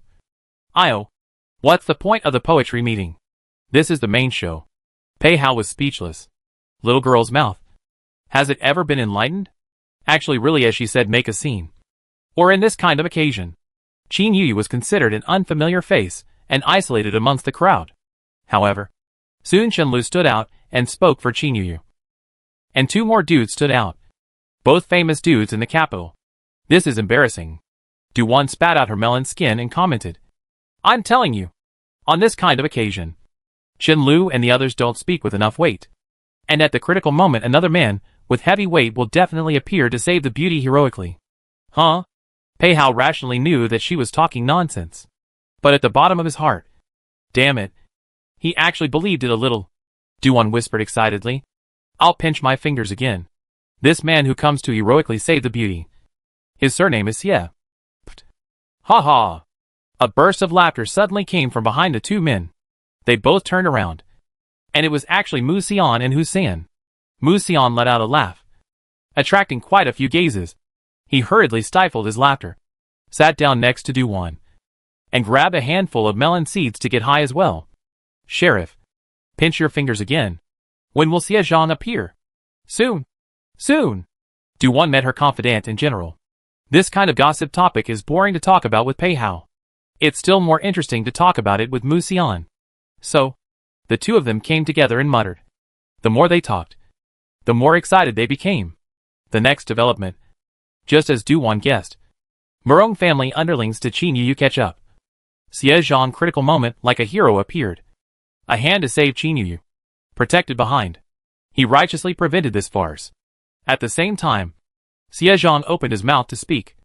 "Is extremely beautiful." He did not ask what. On the spot bluntly said in the poetry meeting to make a fuss is not appropriate.